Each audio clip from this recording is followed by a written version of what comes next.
Check hello ठीक है hello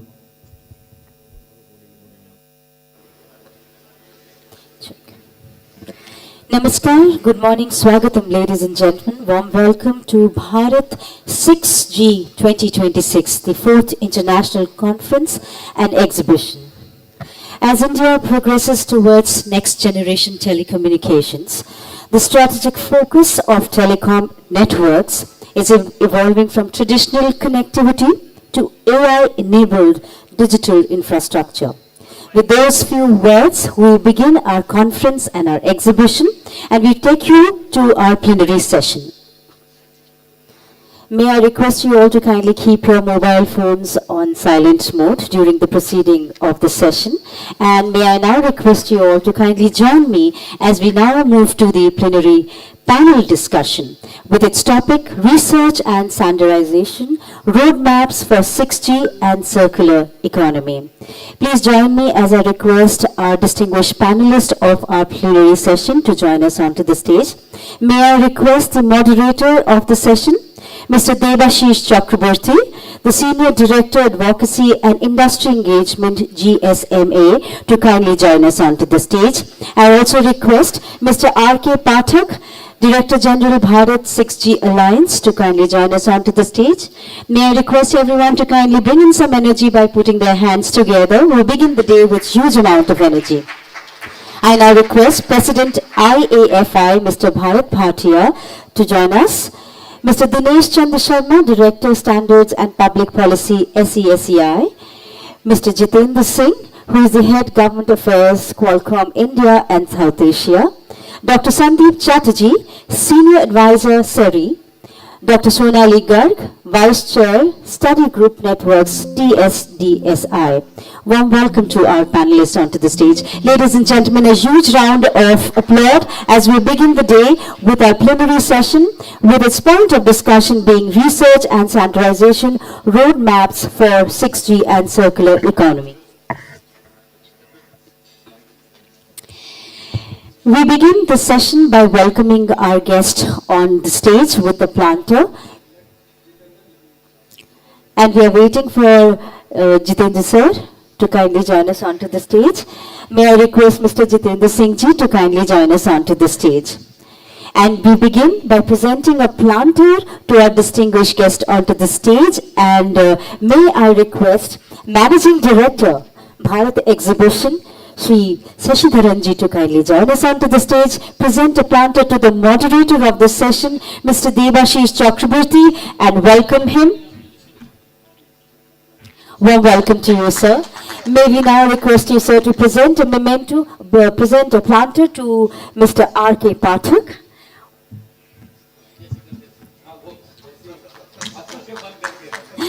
Mr. Bharat Bhatia. We welcome Mr. Bharat Bhatia. Warm welcome to you, sir.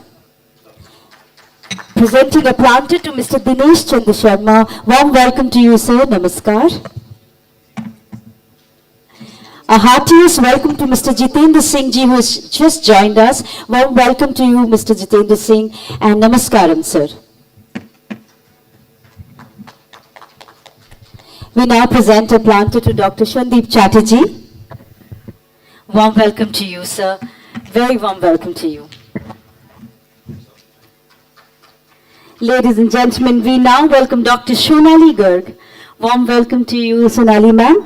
Thank you so much for joining us this morning and presenting a planter to her and welcoming her to the plenary session. Thank you so much, Shashi sir, for welcoming our guest. Without any further delay, may I now request the moderator of the session, Mr. Debashish Chakraborty, to kindly take over the session. Over to you, sir. Thank you so much. Good morning, everyone. Glad to be here and glad to see a very active audience. I feel honestly very privileged today to be moderating this session where we have so many industry stalwarts sitting on the dais. May I request, starting from Sandeep, who's sitting on my left, may I request a brief introduction from each of them so that the audience knows who they are, who are they representing. Sandeep. Thank you, Devasish. Good morning to all. I'm Dr. Sandeep Chatterjee. I'm a senior advisor, SERI USA. Is a organization of Sustainable Electronics Recycling International. Before joining SERI, I was in Ministry of Electronics and IT. I was senior director and group coordinator of the ministry. I was heading materials vertical, circular economy, critical minerals. Along with that, cyber law, data protection, DPTP Act, etc. That was my domain. Thank you very much.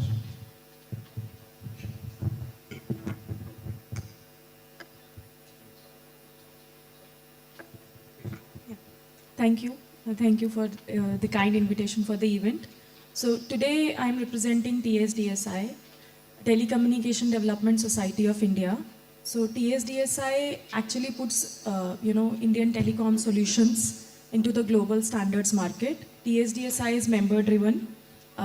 Academia be it, industry be it, research institution be it, government be it, startups, all could be members of TSDSI, and with the consensus we actually take contributions to the global market and try to make it in the standard.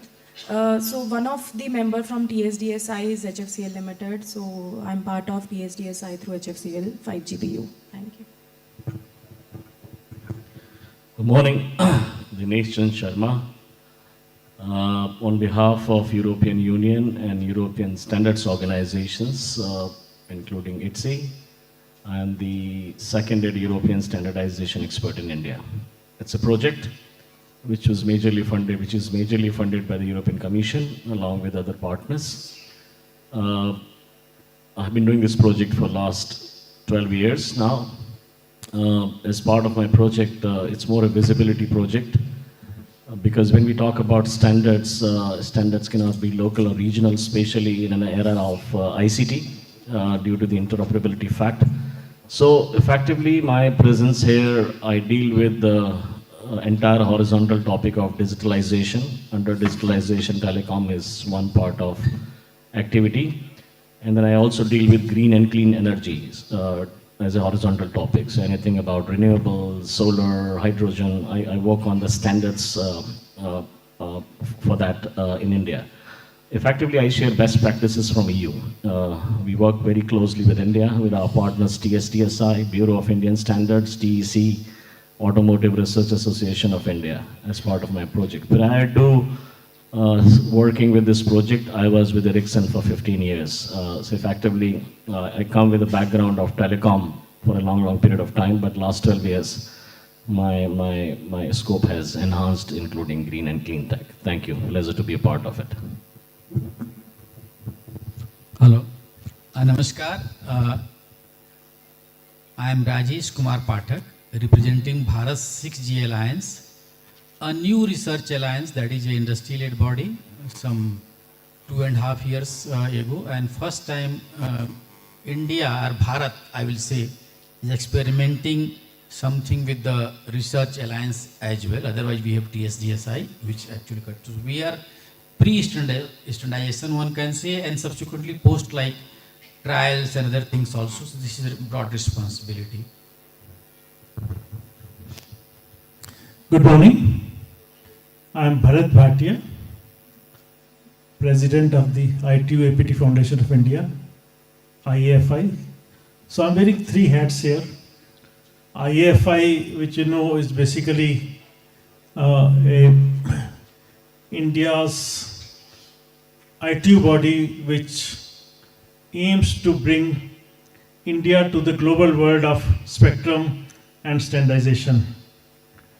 We bring international work in the area of 6G, 5G and other technologies and try to integrate India into that.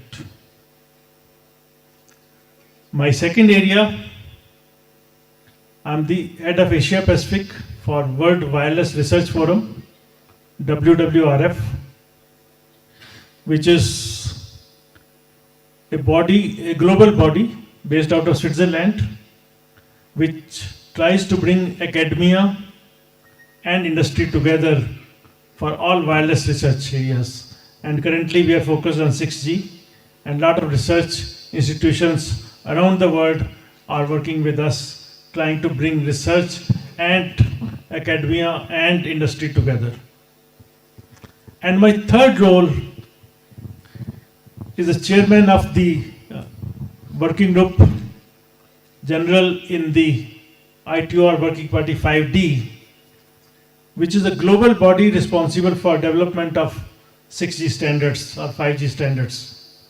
In the ITU nomenclature, we call them IMT technologies. So IMT 2020, which you see as 5G, was already approved and has been rolled out around the world. We have already finalized this framework for IMT 2030, which is commonly known as 6G. And the work is on in terms of how we will develop the technology, how we will evaluate the technology, what will be the technical performance requirements. That is the phase we are in, and we aim that by 2030 we would have an official ITU approved IMT 2030 standards, which we can all work on and implement around the world. The main area, two areas very important in these, one is the spectrum harmonization, and second is the harmonization of global standards. That's what ITU brings together. Without the harmonization of spectrum and standards, you will not see the kind of success we have seen in 4G and 5G. So that's the kind of work we are doing, putting India on the global map. We used to have only 1 or 2 people in the ITU Working Party 5D earlier. Today we have a team of 4 or 5 people representing India in the Working Party 5D, and I'm very proud that India has now taken a lead in the development of 6G technology. Thank you. Thank you, sir. Good morning, Jai Hind. My name is Jitendra Singh. I head Qualcomm Government Affairs team in India and South Asia. I also had Spectrum Strategy team of Qualcomm in Asia Pacific. Besides this, I also put on hat of head of Global Mobile Supplier Association in India. Yes, I am also one of those subcommittee chairs of what Mr. Bhatia mentioned about what we are doing in ITR. Thank you. Thank you all. Briefly, I'm Devashish. I represent GSMA, the global industry body which represents all the global mobile network operators and the entire mobile ecosystem. Certain conversations happen at a specific time of the technology's life cycle. Before the architecture is locked, before the standards are ratified, and before the investments become irreversible. That is precisely the moment that we are at in 6G. We are not here to celebrate what 6G will become. We are here today to honestly examine the choices that will determine what it becomes. And the institutions represented in the panel today here will be shaping these choices in many ways. Our theme today sits at the intersection of two things that rarely get discussed in the same breath. Standards and research on one side, circular economy on the other. And honestly, if sustainability is not in the 6G specification from day one, it gets very difficult to retrofit that later. The window is open now for us to do all the right things, but the window will not remain open indefinitely. India's position in this moment is genuinely significant, but translating national ambition into technical contributions that survive the rigor of a global standards process is a different challenge from producing the research in the first place.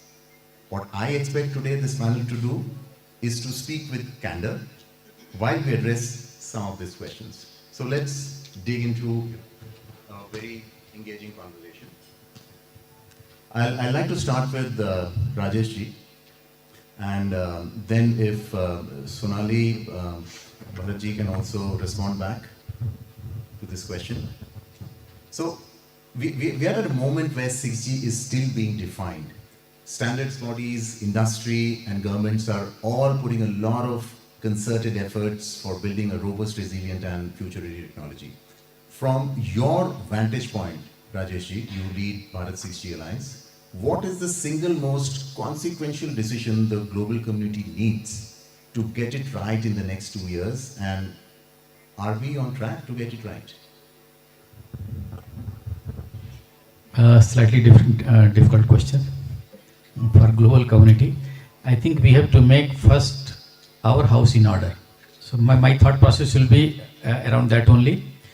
So government came up with their Bharat 6G vision in March 2023, and they in that process they took a number of decisions.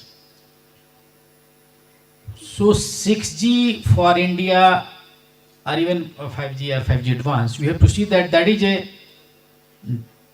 technology which empowers India, if I compare with the world, for digital infrastructure. So it creates the infrastructure on which we have a number of e-governance initiatives. So we have to think in that direction. So lot of investment, I will say, will be required by the government to start with, and then by the industry, because industry is a business person, including standard itself is a business. So industry will come when they will see the visibility, but its initial year, so government has to invest a lot on the core infrastructure, that is core R&D, and I am sure that this is being done in the form of lead by Department of Telecommunications in their Telecom Technology Development Fund, and by Ministry of Electronics and IT, who have also funded. And more importantly, recently we have the ANRF, Anusandhan National Research Foundation, which is for funding academic research, that is very fundamental, up to TRL 3, and then RDI, Research Development Innovation Scheme of DST again, but I will say of government, not DST. So that is for the giving a soft loan for a longer period, and there is no ticket size, and it's from TRL 4 to TRL 9. So only specific to R&D. Now government has ruled out certain schemes. In addition, like AI mission, semiconductor mission, and quantum, they are supplementing it. So my thought process will be that even for the 6G, we have to succeed. India should have its semiconductor leverage as well. So we should not be dependent on other economies of the world, and we have seen that political as well as other considerations. So rightly put, because, and I'm glad that we started our India Semiconductor Mission 2.0, because that ties in well with self-reliant Atmanirbhar. Sonali, your comments? Thank you for the question. According to me, one point which is the utmost important right now is the spectrum governance, as Bharat Bhatia ji also mentioned some time back. Because for 6G, we are not talking about a generational upgrade. We are talking about something which is, fundamentally or foundationally, we are reimagining how, intelligence, sensing, coverage, and infrastructure will converge. And all of this, of course, will be mattered by what waveform you're using, what antenna architecture, what AI you're using. But all of this goes back to the spectrum. With the WRC 27, we'll of course know what 6G spectrum will be available for decades. But if there is this, fragmentation, or what we can say, the regional strategies are not, put together, probably we'll risk out on the deployment cost, or we can also say the way we can put it as we can have a risk of fragmented Internet of Intelligence. This is where I can say TSDSI plays a role, because that goes beyond technical foundation, technical contribution, where we can say that once we are taking our contributions to the global market, we are talking about spectrum, we are talking about architecture, from from the ecosystem where there is a diverse deployment, there is a demanding deployment strategies, And once we are putting those thoughts into the global market, we are actually, we are also, making sure that the market which is most resourced is not the one which is getting prioritized right now. So yeah, if one thing we can talk about is that one pointer. Thanks, Sonali. Bharatji, again to reiterate, one or two top things which we need to do now, which is consequential, and that from India perspective, what we should be doing in the next 1 or 2 years.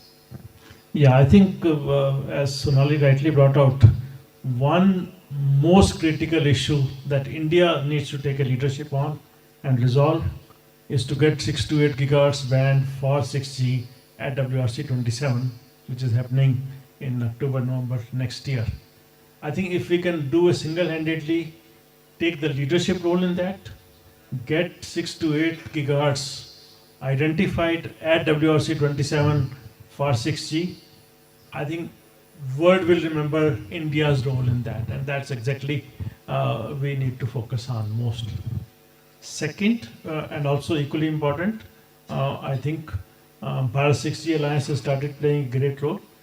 We need to integrate ourselves with the rest of the world. Standardization, global harmonization, these are the most critical for success of any technology. So we need to work with all the other 6G bodies around the world. And it's great that India has formed Bharat 6G Alliance and it is working. And Rajesh is doing a wonderful job.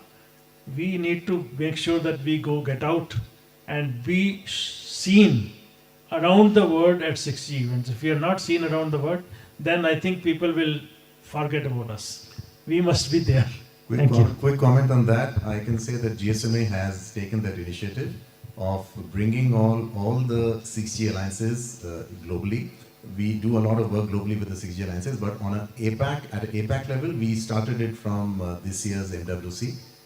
And even a Tokyo Accord has been signed for a Digital Nation Summit, which we did last month in Tokyo. Any comments from you, Jitendra, on this? So this is an important question actually, and that should be the key question for everyone, especially for the government on if we want to lead 6G path, then what is it that we should do so as to ensure that path is there.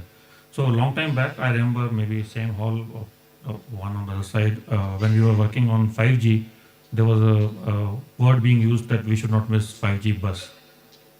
At that time also, my point was that that bus is important. And that bus is the spectrum which like Sonali and Bharatji mentioned. We need to ensure that we get that spectrum in clarity of that spectrum well in advance, thanks to Bharat 6G Alliance, that they have identified a golden band, which is exactly the band which we are talking about, 6 to 8 gigahertz. If we are able to take global leadership in that, which we are already seen as a global leader right now, and one of the outcome of that is that India has been given the responsibility of doing all the technical studies on that. And we are happy that one of my colleagues is chairing that. He was supposed to be sitting here today, but he is not here. So that is the work which we are doing as industry, and to take that, ensuring that we don't, we have a bus there. And if we have that bus, then the rest of the things can ride on that. So it is more important to get that bus right in place, and that is a 6 to 8 gigahertz spectrum, which is important. I think that is what we should focus on. Sure. Clearly, spectrum is the buzz that we are talking about here. So I think this does a good context setting of the conversation that we are having today. What is important for India to have its place in this global next generation technology. But I think from the second question onwards, I would want to bring in the second topic of circular economy, and I'll point this to Sandeep and Dinesh. So 6G's infrastructure is anyway expected to operate for a very long period, and the decisions made now on energy, materials and end of life will be very hard to reverse. Circular economy principles are rarely baked into technical standards from the start. They tend to arrive late, as I mentioned, at times retrofitted as add-ons or compliance requirements. Should 6G be different? And if so, which body, whether it's the standards organizations, regulators or industry, has the most leverage to make that happen, and how? Sandeep? Thank you, Devasish. Actually, if you see the Indian economic development, which are aspiring to go $30 trillion economy by 2030, so it is pushed through the digital technology mostly, and where the 6G telecom infrastructure will play a critical role. But if you see last 15 years around the world, we have found there is a scarcity of materials, and the energy also uses very judicially. So that entire technology space where we are providing, that will be giving a different frugal solution which should satisfy the need of the hour. So in that space, lot of things has been done, adapted around the world. I think that will also be done in our country. So in hardware, software, supply chain, network, every space, I have seen many things is happening. That's in the hardware part, we have seen mostly the modularity has been focused. So the radio units are being done, modular radio units. AI, accelerators are replaceable. We are finding the materials which is more sustainable, and supply chain conflict can be avoided. We are working on, components which can be remanufactured. Similarly, software side, this will be a longer, software support. Virtualization is being focused so that hardware component can be reduced. In the supply chain, we have found people are going for DPP, digital product passports, so that material traceability, component traceability can be done, so that reuse, remanufacturing can be fast-tracked. Network, predictive maintenance, there will be a refurbished market. We are seeing remanufacturing things, so that can be used in a different cities and all. So those, and also their health monitoring should be through AI. So in that space, I think India needs to start. It is slow, and but mostly the European country and also in US, in Canada, I have seen changes have started already. I'm not surprised you brought the AI angle as well in sustainability. Let's see what Dinesh has to add to that. So, when you talk about sustainability, especially from a 6G perspective, it cannot be an afterthought, for sure.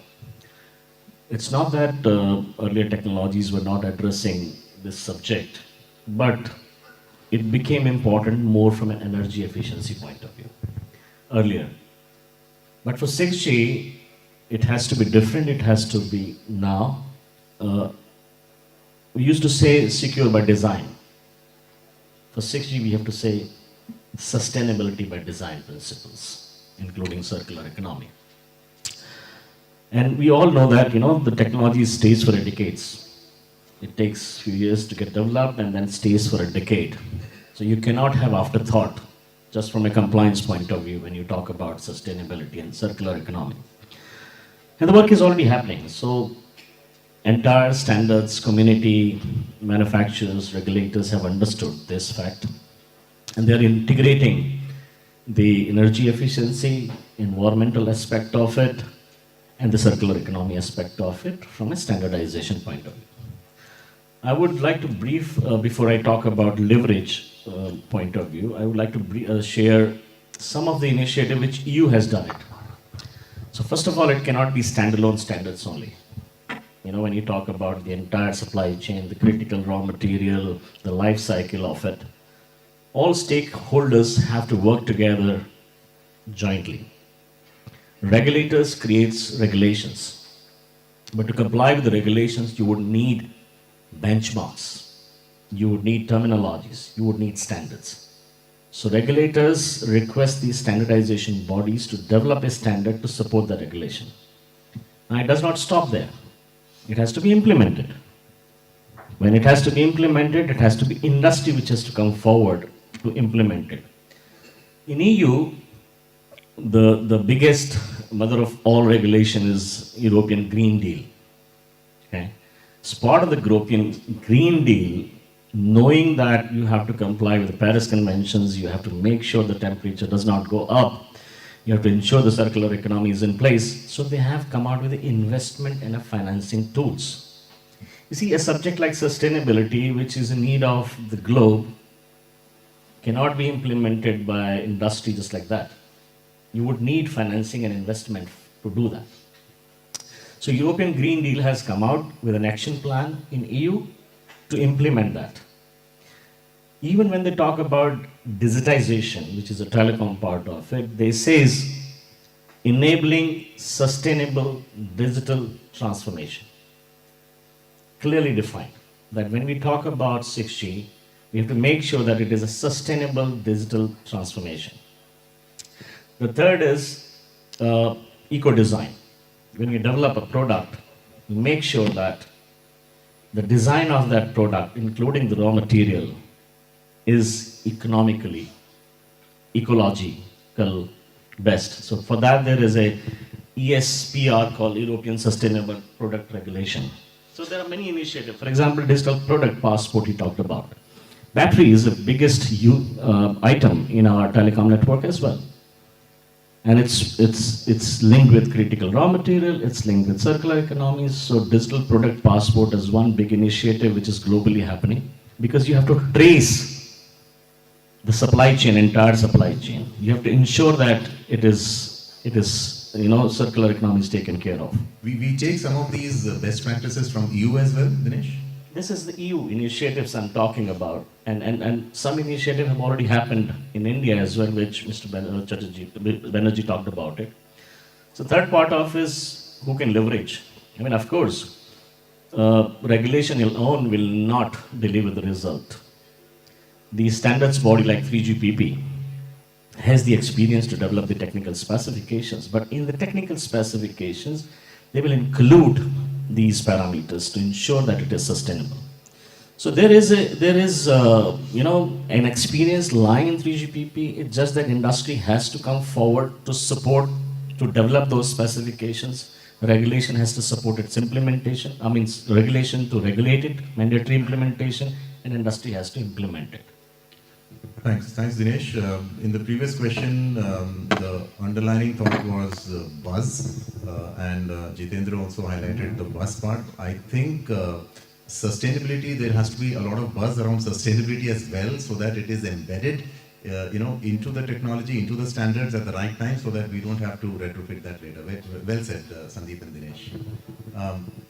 Coming back to you, Rajesh ji, India's Bharat 6G vision, IMT 2030 at ITU, and various other, APAC initiatives are all running in parallel. Are these efforts genuinely converging towards a shared global standard, or are we heading towards a fragmented 6G landscape? Please share the India perspective, because here we are talking about harmonization, interoperability, and all of these factors. Yeah, I think we believe.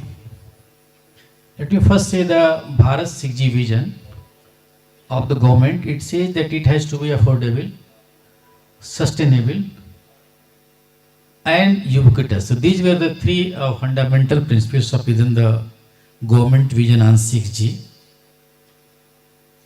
One thing I just add, I don't know whether Mr. Dinesh told or not, that in 5G sustainability was the afterthought, whereas in 6G that is by design itself. And we feel that there has to be one standard, global standard, and more importantly, during the last India International 6G Symposium, we signed agreement with the 10 our MOU partners came together, and the name was the New Delhi Declaration on 6G. How can be secure, sustainable? So those were the some 11 principles are also mentioned, including green and sustainability. And those were the Next G Alliance of America, 6G IA Europe, 6G Forum South Korea, XGMF Japan, UK's lot of companies, UK team, UK and Federated Hub, 6G Brazil, Ulu University.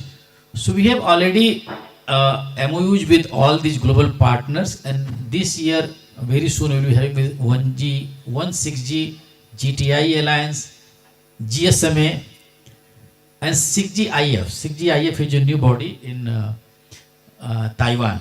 So I think, in fact, I don't have any list to whom I can discuss, because I have been a person of international cooperation. So I have already completed, and we feel that, yeah, it has to be not fragmented but unified, but definitely maybe different. Like India will say that what is the innovations from India.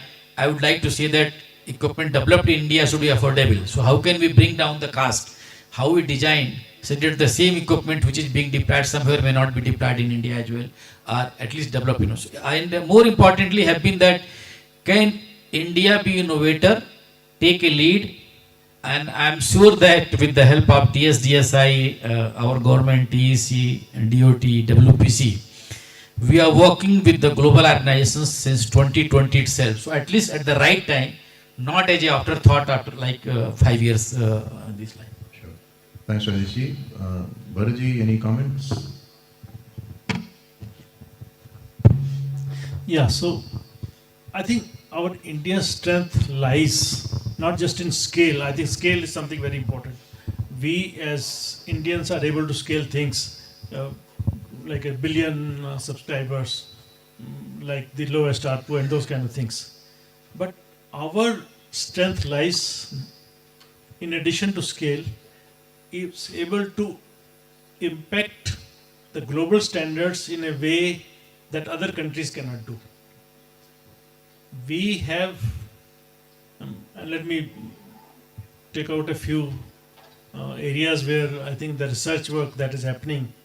For example, if you look at integrated sensing and communication, ISAC, is one of the critical parts of 6G. It's an area where a lot of research work is happening around the world, and there I'm sure Indian universities and academies are already working. That's where I think we can contribute a lot. Global standardization we already talked about. I think it's great. There's no second thoughts about it. I don't know, many of you remember in 5G we had a triangle. There were 3 parts of the 5G framework that we developed in ITR Working Party 5D. But in 6G we have a hexagon. So there are 6 points that we need to, and sustainability is one of the very critical parts. It includes spectrum efficiency, it includes energy efficiency, it includes sustainability, it includes environmental protection. All these are built into this new paradigm that has been defined in the framework recommendation on IMT 2030. I think that's something which we think we should be introduced in the academic curriculum of the universities here, because that's, people have to understand that where we are coming from. India was nobody in 3G, we didn't even launch 3G. 4G we were big, 5G we have been the fastest rollout in the world, but in 6G we have to be a part of the standard development. We have to be part of the essential patents. At least 10% is what being targeted, but we must have a say in the patents that go into the 6G. You're right, and even the mobile net zero report that GSMA comes out with every year, the 2025 report says that majority of the global mobile network operators have already committed to the science-based targets initiative, and many of them have committed to become net zero by 2050. Some of them are bringing the target down to 2040. Quick comments on this, any from you, Jitendra? Yes. So yeah, since you spoke about APG and APT activities and ITR activities, that is where we actually try to sort out spectrum to get the right spectrum for what we want. And when we speak about spectrum, spectrum is not purely waves traveling, it is much more of geopolitics than the technical aspects. And that is the place where if you want to be leader, you want to be participating in all those meetings consistently. You should have all those skills to deal with all those issues which come up in those meetings, because you have to resolve those issues on the spot to get negotiated things in favor of your requirement. And that is something which my experiences of 5 WRCs which I have attended, and Mr. Bhatia has already attended more than 10, I think, or 8. So that experience which we have gives us an indication that yes, that is something which we are lacking right now. We don't have that consistency in participating in all those meetings. So if as India we want to take that lead, all those participation must be in numbers also, as well as continuity should be maintained. Thanks, Jitendra. Moving on and coming back to circular economy, I'll come to Sandeep and Dinesh. So circular economy and sustainability goals require cooperation across the entire value chain, like chip makers, OEMs, operators, tower companies, and even the recyclers. But standards bodies typically only have leverage over the technical specification layer. Is there a standards mechanism that can actually reach into supply chain and end-of-life design, or does that require a different instrument entirely, like regulation, procurement policy, or something else? Feel free to take examples from any other industry as well, if you like. Sandeep, can I get your comments first? Thank you. If you see the European telecom standard bodies already defined in this space, telecom space, what should be the modularity matrix, interoperability matrix, software, portability matrix. All those things are being defined, and regulatory framework around the world are continuously adapting them. So if you see, if you're talking about the SERI, we have a standard like R2V3, responsible recycling and refurbishing, version 3. We are taking care of entire recycling and refurbishment specs, what are the best practices of material traceability, chain of custody, data sanitation, very important thing. If you are talking about refurbished products and all, that is missing in India. We are doing a lot of collaboration with big tech companies to having a skill set in the country now. Initially, we started with one of the big tech company, the refurbishment part. Then we are going for a data sanitation skill set in the country. So that is one of the important thing, and it is missing because once you are going for refurbishment, there are sensitive data under DPTP Act. Personal data is important. Or for business, there are sensitive data, IP, all those information customers, that also required to be sanitized. So those space is a vacuum. Apart from that, if you are talking about regulatory framework around the world, I think it will come to in India also. We are pushing the circular economy. Government will try to enforce the carbon embodied traceability, refurbishability, refurbished product tracking. All those things required to be done by the industry so that satisfy the regulatory compliance. So in that space, lot of work, lot of collaboration among the different bodies is required. And one thing I have not seen is missing. We are doing Atmanirbhar for many things. For the standards, USA, Canada, developed country has learned for last almost 20 years, 25 years.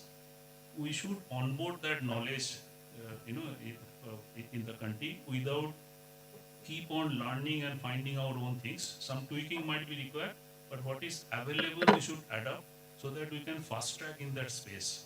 That is also missing found in the country. Thanks, Sandeep. Maybe Dinesh, you can bring in, since he spoke about getting some best practices from Canada, you can talk about EU. So partly I touched upon it in my previous response, but again coming back to it and taking a cue from Mr. Bhatia, in IMT 2030 sustainability is an integral part of it. And who works with ITU is the regulators, mostly. Regulators work there. Whenever there is a regulation in EU, the standardization request is issued to the standard development organizations. That please develop or find out if something exists in the global platform. Don't reinvent the wheel, okay? But I want this regulation to be supported, to be complied with tomorrow.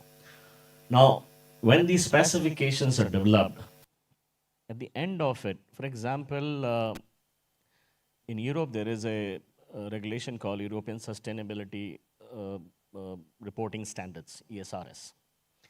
And under ESRS, they are clearly defined: environmental, social, governance. Similarly, we have in SEBI has come out with the BRSR. And to comply with the environmental, social, and governance aspect of it, there are supporting standards which exist today. And few of them, Dr. Chatterjee touched upon it. So either standards are developed to support the regulation or they exist, but to be complied with. So standards body are the important player. While regulation asks for it to develop it, industry has to implement it together, but then it is the standards body which develops these standards to support the regulation. So that is from an implementation point of view. Best practices, battery is a good example, because battery is, even in digital product passport, battery is talked about. Ministry of Road Transport has already developed a battery Aadhaar system. Battery Aadhaar system, the draft standard is there, and which I'm sure will become a critical use case for digital product passport. Even on waste in electrical and electronics equipment category, there is a regulation in EU. And even in India, we have regulations, electronics for a circular economy. So CCTS, he touched upon, carbon credit trading scheme.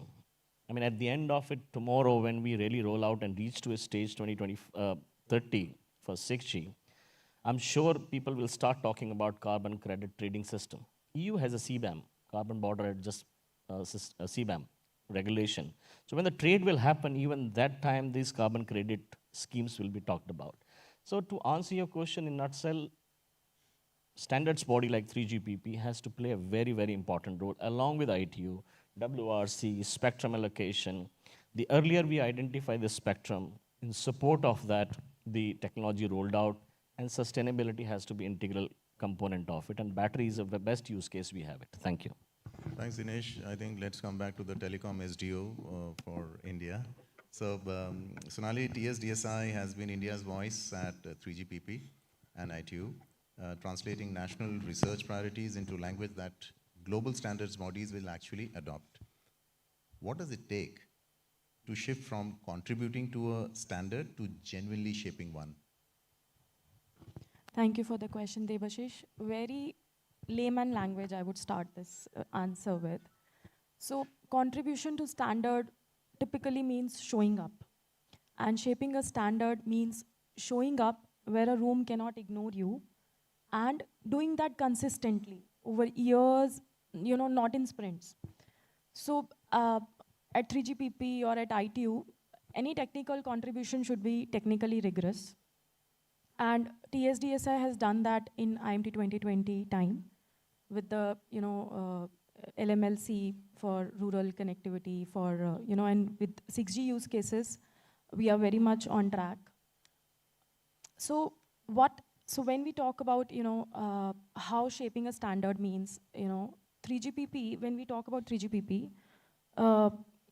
it is actually consensus-driven body, where the multiple, commercial partners are actually having commercial interest, and despite that, we should also have, we have the diverse deployment strategies. But with TSDSI, it has the structural advantage to that. Once TSDSI talks about coverage by cost efficiency, or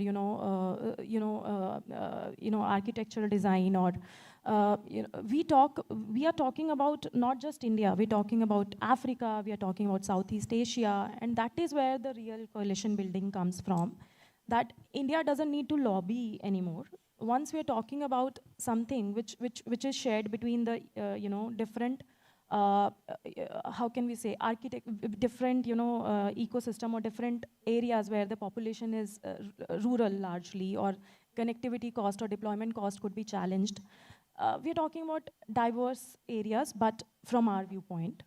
So coming to the shaping the standard means that, once we are putting contributions, we are actually building consensus, we are building relationships, and with Bharat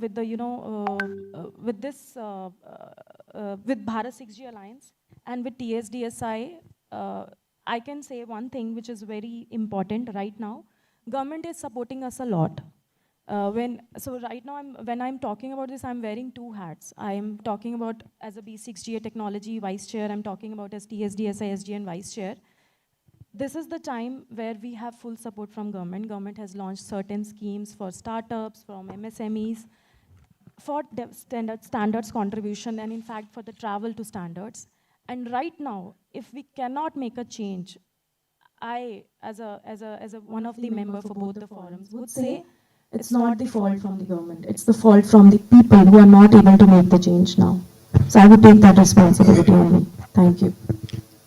Well said, Sonali. I think what you're saying is that the onus is on us to survive that gauntlet, because a lot goes through proposing a standard, getting it ratified, and then ensuring that it actually becomes a standard. So we need to survive that gauntlet. I've been reminded of time, and do we have time for a couple of questions? No? All right. I would like to thank this esteemed panel. I think it was an engaging discussion. Thank you for Bharat Exhibitions for providing this opportunity. Thank you, everyone. Thank you so much, moderator of the session, and thank you so much, esteemed panelists, for a very interesting beginning. I must say it's given a very thought-provoking beginning to the conference and, of course, to the day. Once again, a huge round of applause for all the plenary panelists for sharing their thoughts. Just to make this moment a little more memorable, we would like to present a memento. May I request moderator, sir, Mr. Devashish Chakraborty, to kindly present a memento to Mr. R.K. Pathak. Thank you so much, sir, for sharing your thoughts. May we now present a memento to Mr. Bharat Bhatia. Thank you so much, sir. We thank Mr. Dinesh Chand Sharma for sharing his thoughts with us. Thank you so much, sir, for joining us this morning and sharing your thoughts. May we now also present a memento to Mr. Jitendra Singh. Thank you so much, sir, for joining us this morning and sharing your valuable inputs with us. Thank you once again. I now request the moderator to kindly present a memento to Dr. Sandeep Chatterjee. Thank you so much, Dr. Chatterjee, for your valuable inputs. And ladies and gentlemen, with a heartfelt of gratitude, we thank Dr. Sonali Garg. Thank you so much, ma'am, for joining us this morning and sharing your inputs with us. May we now quickly request Shri Sashidharanji to kindly join us onto the stage and present a memento to the moderator of the session for wonderfully conducting and concluding the session, Mr. Devashish Chakraborty. Ladies and gentlemen, a huge round of applause.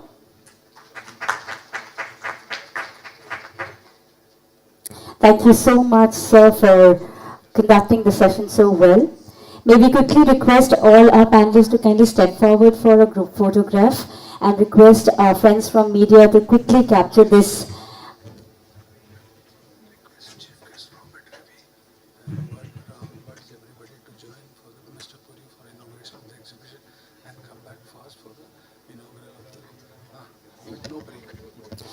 Ladies and gentlemen, with that we now move to the inauguration of this conference and the exhibition. May I request our honorable guest of honor, Shri Robert J. Ravi, the Chairman and Managing Director, Bharat Sanchar Nigam Limited, and all our distinguished guests to kindly join us at the exhibition area for the inauguration of the exhibition. Ladies and gentlemen, there is no break. We are just going for a quick inaugural moment of the exhibition, and thereafter we request you all to kindly join us back for the inaugural session in the hall. May I request once again honorable dignitaries, guest of honor, to kindly join us for the inauguration of the exhibition. Kindly join us back in time for the inaugural session, ladies and gentlemen. We would begin that exactly after the inaugural of the exhibition. Thank you so much for your patience and your kind listening.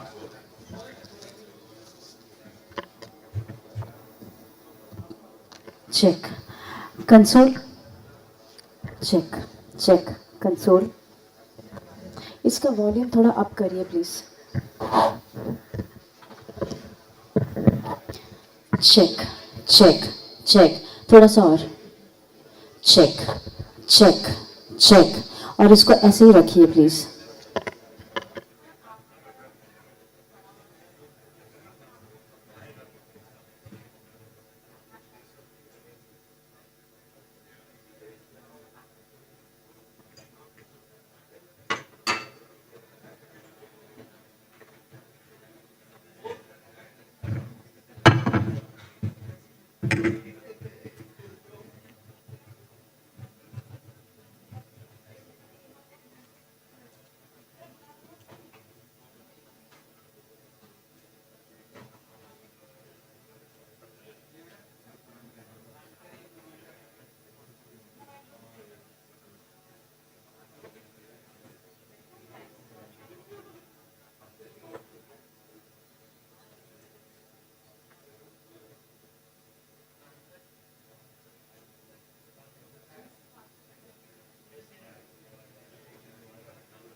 Welcome back, ladies and gentlemen. May I request everyone to kindly settle down inside the hall, and also requesting our organizing team members to invite all our guests who are outside the hall to kindly join us inside, and kindly continue to keep your electronic gadgets on silent mode.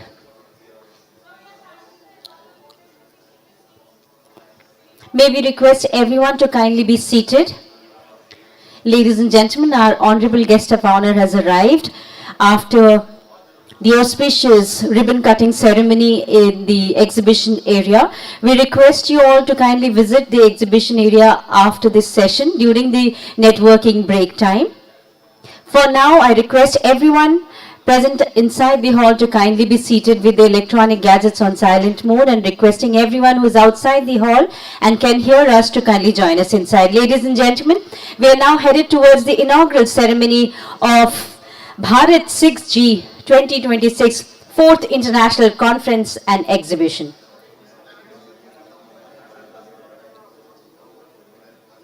Requesting everyone to kindly settle down, please.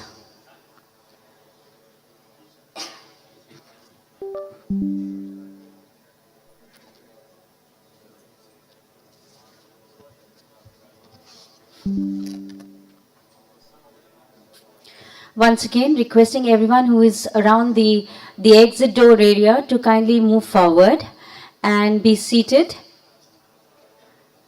Ladies and gentlemen, we wish to begin with our session. May I request you all to kindly settle down, please.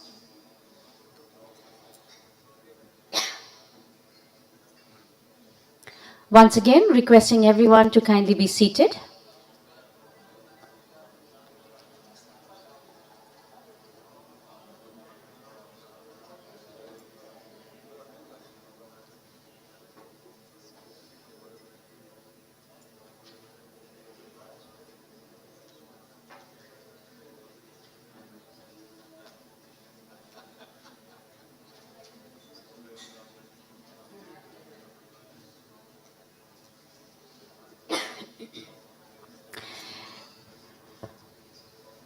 Ladies and gentlemen, in the adjoining hall area, the exhibition has been solemnly inaugurated by our guest of honor. We would request you all to visit it during the networking break time at your time and convenience. For now, I request everyone to kindly settle down.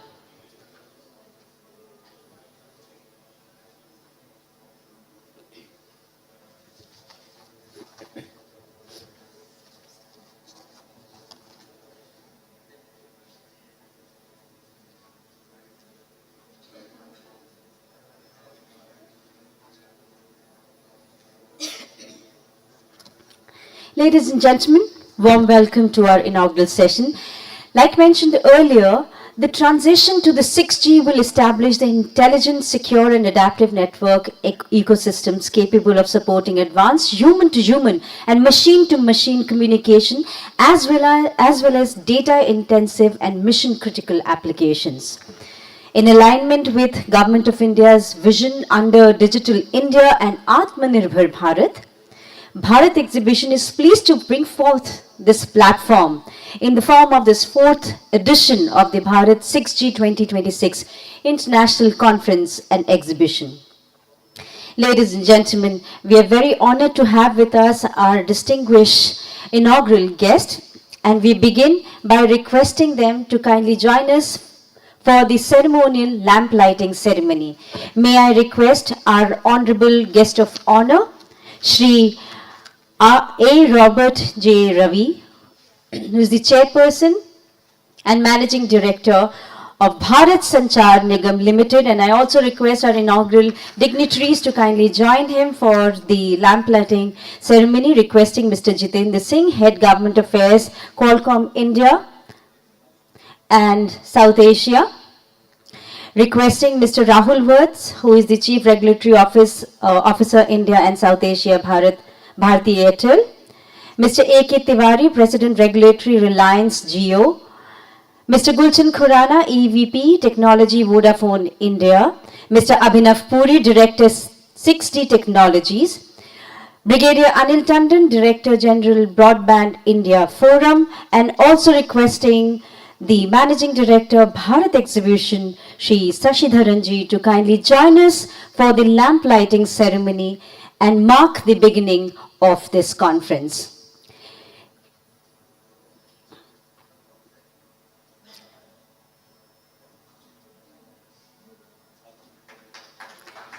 Ladies and gentlemen, each wick lit today is a prayer. It's prayer to the Almighty for the success of the event and also the well-being of each and everyone. This also marks the beginning of the conference and also marks the brotherhood and solidarity. We echo the same sentiment through our prayer to the Almighty.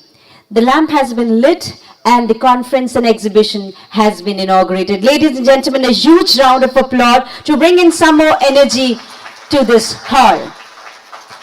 This moment is being captured in the lenses and of course it will stay in our memories. May I now request our distinguished members of the inaugural session to kindly join us onto the stage and kindly take their seats.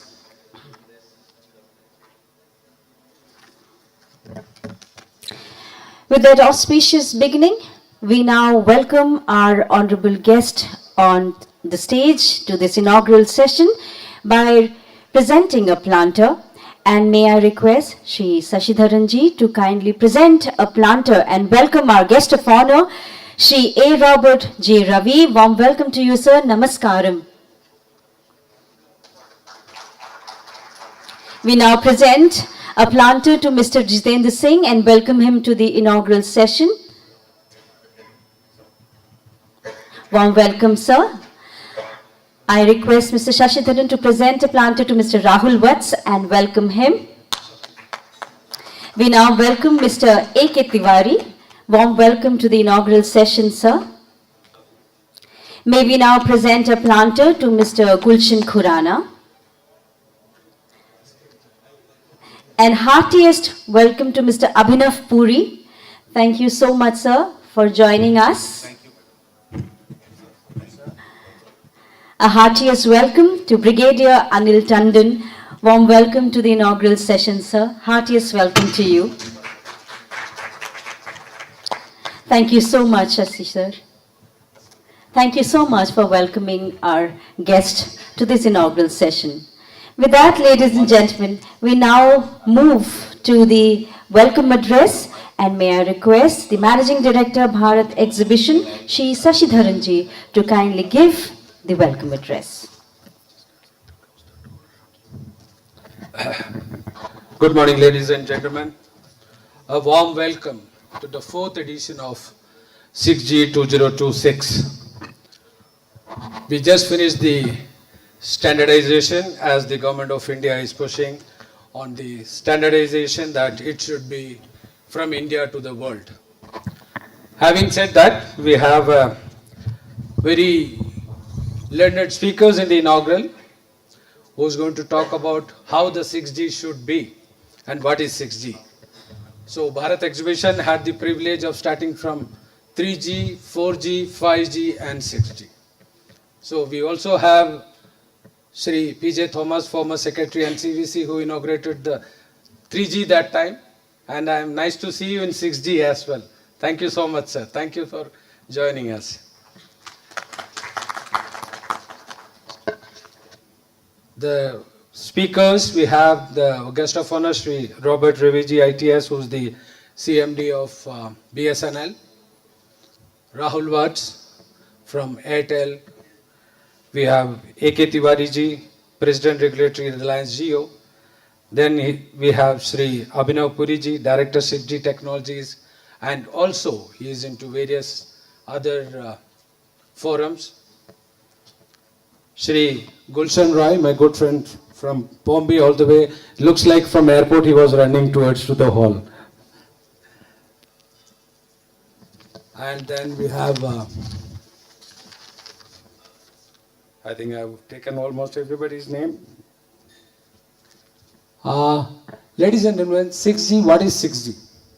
Is it another G or is it another technology which is going to be a speed of faster. I don't want to take much of a time in explaining what 6G and other things. We have a distinguished speakers who will be talking about the 6G and what should be the use case for 6G, so that we all are on same page and take India to the world. As Minister of States and Minister of Communications being saying that 6G will be a very well planned and with the use cases which will be brought to the world by India. Thank you so much, ladies and gentlemen, and I request back to the lady to invite the speakers. Thank you. Thank you so much, sir, for that very warm welcome address. May we now request Director General Broadband India Forum, Brigadier Anil Tandurji, to kindly give the introductory address.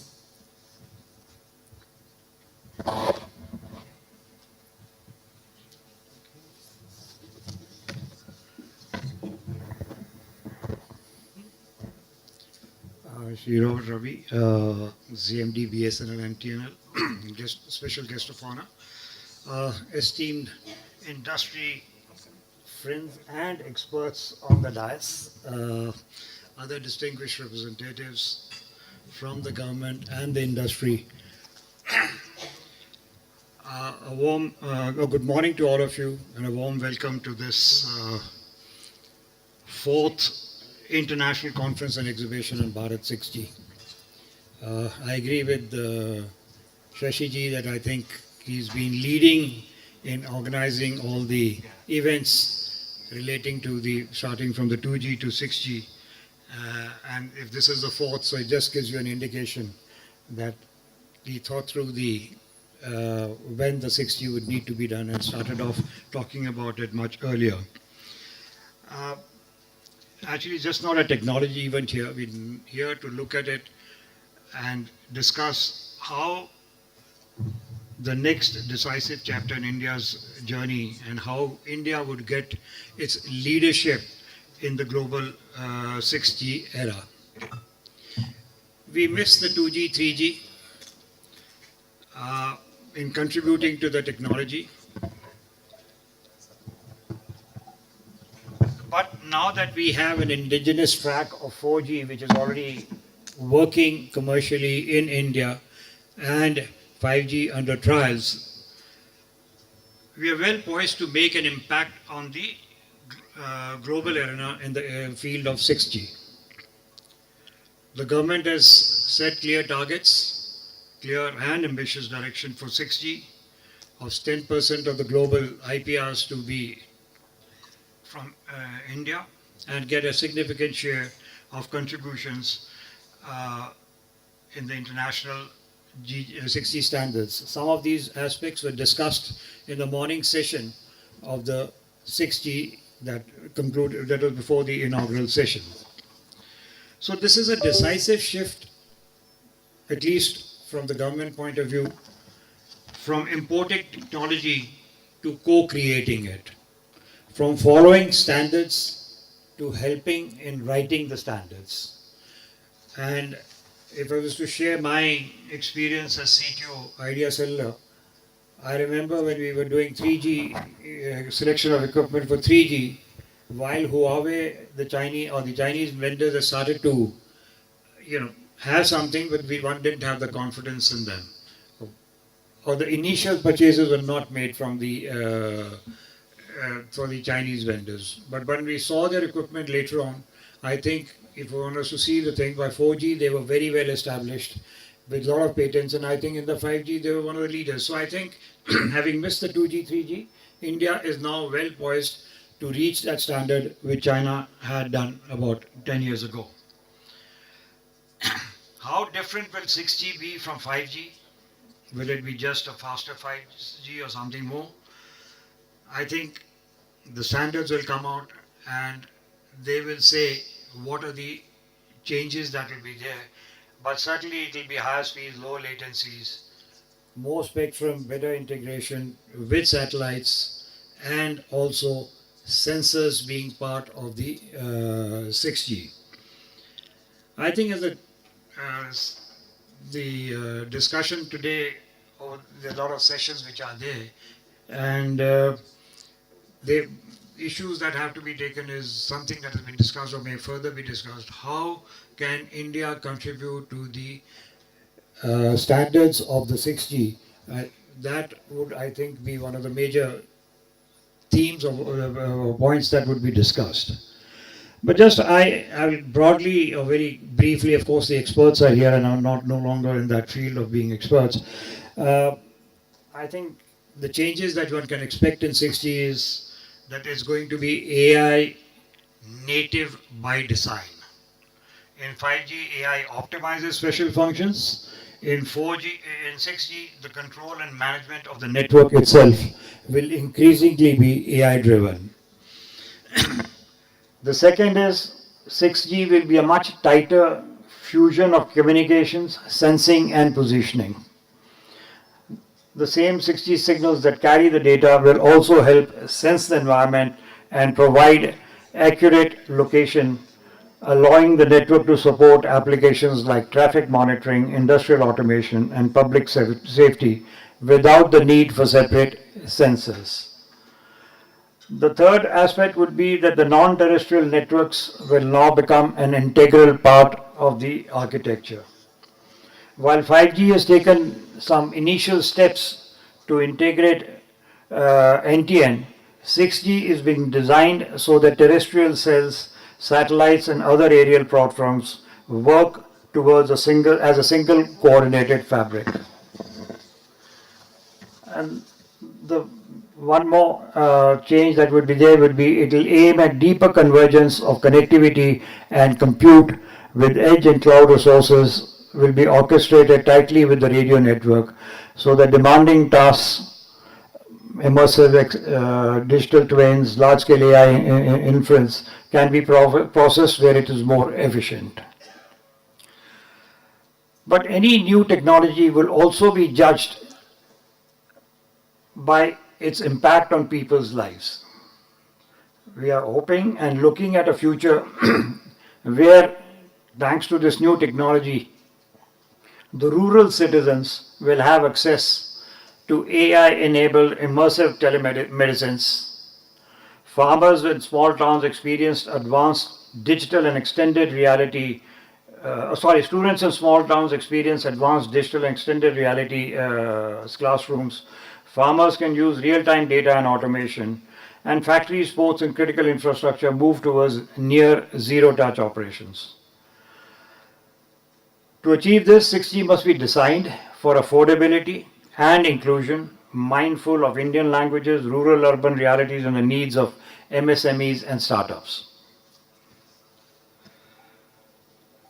I already mentioned about the inclusion of space technology. I think 6G can knit together the space and the terrestrial infrastructure to deliver reliable connectivity to remote villages, mountains, coastal regions, disaster hit zones, and border areas.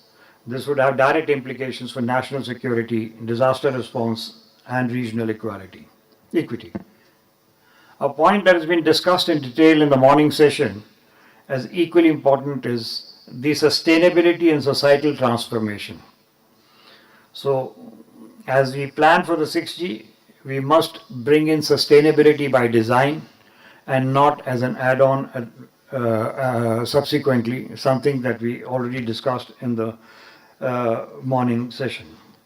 So we look forward to an era where when the world defines 6G, India will not merely be an early consumer or a large consumer, but an early contributor and agenda setter. Thanks to all the people who were sitting on the dais in the session before this.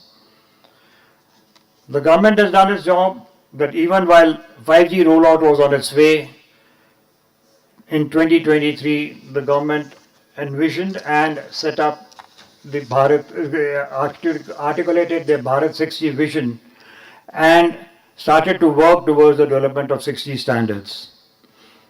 India has already established many, about 100 5G and 6G labs with targeted funding. So as I think somebody said in the earlier this thing, if we don't perform, I don't think we would need to blame the government. It is us who have to deliver on what all support the government has provided. There's one more point that I want to say. With the overhang of not being able to monetize the 5G, I'm sure that would be weighing heavily on the operators who would be looking for the researchers and the standard setters to come up with some meaningful use cases for 6G, so that they don't have a similar condition, as they are trying to, I wouldn't say struggle, but trying to monetize the 5G, on which a lot of capex has been spent. And I think it would be nice to hear, since I see all of them on the dais, all the operators are there on the dais, to hear their view on what they were thinking about adopting the 6G in the next 4 to 5 years.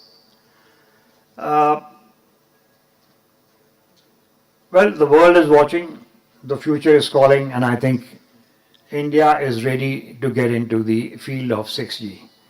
With this introductory text setting, I look forward to an interesting day with the many technical, regulatory, and business leaders participating in this event. Thank you. Thank you so much, sir, for setting up the rhythm for the conference. May we now request Director 6G Technologies, Mr. Abhinav Puri, to kindly share the keynote address.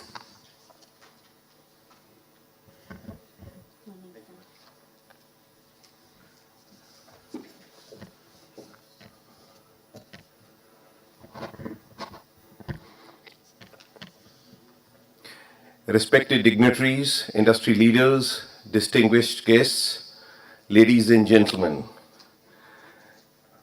good morning to all of you. Today I stand before you to speak about a technology that has the potential to redefine the future of humanity, 6G technology and its transformative impact on India. I have spent a long time in telecom, long enough to remember when a dropped call was a feature, not a complaint. Long enough to have watched India arrive late to 2G, work its way through 3G, build real depth during 4G, and finally, with 5G, find its own voice on the global stage. So when I speak to you today about 6G, I want to do it not in the language of a brochure, but in the language of this room. Because every one of us here knows something the public conversation about 6G has not yet caught up to. We all know that 6G will not be won by whoever builds the fastest network. It will be won by whoever shapes the standards, owns the silicon, and writes the intelligence layer which sits on the top. And on all these three fronts, India has already begun. And the next 5 years will decide how far that beginning travels. 5G was India's coming of age, and in many ways it has delivered. The Bharat 5G stack is a genuine sovereign achievement. The deployment pace has been amongst the fastest in the world. India added subscribers at a pace no other market has matched. The next chapter is about moving up the value chain, from deployment to design, from scale to standards, and from a market that adopts global technology to an economy that authors it. Enterprise monetization, the deeper use cases, the indigenous IP layer inside the network, these are the frontiers India is now turning up to with seriousness. If 6G approached the way the world approached previous generations, as a deployment opportunity rather than a creation opportunity, India will remain connected, but not commanding, present, but not pivotal. 6G has to be different, and it has to be different by design, starting now and not in 2029. You have all seen the numbers: terabit per second speeds, microsecond latency, AI native networks, terahertz spectrum, digital twins, holographic communication. I will not repeat the brochure to a room that wrote it. What I will say is this: the architectural shift from 5G to 6G is not a bandwidth shift. It is an intelligence shift. 5G connected devices, 6G connects intelligence itself. At the edge, in the air interface, inside the network fabric, the network stops being a pipe and starts being a participant. And that single architectural fact has three consequences this room must internalize. First, the center of gravity moves from radio engineering to AI, semiconductors, and software. Whoever owns those layers owns the margin. Second, the standard battles in 3GPP, ITU, and the new 6G alliances will determine who profits from this decade. And India's voice in those rooms is growing and must keep growing to match the size of its market and the depth of its industry. Third, and very important, 6G is being designed now, not in 2030. The IPR being filed today, the reference architectures being proposed this year, the spectrum positions being negotiated this quarter, these are the decisions that will define the next 20 years. Commercial deployment in 2030 is the final act, but the play is being written today.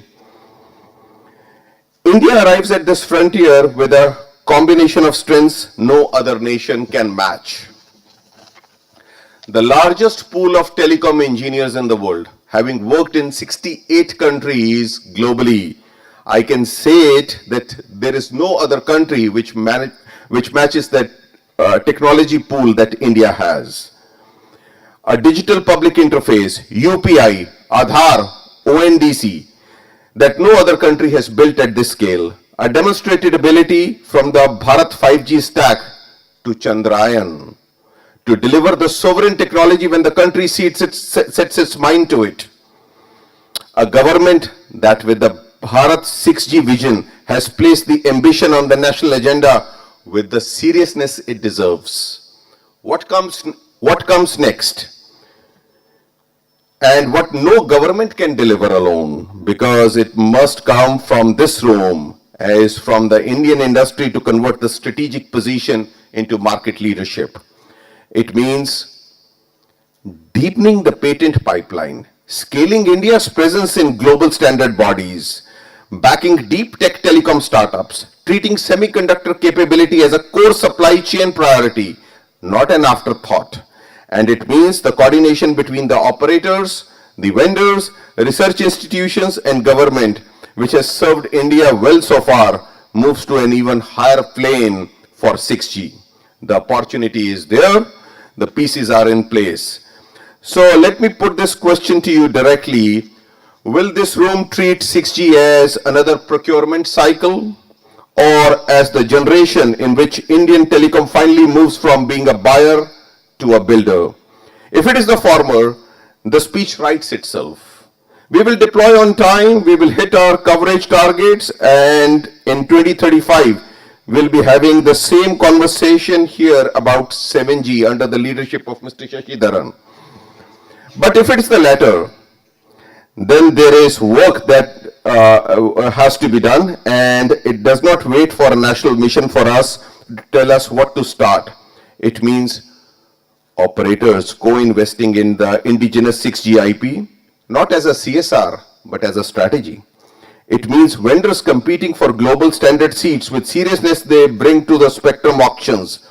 It means India's largest companies funding deep tech telecom startups the way they fund consumer apps. It means treating semiconductor capability not as someone else's problem, but as part of industry's own supply chain. The window to act on all of us is now and not in 2030. I want to close from where I began with a longer view. 6G is communications frontier of our generation. It will reshape healthcare. Imagine a doctor sitting in Chennai performing a robotic surgery on someone who's sitting in the remote corner of Meghalaya. It will shape agriculture, education, cities, defense. Yes, all of that is real and all of that will be written about. But more important question is not what 6G will do for India. It is what India will do to 6G. Will the protocols that carry world's intelligence in 2035 carry an Indian footprint? Will the patents that define the next economy sit in Indian portfolios? Will the architectures that run civilization's nervous systems be the ones India helped design? These are not the questions for the government to answer. The signal India sends through 6G era will echo across decades. Let it not be a final signal of a market, let it be the signal of a maker. Thank you. I wish today's conference the very success. Thank you so much, sir, for that very impactful note from you. Very significant thoughts and inputs shared by you. Thank you so much once again. Ladies and gentlemen, this morning is very special as we have as our guest of honor, Shri A. Robert Ravi, ITS Chairman and Managing Director, Bharat Sanchar Nigam Limited. May I request you, sir, to kindly guide us with your words.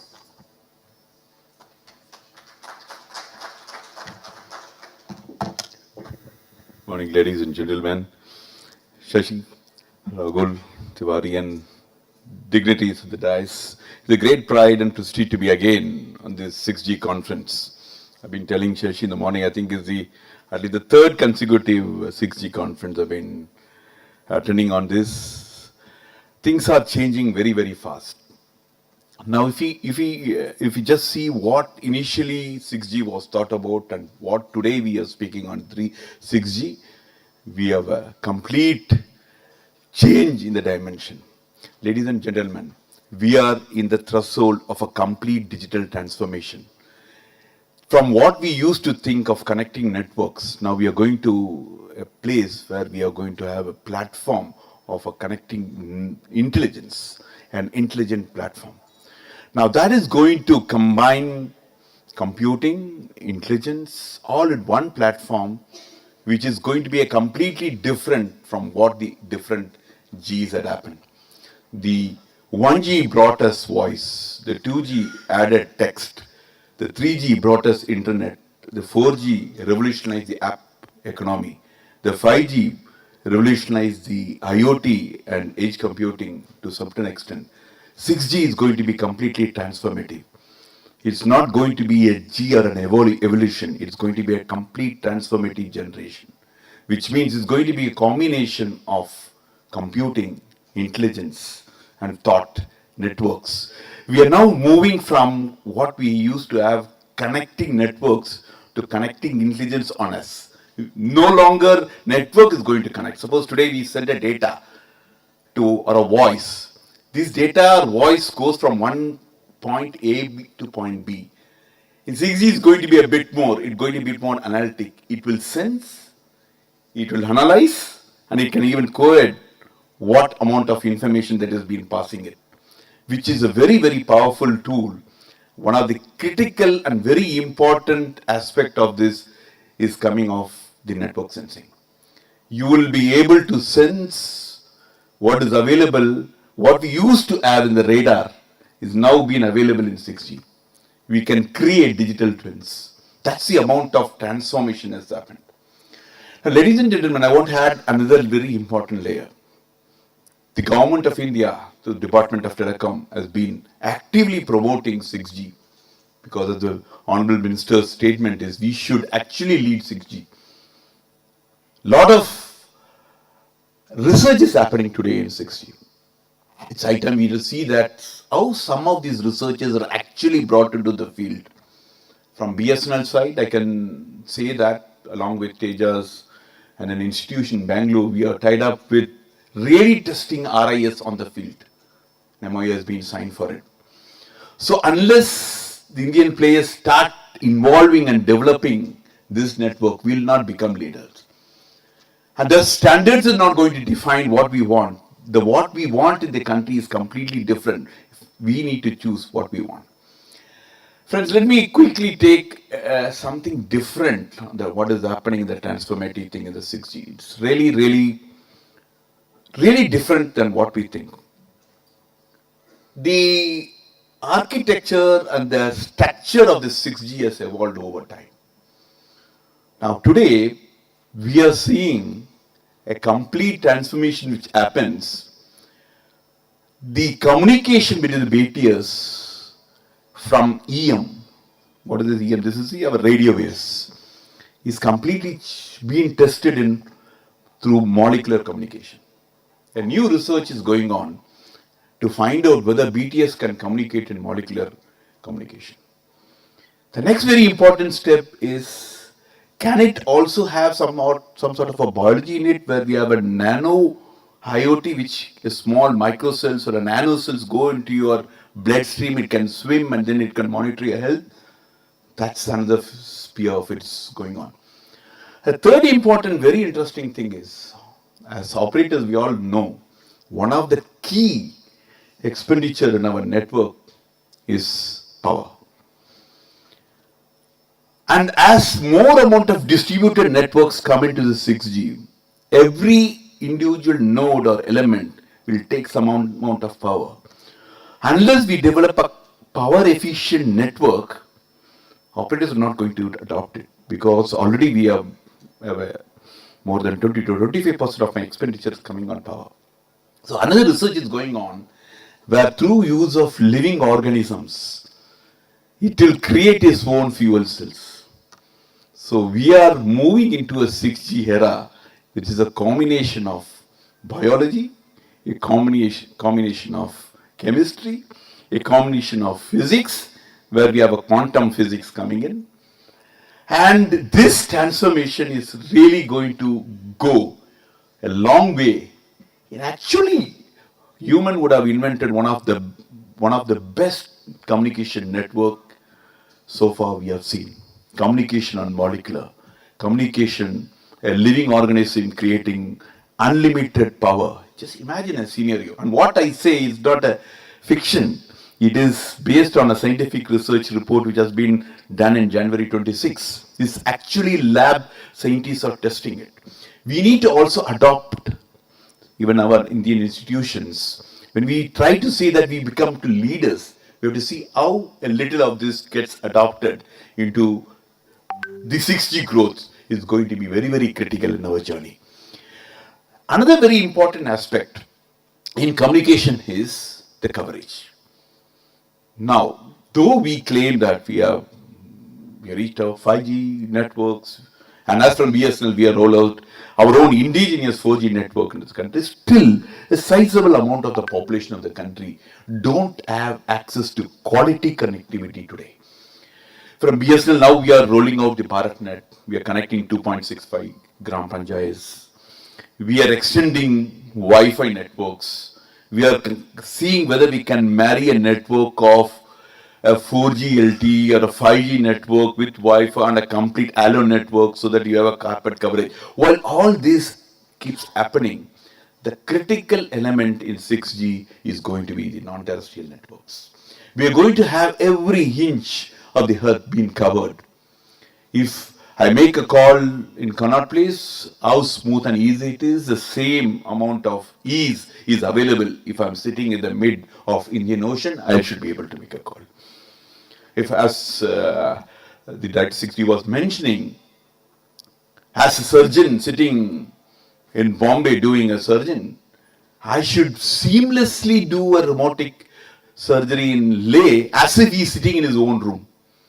Because this is going to be a complete convergence of a physical presence with a digital presence, completely. So this is going to be a reality where a true non-terrestrial network is going to be built. Of course, BSNL is already launching its D2D services, as many of you are aware. Today we can have a direct-to-device messaging services available. But through the accumulation of a number of satellites, I think by the end of another 2 years, you will have more than 100,000 satellites around doing LEO, MEO, low orbit, etc., which will have a seamless connectivity with less latency. When we are talking about latency, we are even talking about sub-millisecond latency. So that's on one sphere.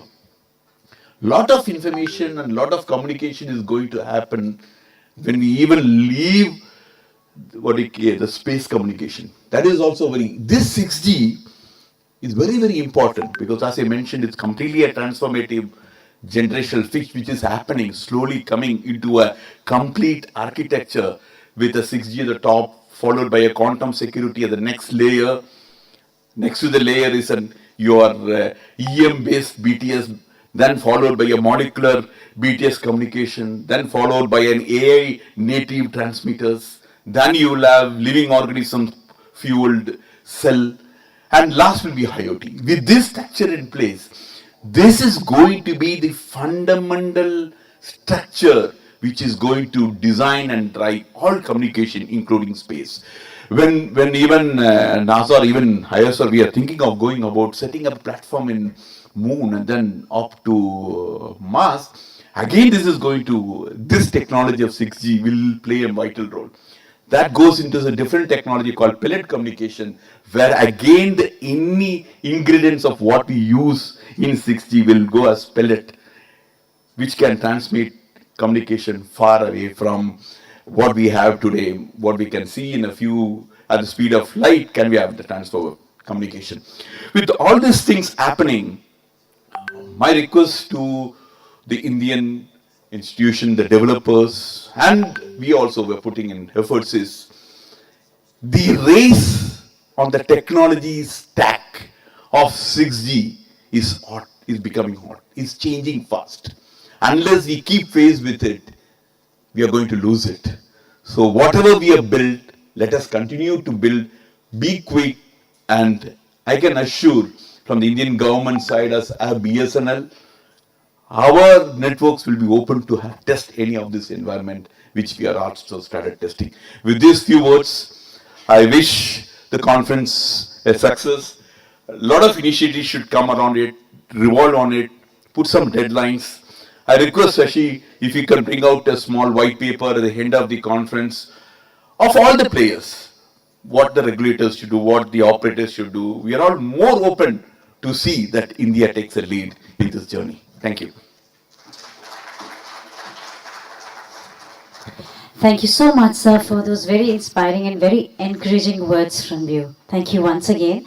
May I now request Mr. Rahul Watts, who is the Chief Regulatory Officer, India and South Asia, Bharti Airtel, to kindly share his thoughts.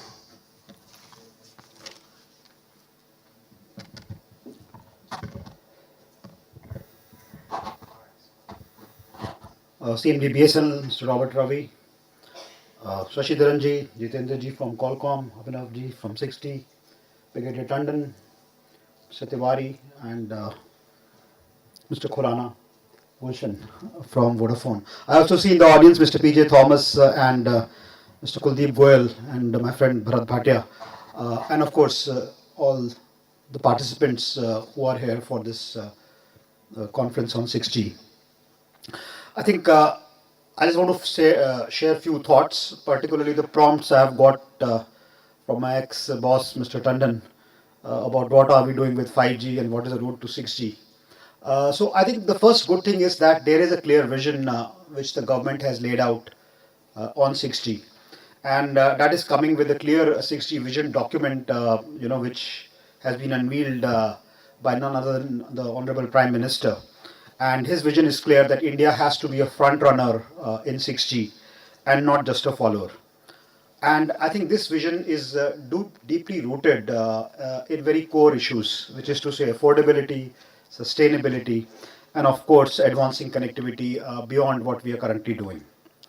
I think as a next step, the Department of Telecommunications has taken very broad strides in trying to formulate that vision into concrete steps. And we are already seeing a large amount of contribution happening on IPs. And the aim is that at least 10% of the 6G standards should be coming from our country. So that's a very bold vision. And I'm sure the government will start working on that. All this is coming, of course, in the back of humongous amount of work done on 5G. We have seen the fastest rollout done anywhere in the world on 5G, backed up by reforms which happened on the rights of way, the ease of way which we have been doing, trying to expand our networks. And this is quite a large scale investment. I don't think, except China, you will see such large networks on 5G being rolled out anywhere in the world.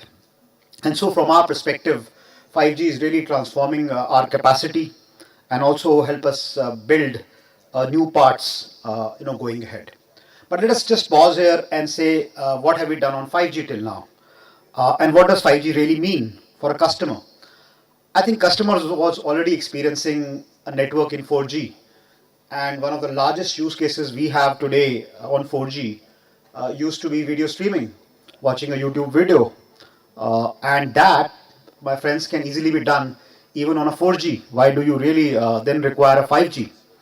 And I think that is where the real challenge lies as to how do we really start monetizing what we have done on 5G. And which brings us to a topic of differentiating services into 5G. There is some early head start. There are enterprise use cases which we at Airtel have tried. We tried doing logistics at automobile factories. We tried doing innovations with one of our vendor partners in their factory in Chennai. We worked with Apollo hospitals to try and see how do we get the latency down and what is the sort of use we can do. We worked with some schools in Uttar Pradesh to see whether we can transplant the benefit of 5G into the next level. So these have been early steps, but nothing concrete, so as to say as a definite use case which seems to be emerging, from that particular factor. And I think that is the real challenges. If we are having this struggle on 5G, what do we then, augur ourselves for 6G? Because then you are really going to a very high level of differentiation when you go towards 6G. Because 6G is not about speed. 6G is only about use cases and the diversity of the use cases which you intend to do. So we have taken some bold steps at Airtel. We remain committed to leading in advancement of technology and giving a real fruit of benefit of technology to the customer. We have this week launched something called priority postpaid for our customers. And what we have tried to do out here is to really bring out the slice feature of the 5G into play. And what does the slice do? It gives you a better and a differentiated experience in terms of quality. One of the features of 5G is you do have a large capacity. And I'm very happy to share that based on our early 6 weeks trials, we found out actually the overall capacity of the network goes up. Not just for a slice user, but for every user, which is a very big benefit of the technology which we are seeing. Of course, the priority postpaid customer will continue to get a more stable experience as he moves across very congested areas. And ultimately congested, if it is really a congested area, the only solution is putting up more and more sites, which I think the network operators are doing. I've got Mr. Tiwari here as an operator, and of course BSNL.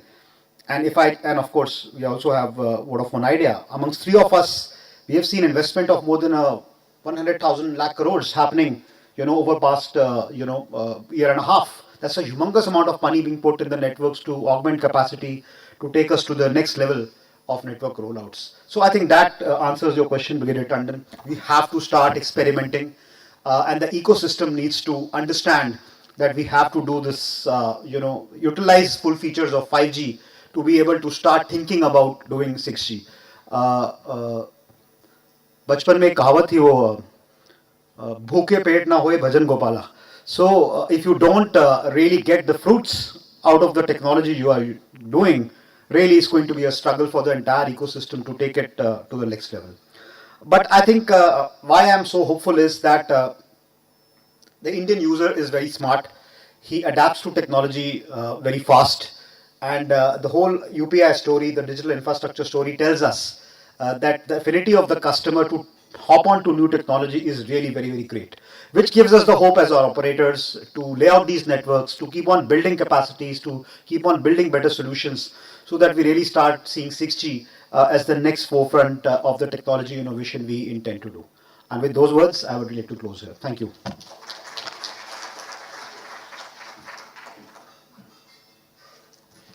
Thank you so much, sir, for those very enlightening words from you. May we now request President Regulatory Alliance GO, Mr. A.K. Tiwari, to kindly share his thoughts.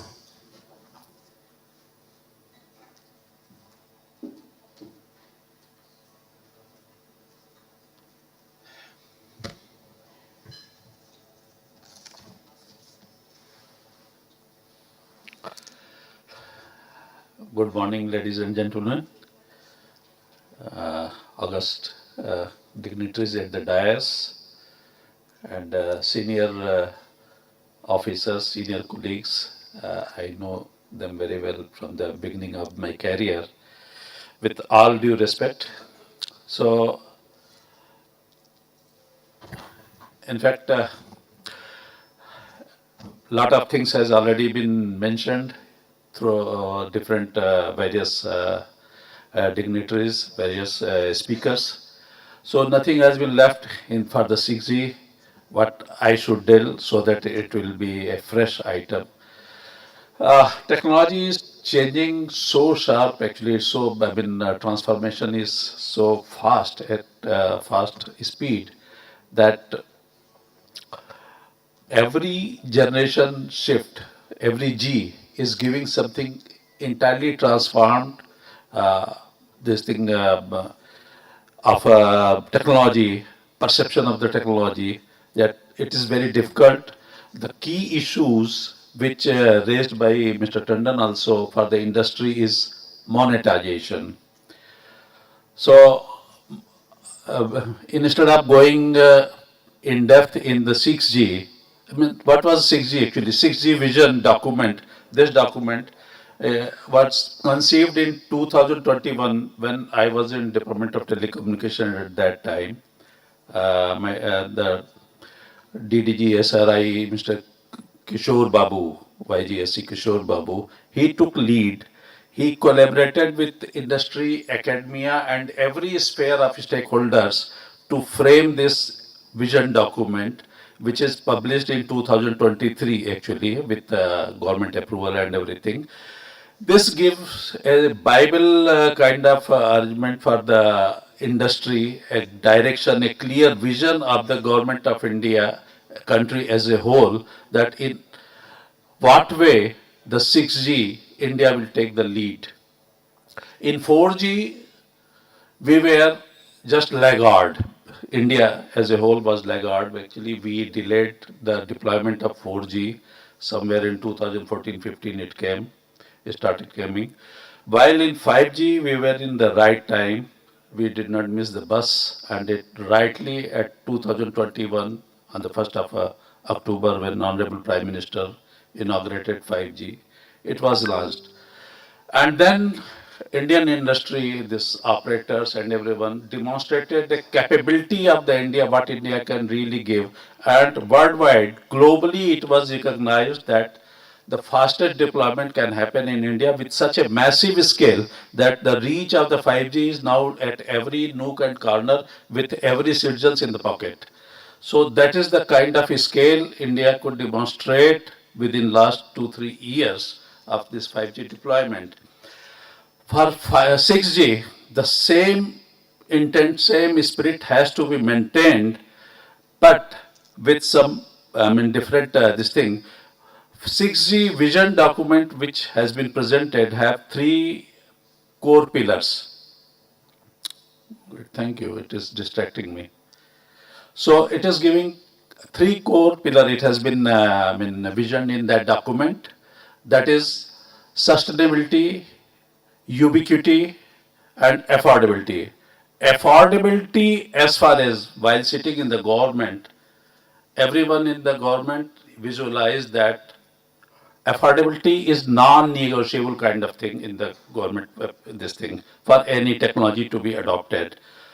With that legacy in mind, Indian operators, Airtel, Jio, Vodafone, and all BSNL, everyone, they have given beyond imagination the per GB cost of the data, which is globally almost most competitive, lowest you can say, leaving some countries. That is the kind of affordability India is giving to such a large scale. While in 6G, the 2G measuring metrics was minutes, while in 2G, 3G. In 4G, 5G, it is GB. In 6G, it will be token. So the price for per token will be very important. I am sure that industry is poised to give this per token to our citizen with a very affordable, at a very affordable competitive price, so that every citizen sitting in nook and corner and even at the forefront, at the forward front of the borders also, they can be able to use this. This 6G as a whole, 3GPP conceptual document, if you remember, 5G was having the three dimensions, URLLC, MMTC, and one more thing. While in 6G, the three use case scenarios have been added. The first is ISAC, sensing and communication, integrated sensing and communication, ubiquity, and then AI, integrated AI native network. This AI native and integrated sensing and positioning, these two use case scenarios, I'm sure Indian industry have the potential to tap. And in my personal view, whatever I am saying, that is my personal view, not from this thing, anyone. In my personal view, this Isaac is going to give the potential to tap the complete monetization scenario. It may be drone delivery, it may be a warehouse management, delivery at the doorstep through the drone, and everything, even forecasting, because AI native equipment, this as a whole network, having such a massive network throughout Pan India, every network element will act as a sensing equipment. So the scale of sensor deployed in this 6G equipment, that will be at such a large scale that sensing parameters and sensing this thing will be able to give tremendous help to the government for the disaster management, for traffic management, and every other use case kind of thing. So these sensing will be the real monetization, as Mr. Tundal mentioned, that monetization. Another from the, FWA will be another use case. And of course, in Bharat 6G Alliance, I am also a member of that. Bharat 6G Alliance is the real, actually, forum which government perceived and formed with the government support. It is a best platform for the collaboration. There is industry, academia, operators, OEMs, everyone, startups, everyone can participate. And this Bharat 6G, B6G Alliance, they have collaborated with many standard making organizations, with TSDSI and international also. So with these MOUs, definitely this Bharat 6G Alliance is the real place where 6G can take a proper shape. And India can contribute through TSDSI and other standard making organizations, through OEMs and everyone, that is in the, they can participate in standard shaping, standard making, because India should not be what it has been as a, should not be treated as consumption market. Rather, it should shape the technology while in CG. Leadership will be attained only when the vision will be realized, only when we will shape the technology, and shaping will be not the reviewing the contribution which are being given in 3GPP and ITU. Rather, every organization should contribute much and much, actively, rather not exactly actively, rather proactively. We should contribute to the standard making organizations, 3GPPs and everyone, unless we shape that in standardization as per our need. Certainly while in last review of the Honorable MOC in the Bharat 6G Alliance, there was a good news that you might all be knowing, if you are aware from the development of the 5G, that LMLC, low mobility large cell concept, that is required for the rural area of the India. That was well supported by the African and Middle East country also, because their requirement is also the same in that way. Similarly, this time for the ubiquitous use case scenario, India has given single cell SLCC, something kind of that word is given. Single cell, that contribution has already been given, that has been adopted in these standard making bodies, and probably if it is approved, if it is contributed in transforming the 6G technology architecture, probably it will be a big achievement for Middle East, African, and to our remote forefronts and borders and remote areas of the country. So that way, we know that in standard making, earlier it was kind of attendance, but now it should not be only the attendance, rather proactively involving in the standard shaping. So that should be our aim. Then ubiquity and everything will be achieved by integration of NTN, definitely. So NTN, I mean, everybody is aware now in release 20 onward, non-terrestrial and terrestrial will be integrated. Here comes the role of policy maker and regulator. That NTN and the incumbent terrestrial network, while it will be integrated, while the philosophy of giving spectrum and everything, method of assignment is entirely altogether different, there should minimum level playing field should be maintained so that the incumbent operators, incumbent technology did not get any loss in monetization or setback. So that is just a kind of integration, I mean, message I would like to give. I mean, it's my personal, it is not any my corporate view. Secondly, for shaping the 6G, to take the lead as to, achieve the vision of Honorable Prime Minister. Time, I will take 2 minutes. Spectrum is another important field. Although I did not wanted to mention spectrum because every time then it start as a debate for the spectrum and everybody is expert for that. But mid-band, while lower 6 gigahertz band is already de-licensed, and I mean that is almost done. Upper 6 gigahertz band, then 7 and 8 gigahertz band up to 8400 megahertz. This is very precious band where capacity, leaving aside terahertz and this thing, this is the only band where capacity and coverage, both the things are, it's a mixed balance, best spectrum, and that is why worldwide it is recognized as golden band. So India has to give a clear indication of the spectrum roadmap, although a roadmap through Bharat 6G Alliance government has already given. But the clarity of thought process that it has been kind of a document, what I perceive, that as if what has already been given and that is probably sufficient for the Indian industry. That is not the case. See, spectrum is the highway.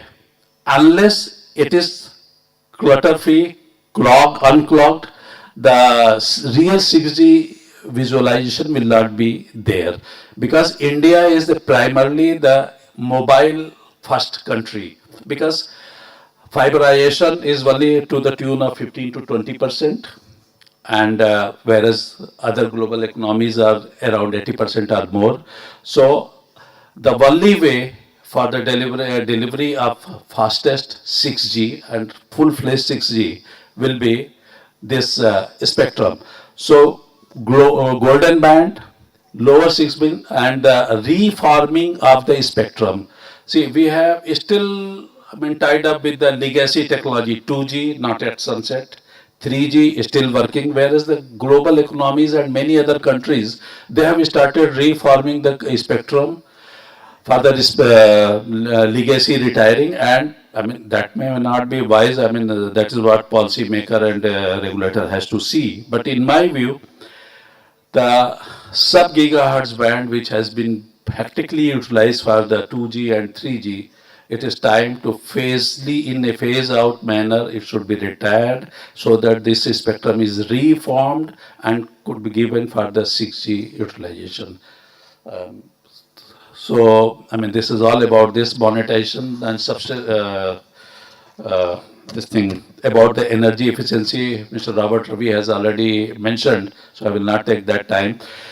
Equipment has to be very energy efficient. Government of India, through Ministry of Finance also, they have given indication that data centers will be there will be kind of incentive for the for the working on the renewable energy, because the per token cost, like the per byte, per GB cost, per token cost, if it will not be in the affordable range of every Indian citizen, probably the 6G will not be the meaningful. Thank you. Thank you so much, sir. May I now invite EVP Technology Vodafone Ideas, Mr. Gulshan Khurana, to kindly share his thought.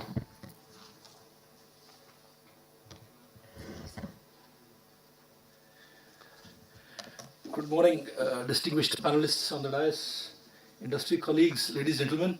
It's very, very difficult to speak after such a august speech by Mr. Robert Ravi, Tandon Saab, Tiwari ji. I've got nothing to say now. It's become very difficult. I'll still start with the glimpses of one or two sentences which I picked up from each of the panelists here. Mr. Robert Ravi mentioned about speech to text to data to internet to applications. And then he finally concluded saying that now we are at a juncture where we are doing connectivity with intelligence. Very appropriately said, because 6G is not just a hierarchical step from 5G. It's not about reducing latency. It's not about increasing speed. It's also about consuming intelligent data. What gets produced? We produce billions of petabytes of data a day. What is intelligent data out of that? We need to analyze. We need to pick up that and give to the consumer as a rightful consumption mode, and not just giving all data to a consumer too. Where edge comes in picture, where AI comes in picture. So that's going to be a very, very key step. Second thing which Rahul mentioned, alluded to, and Tandon Saab also alluded to, is economics. Bhooke pet bhajan na hoy. Very correct. So much of money invested, so engineers have done a fantastic job. They've come in from kilobytes to gigabytes to exabytes and yottabytes being talked about now. We contribute about 20% of global data today in terms of 27, 30 exabytes a day. So much of data being produced. So it has become very, very efficient, and the cost has not gone up. That means there's tremendous job done by engineers, but our business colleagues need to do a little more on how do we monetize this now. I think now is the time when we are moving from pure connectivity layer to an intelligence layer, zero-touch operations, analyzing the quantum of data available to all of us and making some certain useful content out of it. So I think this is the point where we also will see a cusp going in from pure connectivity to a paradigm shift of data analytics. There are two very distinct aspects. One, people get confused, or all of us get confused on how would you see 6G as an evolution step, organic step of improvement from 5G. Of course, the spectrum is going to be more broader. It's going to be higher spectrum, so we'll have ease of sending more data. It's going to be high bandwidth being given to a consumer. It will be much lower latency. We talked about milliseconds, we talk about sub-millisecond now, microseconds now, for example. So that's an evolution from 5G to 6G. How do we give a better experience to a consumer? But 6G is not only about improving on 5G, saying higher spectrum, clean and flat architecture and core, a better transport and fiber pops are increased, and hence the consumer gets a better service. It's not only that. It's about putting consumer data consumption on the edge, for example. How do I save my bandwidth from an edge where India is a land of SMEs? We have multiple industries sitting there who have quality control requirements. HD cameras taking 7,000 pictures a second, for example. How do we do industry 5.0, for example? So it's not only about giving higher throughput to a consumer by way of higher bandwidth and low latency. It's also about bringing sensing to the network. It's also about merging the physical aspects of a human life to a network. How do we sense? How do we bring radar-like capabilities? How do we analyze data at the edge and give it back to the consumer, saying, okay, only 1%, 2%, 5% needs to go back to the core, and rest has to be consumed by the edge itself. We don't need to mix it all with the larger data available. So I think it's a natural evolution step. Also, it's a quantum leap. We have been 6G is making the bedrock for this now. We've been talking about AI. We have been talking about AI-driven robotics. Our colleague talked about an operation happening in Chennai, or a patient being in Ladakh. You cannot have a packet loss saying, oh, I missed one burst and then my operation goes for a failure. No, you have to be reliable as well. There has to be security aspects. We had DPDB Act recently coming out. It has to be absolutely secure, because I'm trusting my network with all my personal data. My network knows probably more than my wife today. Where do I travel? What do I access in the morning? What do I buy? What's my roaming pattern? What's my consumption? What's my spending pattern? So I think security aspect is extremely important when I trust my network to host all of this information about me on a daily basis. So it's about, from a outside in view perspective, it's a natural evolution from 5G, first of all, in terms of only in terms of data and latency. Then the second step comes to how do we make it more intelligent, converge our AI, data analytics, edge compute, etc. into the network. And third is keeping it secure for customer privacy perspective. So I think I'll not take much of the time because a lot has been said already. Last, I'll come to the economics of the network. Now, unless we see a use case wherein the investment being done by me or my colleagues is giving me an output for me to further invest in the network, I think it's going to be a little problematic for the industry.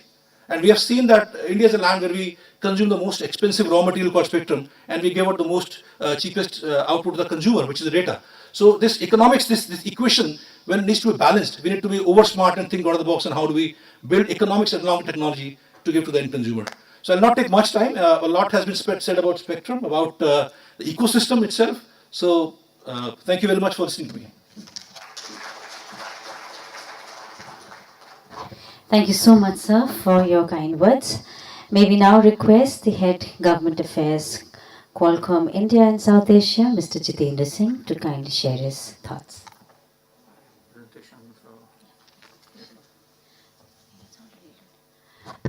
Audiovisual, there's a presentation.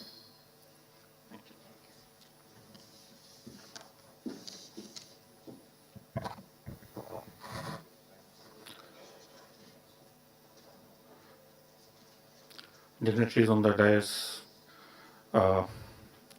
ladies and gentlemen, good morning. So, next slide, please. So, I am the only one with presentation. So, I've been advised to not take much time. So, maybe in some slides you'll find I'll try to skip and move fast. So, we was earlier speaking in morning also, and we also heard some of the speakers about 6G framework. This is where this was decided in 2023, and India played a pivotal role in getting ubiquitous connectivity as part of this entire framework. And most important thing is that the triangle which was talked about is the triangle which is being shown in the center, and then all three new nodes which have been brought in. And if you see these three nodes, one is integrated sensing, and other one is AI and communication. Connectivity is, of course, ubiquitous connectivity is something which was spoken about, and multiple elements will get involved, like NT and other things, to support that connectivity. But if I go to three main pillars of this entire 6G work, which is basically connectivity, wide area sensing, and AI compute.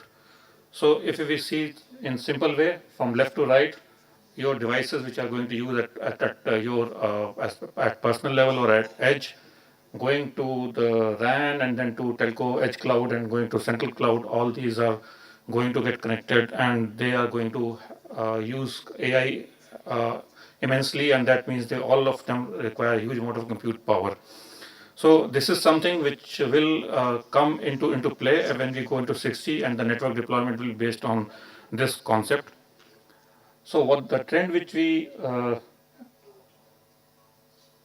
see are basically that AI is now going to stay. It is not going out anywhere now. It is part of our systems, and edge devices are becoming more intelligent, and as they are becoming more intelligent, AI agents are now residing in those edge systems, edge components, and they are getting the models which are part of these edge systems, AI models. They are getting trained with the data which they are observing. For example, I am putting on a set of smart glasses. If I am looking in this direction, whatever data I see, it is coming into whatever I am seeing is that glasses also seeing same thing. Whatever my smart watch is observing, it is passing that information. And the models which are there sitting in those devices also getting trained with that information. So that is the process which is going to continue and evolve. That means that is the kind of data which is going to travel on the network to the RAN, to the telcos networks, and then their core. All of them has to be AI driven to handle this kind of data. That means that kind of spectrum requirement will come into play. Overall, what I see is that AI is going to be your new UI, your interface. Your smartphones will move from having apps. It will be mostly UI, AI-based solutions, AI-based systems which are working on your phones in future. So the entire consumer behavior is going to change with the rise of AI agents, and it is going to get into new form factors, whether it is your locket or your smartwatch or any other wearable. You'll find this, all these things are tracking. They are going to have more sensors associated with it. More sensing will happen, more information will come, and then that will train the models on this network, and that will require more concept of understanding that how AI is going to evolve the entire 6G concept. So edge data, as you see, will become more important, and this is going to force you to improve the compute power of your edge, your RAN components, and then your network. So this is, and that is something which also force you to focus on spectrum slightly differently. You will require to focus on spectrum for uplink as well, because so much of data which is going to get transmitted on the uplink side. Right now, all the primary focus is on the downlink side, but this will force you to focus on uplink as well, and spectrum requirements will also change based on that. So from the telecom network perspective, 6G networks will be AI native 6G, and networks will be built from the ground up on AI embedded into the core, whether it is AI services for the RAN or AI solutions for RAN or AI based enhancement in the RAN. All these will be happening, and then AI is the one which will play a major role in ensuring all this. And this is how the standards are getting formed. It is not that this is a philosophy, it is basically how the standards are getting formed and evolved in 3GPP right now. And the work and the system which I am trying to show you here is actually also what we are discussing in 3GPP as well. One of the important aspects which I spoke about out of two parts, one was sensing, other was AI. I spoke about AI. Other one is sensing, and sensing is something which is coming into play and it will be playing a major role. So it is not that you require separate equipment or separate radio systems to do the sensing. It is your same mobile phone, same network which is going to do the sensing work in the wireless domain. And the same RF signals which are going to actually provide you sensing in this case. So, and there will be various use cases you can have on the sensing side, whether it is activity monitoring or motion detection or environment monitoring. So we have a demo on this in the side room, and then you can actually have a look at what sensing can actually help you in doing. There are various use cases which you can have, whether it is automotive detection and tracking. By the way, automotive is a sector where AI and this sensing is becoming very important and is being used effectively and now is being adopted also in India. Also, we are hoping that this will get adopted. So there are drone detection, there are automated guided vehicles, and then weather monitoring, health monitoring. All these come into play with sensing. So that sensing is something which will play and will create a strong use case as we move forward. And 6G actually helps in enabling those the sensing part of it, because it is integrated part of the thing. And this is not only that you can only use some of these use cases. There are other aspects in terms of creating digital twins. There's something which we did in San Diego, and this is a demo which we also have here. And there are two drones which we were flying with different sizes, with one using 100 megahertz of bandwidth, other one is using 400 megahertz bandwidth. And the kind of clarity which we got by sensing of that environment using same RF frequencies which we are using for standard communication, no radars, it's only sensing. And based on that, we were able to actually understand the layout of the land, the obstructions and other stuff, and network can be designed based on that. That's what we tried to demonstrate in this demo. And then the movement of vehicles and everything was able to be, we were able to detect because of the sensing which we were able to achieve through same set of spectrum which you're using for communication. So as we move forward from 4G to 5G and 5G advanced and 6G, the kind of evolution of use cases and the requirements which are there is also growing. The connectivity is expanding, and the broadband enhancement is actually helping to adopt all these use cases. So this is something which will grow, may not happen on day one, but it will happen. And that's how we saw earlier in 5G also, before that in 4G as well. things will grow. They will take time, but they will grow. And this how we visualize that how the adoption of technologies will happen. And based on that, the planning has to be done in beginning. And like what we saw earlier.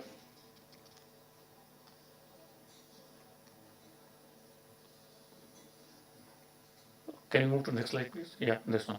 So as we saw earlier, some of the speakers spoke about this, that when we were in 3G, we had a fixed 5 megahertz bandwidth. When we moved to 4G, 20 megahertz bandwidth was felt sufficient to work on. With 5G, 100 megahertz bandwidth was giving decent quality of service. But as we move to 4G to 6G, 400 megahertz bandwidth is being considered in standards as the required spectrum for achieving that kind of experience which we are talking about in all those different use cases. So this is where we are looking at about spectrum, and therefore it becomes, so whatever we spoke about the technology, it can only be implemented if you have the right spectrum, as someone mentioned, that if you don't have right highway, and we try to run a vehicle which is supposed to run on that highway, we try to put it on a track, dirt track, it may not give the same performance. So we need the right spectrum for that. And beauty of 6G is that it can go into any spectrum band, but in this case, because spectrum is already utilized effectively by operators, they are already having their networks, so they cannot be disturbed, and so you require greenfield spectrum to actually do trials initially and for initial launches, and later on things can move into the existing spectrum as well. Somehow, can you move to the next slide, please?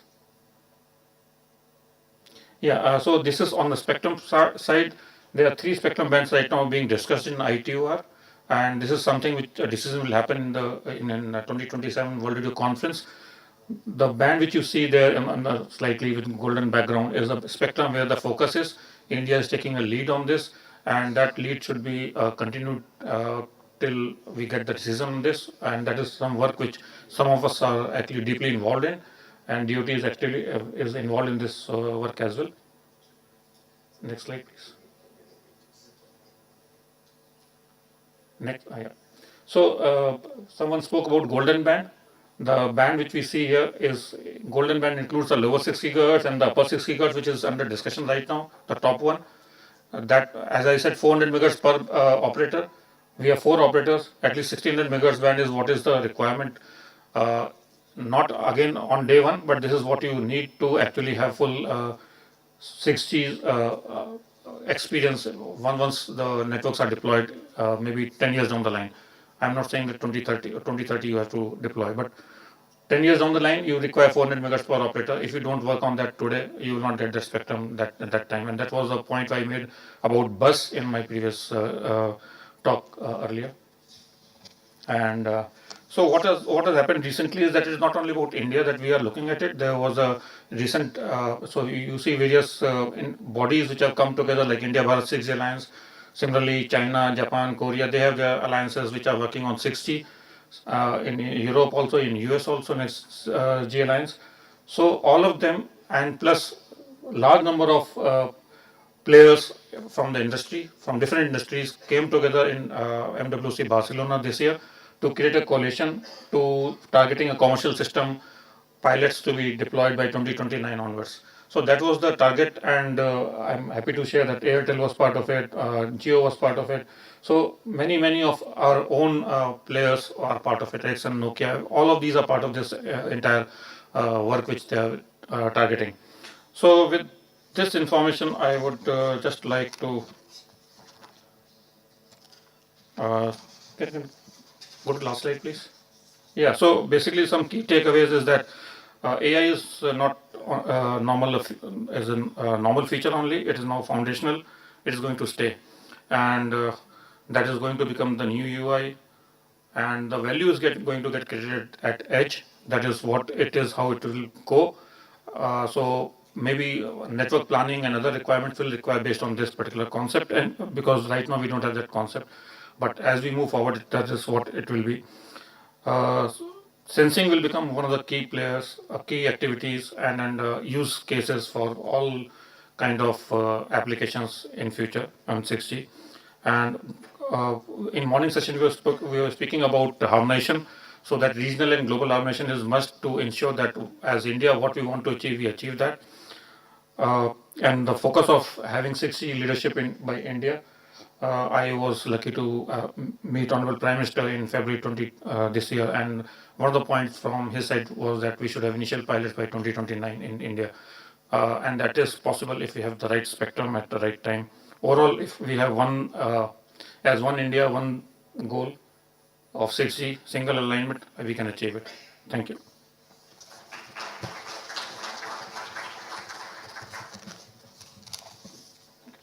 Thank you, ladies and gentlemen. We have the last memento presentation and a book release. I request Govind Pathak to come on the stage. Please bring the book. I request the Sri Robert Reviji to please inaugurate the book. After that, Govind will speak about 2 minutes, but that is later. Come to the. Ladies and gentlemen, a moment of great importance, a book release. It's the book on the 6G threshold from connectivity to decision-driven networks by Sri Govind Pathak, and we request the dignitaries to release the book. Please join us in this moment of celebration with a huge round of applause, requesting all our media persons to kindly quickly capture this moment.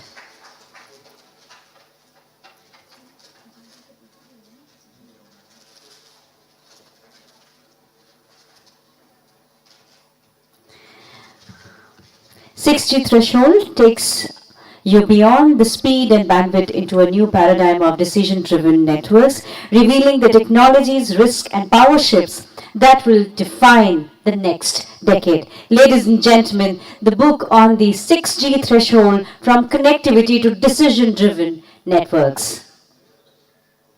Thank you so much, honorable dignitaries, for releasing the book.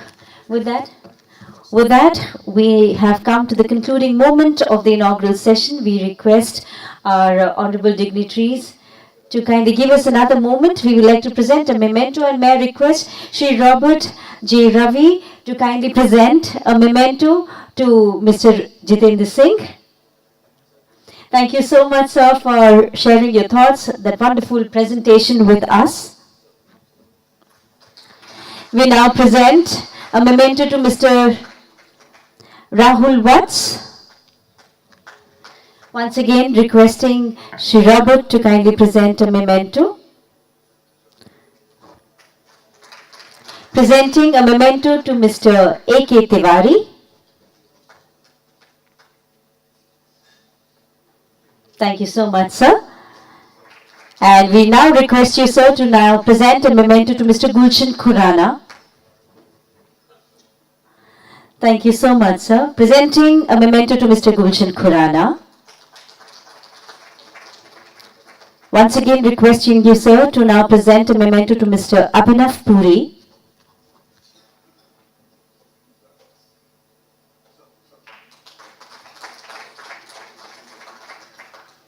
And we now request you, sir, to present a memento to Brigadier Anil Tandon. May I request Brigadier Anil Tandon to kindly step forward. Thank you so much, sir. And ladies and gentlemen, I now request Mr. Shashidharan to kindly present a memento to our guest of honor, Sri A. Robert J. Ravi. Ladies and gentlemen, a huge round of applause as we thank our honorable guest of honor for doing the honors and also being part of this inaugural session. I once again request Mr. Thomas to kindly join us onto the stage in presenting the memento to our guest of honor, Sri A. Robert J. Ravi. Thank you so much, sir.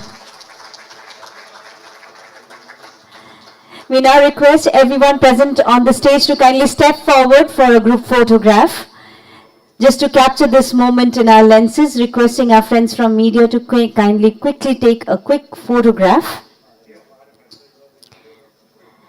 And after this, ladies and gentlemen, we have a very short networking break, exactly for 10 minutes. And after that, we would request you to kindly join us for our next technical session.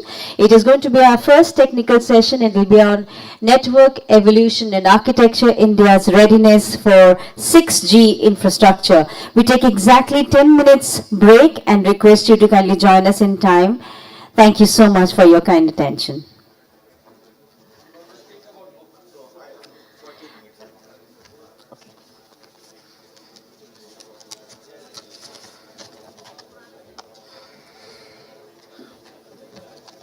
So hi, good afternoon, everyone. So those who know me, I am Govind Pathak. My first book was Amazon bestseller globally, and book name was Entangled Reality: Conflict and Collaboration Between Physics and Mathematics. That was #1 in India, #1 in United Kingdom, and #1 in United States. This is my fifth book, 6G Threshold. This is my fifth book, 6G Threshold, from connectivity to decision-driven network. So one generation of technology solves some problem of previous generation, but also create next set of challenges. And this is how technology has evolved and is going to evolve. So 1G about connected voices, 2G about digital communication, 3G about connected mobile data, 4G about transform mobile internet, 5G about ultra low latency, massive broadband and machine scale connectivity, and 6G will move further towards global coverage, terahertz communication, integrated sensing, AI driven network and intelligent automation infrastructure. Because future of network will not just connect devices, they are going to connect intelligence. AI is no longer sitting on the top of network. AI is already becoming part of network. So this book also captures 10 major 6G use cases. Again, I have captured one chapter on operator strategy. What should be the operator strategy to differentiate from web scale operator? Then AI native telecom architecture is there. So Virgin digital infrastructure is there. And I had also covered 10 emerging technologies from next 25 years standpoint. So you will find several interesting technologies which are evolving, right from media independent communication, interplanetary communication, where how communication is going to happen at conceptual level between Earth, Moon and Mars. So it's not only 6G. So I have also captured about 7G. So 6G about connecting intelligence, and 7G is going to be about connecting consciousness. So your thought, your emotion, your love, everything is going to be shared over over network. So one point I would like to highlight, AI is not the future. AI is not the future, control is the future. So my next book, which is coming, is highlighting this. So enterprise AI control, how organization govern the intelligence system at scale. That is going to be equivalent to 6G for enterprise market, and that book is getting released next month. And I would also like to highlight, this is the book published by an Indian. Publisher is again Indian and globally available. So that is, and if you compare the price, it is hardly 10% of any equivalent book available in the market. Thanks a lot.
everyone.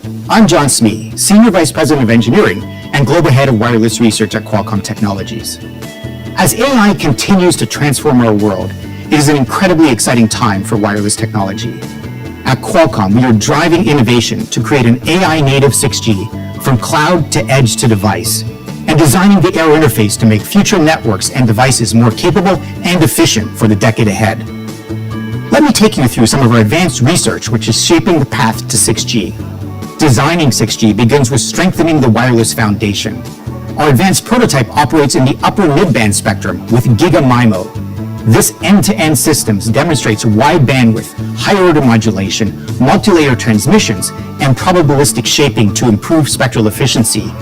It also supports sub-band full duplex, enabling simultaneous uplink and downlink operation to improve uplink coverage and reduce latency. Through collaborations with global infrastructure vendors, we also have validated early 6G RF alignment, front-end performance, and throughput targets across configurations. These prototype-driven insights will shape the technical trajectory of 6G and prepare us for the next phase with devices and expanded capabilities. As we move towards the 6G era, the emergence of agentic AI devices and lightweight augmented reality glasses show how devices, networks, and intelligence work together to deliver more natural interactions. Distributed computing can also shift tasks between devices and the edge based on link conditions to support continuous image capture with contextual understanding. When connectivity is strong, processing occurs at the edge. When it weakens, processing can move to the smartphone itself. Collaborative communications can further improve reliability by routing traffic across companion devices, enhancing coverage and latency for compact wearables. We are designing 6G to extend these capabilities with context-aware communications, where devices can interpret application intent and adjust radio parameters in real time. This keeps latency-sensitive applications like cloud gaming responsive. It also stabilizes video calls, even when background tasks compete for resources. Agentic devices can incorporate information from applications, device state, and the real-time context to identify recurring impairments and apply preemptive adjustments. By learning patterns such as coverage drops along a route, they prevent disruptions and improve both user experience and operational efficiency. 6G can also enable trade-offs between on-device intelligence and network-assisted computation. By offloading demanding AI tasks to nearby edge servers, devices can access larger localized models while remaining responsive and conserving power. Integrated sensing. Kind attention everyone. May I request everyone who's outside the hall to kindly join us inside. Requesting our organizing team members to invite all our guests, our delegates who are outside the hall to kindly join us inside. We are about to begin with our technical session 1, which would be on network evolution and architecture India's readiness for 6G infrastructure. May I request everyone who is outside the hall to kindly join us inside.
That track fast-moving LEO satellites without ephemeris assistance. We also have demonstrated direct millimeter-wave satellite-to-handset links, achieving sustained throughput even when the handset moves or experiences temporary obstructions. This work illustrates how 5G and 6G can deliver high-rate, globally consistent coverage by using satellite systems that complement terrestrial networks. 6G fixed wireless access will expand system capacity and coverage by combining wider spectrum with more efficient signal processing. These advancements strengthen both access and backhaul links to support high-performance broadband across diverse deployment scenarios. SuperQuam increases spectral efficiency through high-order constellations such as 16K QAM, supported by strong SNR, short-range links, and massive MIMO. Lab tests show reliable multi-layer performance. For extreme bandwidth, sub-terahertz lens MIMO enables geometric multi-layer capacity. Tests at 145 gigahertz demonstrate scalable architectures capable of reaching fiber-class throughputs for fixed links. These innovations are moving quickly. From cutting-edge 6G prototypes and agentic AI devices to digital twins and satellite connectivity, we are building a unified and intelligent wireless platform for the next decade. At Qualcomm, our research is rooted in engineering rigor and a passion to drive 6G wireless technologies forward. It is my honor to lead this team as we strengthen the foundations of wireless and expand what is possible. Thank you for joining me, and please explore these latest demonstrations to see how the future of wireless is being built today.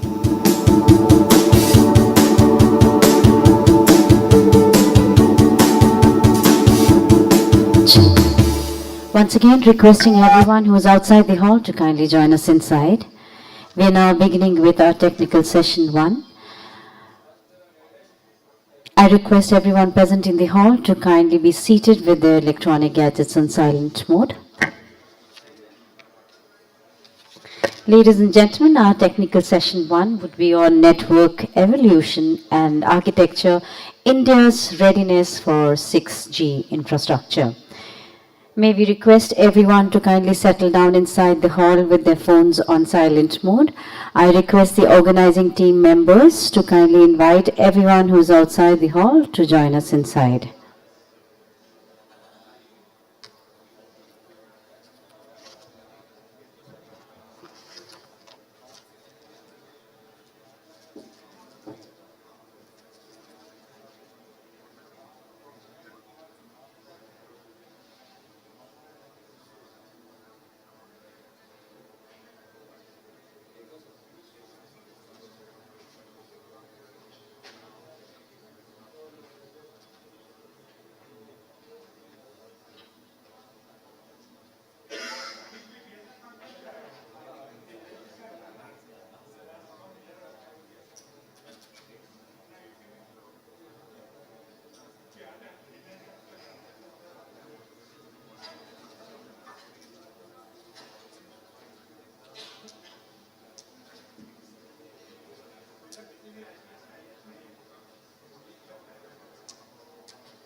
Requesting everyone to kindly settle down, please.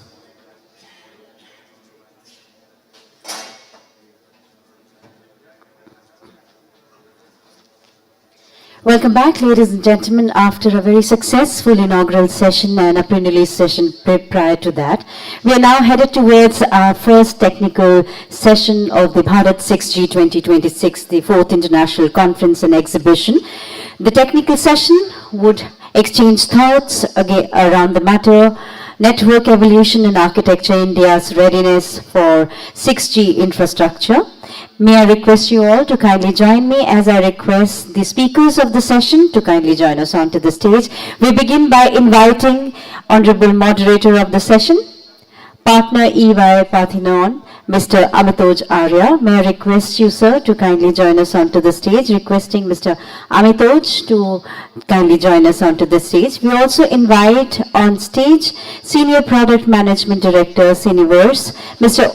William Oliver, to kindly join us onto the dais.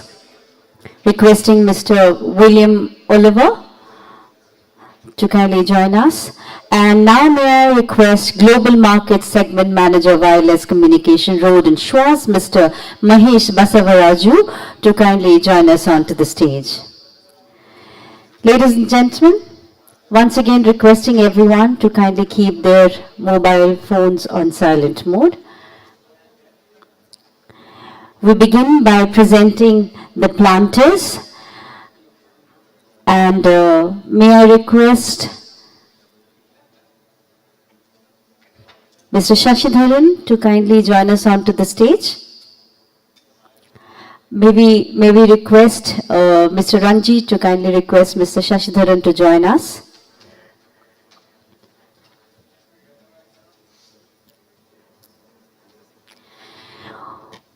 We welcome our honorable guest onto the dais with a planter, and we request Mr. Shashidharan to kindly join us onto the stage.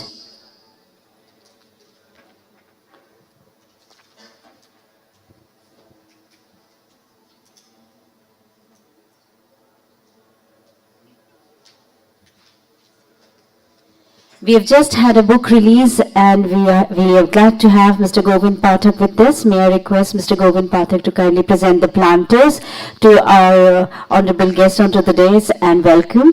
May we request you, sir, to present a planter to Mr. William Oliver and welcome him. And may we now request you, sir, to kindly present a planter and welcome our moderator and speaker.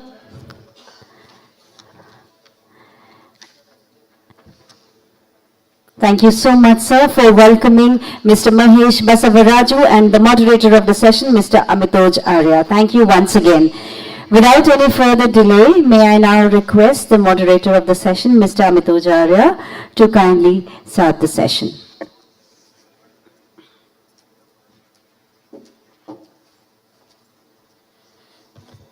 Thank you.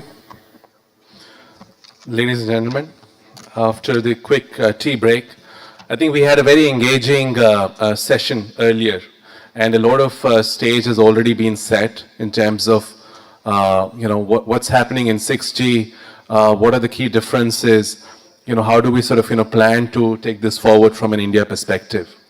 Without taking too much of time, I'll just present 2 slides, and then maybe we can sort of get on with the presentations of the other esteemed panelists. If we can move to the next slide.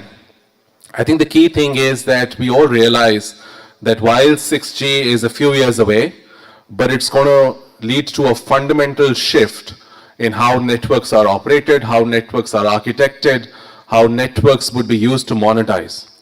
So it's not a feature upgrade, it's a fundamental shift.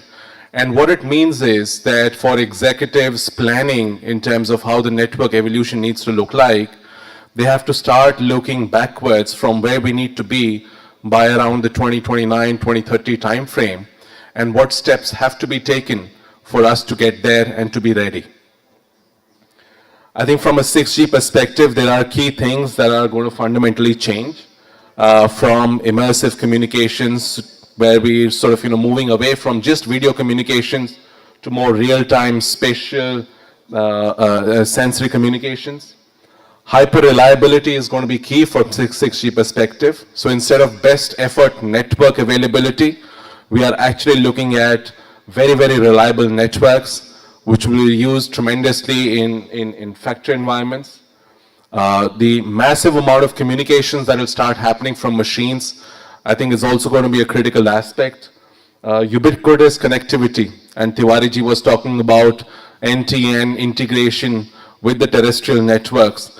And that ubiquitous connectivity will lead to a lot of use cases that will open up in the future as well. Artificial intelligence, and I like the term that was used in the previous session, that it's not a layer but a fundamental ingredient of the 6G era moving forward. So how will that be integrated? And then the integrated sensing and communications, which is the biggest lever of how do we have these intelligent devices which are sensing across different aspects and providing real-time communications. If we perhaps move to the next slide, we'll skip the next slide. Yeah, maybe let's move to the next one. So I think this was talked about in the earlier session, but I think what executives need to plan out is how we move from 5G to 5G advanced and then subsequently 6G. While I think a lot of cloud enablement has already started to be integrated into our networks today, but that 5G advanced stage, which is basically release 18, 19, 20, that will sort of, get into more deterministic performance. So you're actually having a better control of the network. There's a deeper integration on the edge aspects as well. And it's more cloud native and microservices enabled, right? So like we have some cloud integration today, but this 5G advanced layer is going to allow us to harden our cloud native and programmable network stack before we move to the 6G environments. And then obviously, we are talking about all the features of 6G later today as well. If you move to the next slide, which is where we want to touch upon, and how India can take a lead. One, I think because of the fact that it's more software-defined networks that will see the future evolution of 6G. This is where India already has an edge, and we will continue to sort of, lead from that perspective. We already have a very robust and globally recognized digital public infrastructure, or the DPI stack as we call them. Right? It could be the Aadhaar rural connectivity, the India stack. How that can be integrated into the Bharat stack of 6G is going to be critical in terms of how leapfrog our economy from where we've already come so far into the next era as well. Obviously, a few things need to be streamlined. There was a lot of streamlining around the whole towers and RAN space for the last few years. Data centers have been in big demand for the last few years, continues to grow. We are at about 1.3 gigawatts capacity today, expected to more than double in the next few years.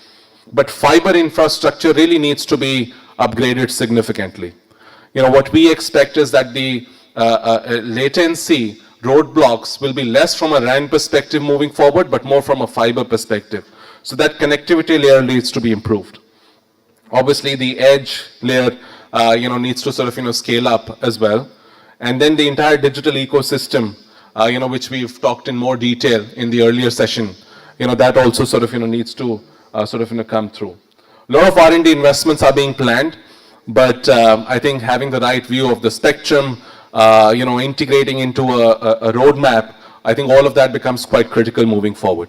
So with that, let me open up this session for our esteemed speakers, and let's have a more detailed discussion into what the technical requirements from a 6G perspective would be. Thank you.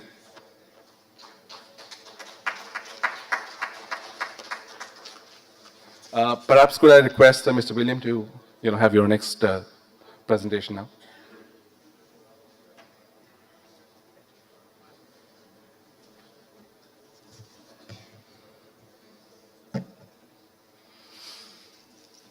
Hello, good morning everybody, good afternoon, ladies, gentlemen, distinguished guests and speakers. My name is William Oliver. I'm Senior Product Management Director at Syniverse. And today I'm going to be speaking to you about building the roaming and settlement foundation for the 6G era. Today really is about a practical foundation for 6G readiness. Roaming, secure interconnect, and most importantly, monetization, and really the operational plumbing that makes this revenue real. The core message is simply that 6G outcomes are determined by the decisions we make while scaling 5G, especially 5G standalone roaming, signaling modernization, and settlement evolution. Today we'll focus on actions operators can take now so that they can de-risk that later interoperability and unlock new revenue sooner. There's a very famous Broadway musical starring Liza Minnelli. It was later made into a film called Cabaret. There's a key song in that film, and one of the key lines from that song states that money makes the world go round. Of that, we can be sure.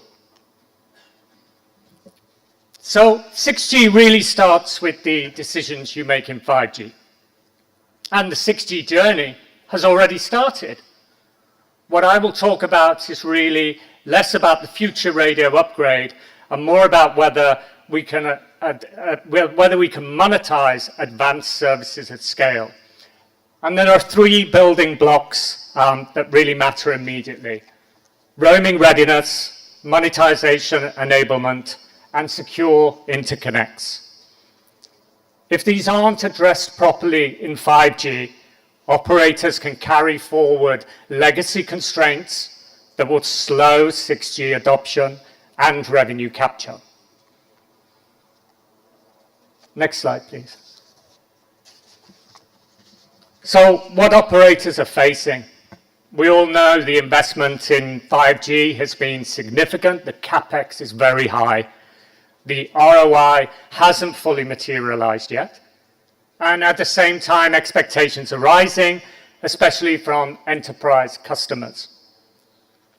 We all know the use cases: IoT roaming, private networks, low latency applications. They're real opportunities, but they really require a different way when we start thinking about how do I monetize those services? How do you unlock those revenue streams without completely disrupting your existing business? So while 5G CapEx is high and return on investment pressure remains, new revenue streams must be unlocked, not just more gigabytes sold. The challenge really is that legacy roaming and billing frameworks, those that exist today, they really weren't designed to monetize these new service attributes cleanly or quickly. Next slide, please. So 5G standalone roaming, it's really where this transformation, that's where it starts. This is where we move to a world of API-driven networks, HTTP2 signaling, cloud-native architectures. These aren't just technical upgrades. They fundamentally change how services are delivered and therefore how services are monetized. What's important here is that 6G will build directly on that 5G foundation. So if 5G standalone roaming isn't fully operationalized, and I know we've heard 5G standalone roaming is coming, 5G standalone roaming is coming, but conference should mark my words. 5G standalone will be coming, and it will be coming very soon. Keep an eye on the press in the coming weeks and months. But it's not delivering real commercial value today, and therefore if it doesn't do that, that makes it very difficult to start scaling when we get into 6G. So 5G standalone roaming is the proving ground. This is where you test, you refine, you validate the monetization models that will define your 6G strategy. And what does this enable commercially? Well, charging models are tied to application, quality of service, latency requirements, and not just coarse usage metrics. How much data did I use? Next slide, please. We've heard many people speak this morning how security becomes foundational in this new environment. And with STPI, it's not just another network function. It's what enables secure, trusted communication between operators in a 5G world. As networks become even more open and API-driven, that attack surface increases. And at the same time, you're onboarding more partners, more services. There are more people and things in the network, all of which feed into cost or revenue and inevitably monetization. And SEP ensures that that all happens securely. What we're actually seeing in the market is that hosted or managed SEP models are actually helping operators move faster, reducing deployment complexity, and accelerating time to market, and therefore accelerating time to revenue. And this really does become more important as we move into and towards 6G, where the ecosystem becomes ever more connected. Next slide, please. So in 6G, signaling will drive real-time decisions and how traffic is routed, how services are prioritized. We talked about slicing earlier on, and how policies are enforced. It really means that operators have to start modernizing now, and this includes supporting HTTP2, static routing, intelligent routing, optimizing for latency and reliability. If that signaling isn't optimized, it directly impacts service quality, and that directly impacts revenue. Pricing models can differ significantly, actually, when we talk about latency, reliability, and cost.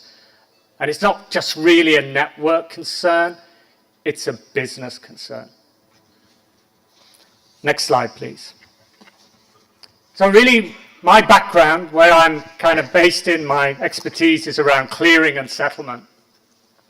And one of the most important points in the entire discussion, really, is monetization doesn't happen in the network, it happens in clearing and settlement. So you can deliver all of these new wonderful services, but if you can't accurately charge and settle with the people you're delivering them to, then that revenue is at risk.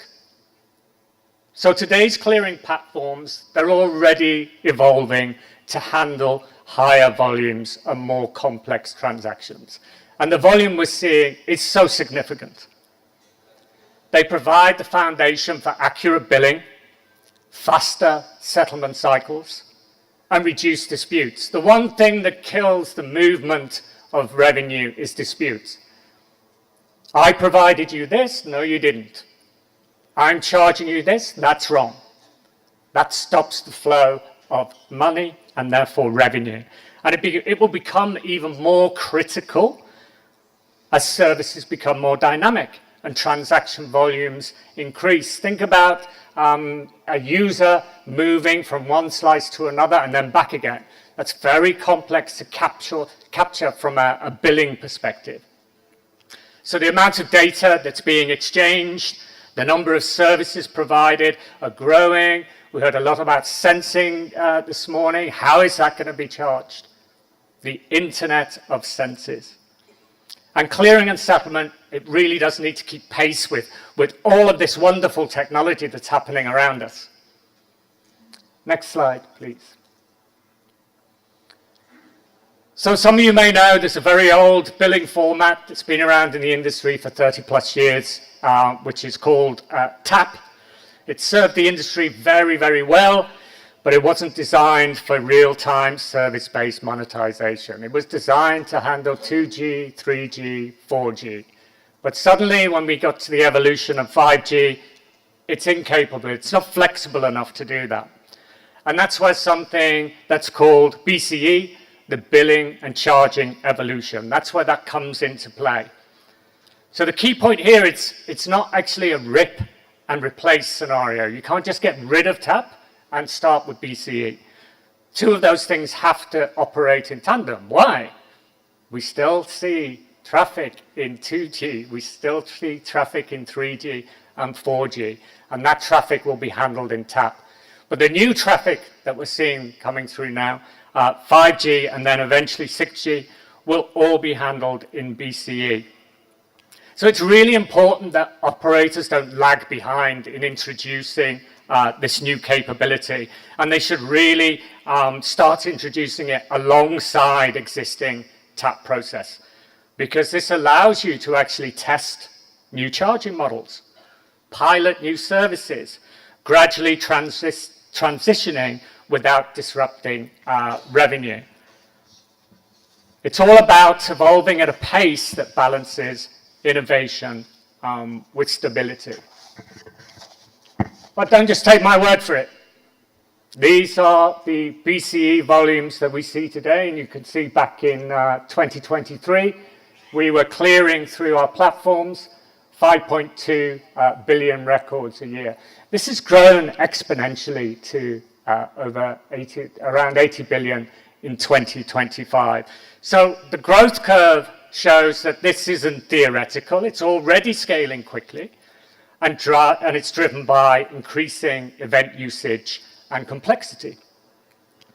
This matters because systems and processes must be designed for sustained volume growth and not just remain at a pilot scale.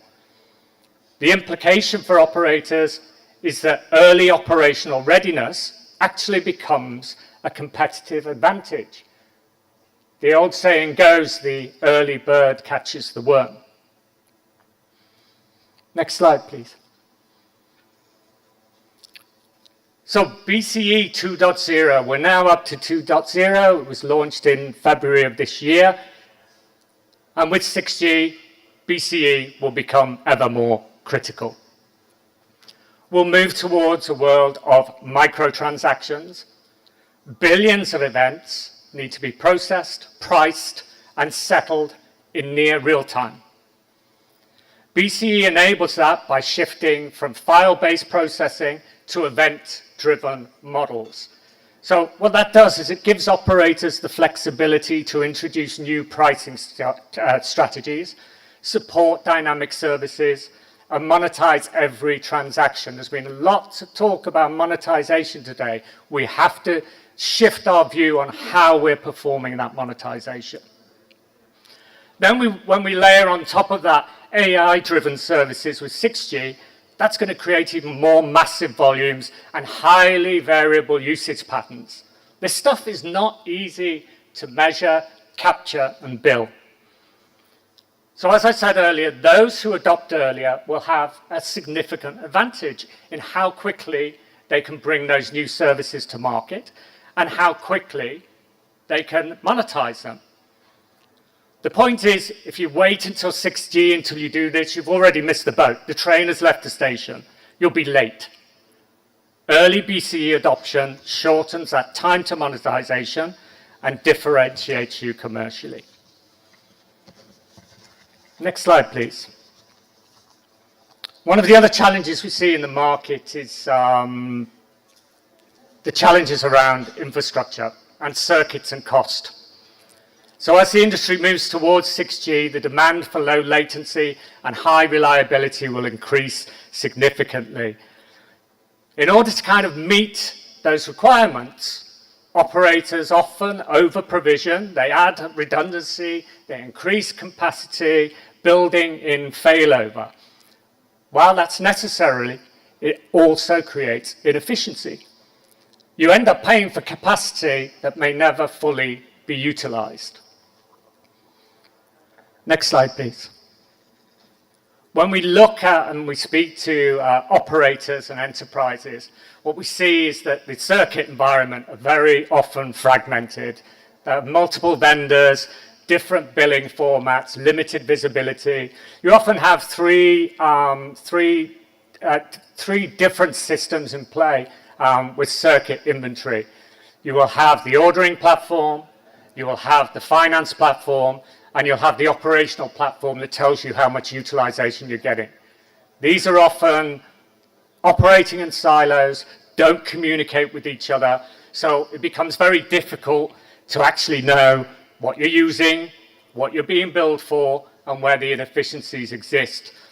So circuit management itself is frequently manual. It's still done a lot of it on Excel spreadsheets. It's fragmented, it's opaque, and those are exactly the conditions that create cost leakage. So the integrated foundation for 6G, let's circle back. 4 key areas that operators need to focus on. 5G standalone roaming is your operational foundation.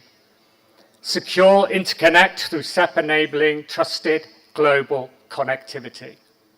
Monetization through clearing and the settlement evolution with BCE, and infrastructure optimization, making sure your investments are efficient and sustainable. And by the way, these are not separate initiatives. They need to work together. Sometimes we're asked, oh, which key thing should I work on? I'm sorry, ladies and gentlemen, you can't work on just one key thing. You have to work on many things to be successful.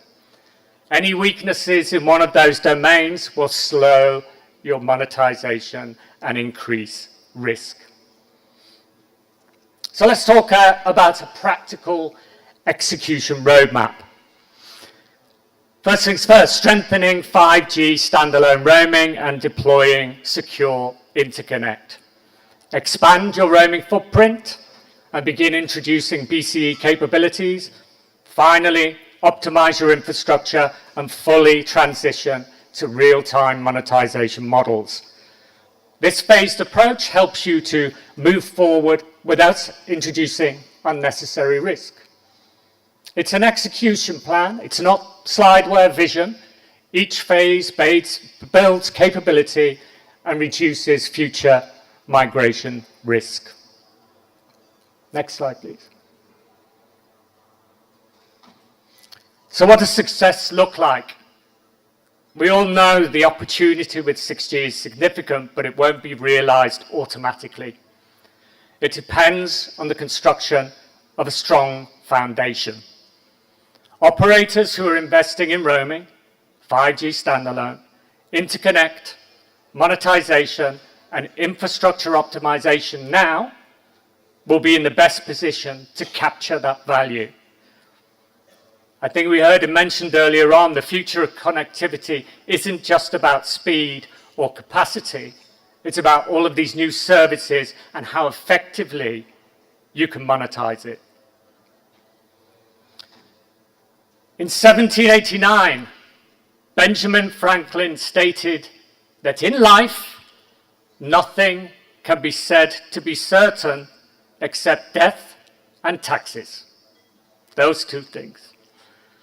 I think we can also add that there is another certainty here, and that certainty is that the winners in 6G will be those who treat 5G as the foundation building window.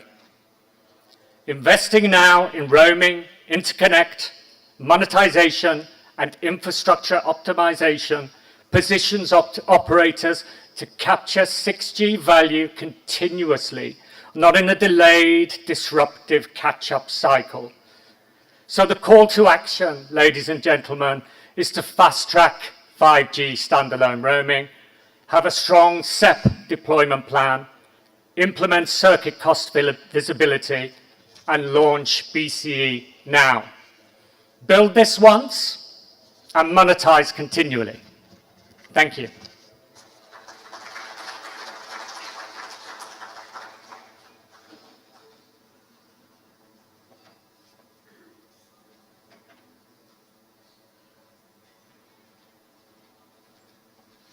Thank you, Mr. William.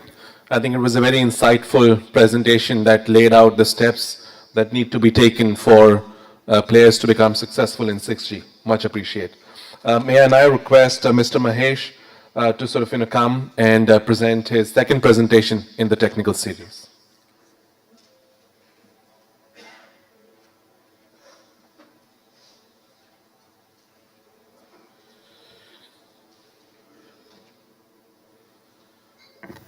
Good afternoon, ladies and gentlemen. Welcome to the technical session. I'm Mahesh Basavaraju from Roden Schwarz, a test and measurement company. And in this session, I would like to touch upon how test and measurement can enable 5G advanced and also the journey towards 6G. Yeah. With that pursuit, let me start. So here we have the roadmap towards 6G, and interestingly, from this release 20 onwards, if you see, there are two branches, 5G advanced, one taking care of the 5G advanced items, and the other one looking into the study items for 6G. And also, if you look at the end time for release 21, so right now we are in release 20, where the study items will be worked on what would shape the future next generation technology, the 6G.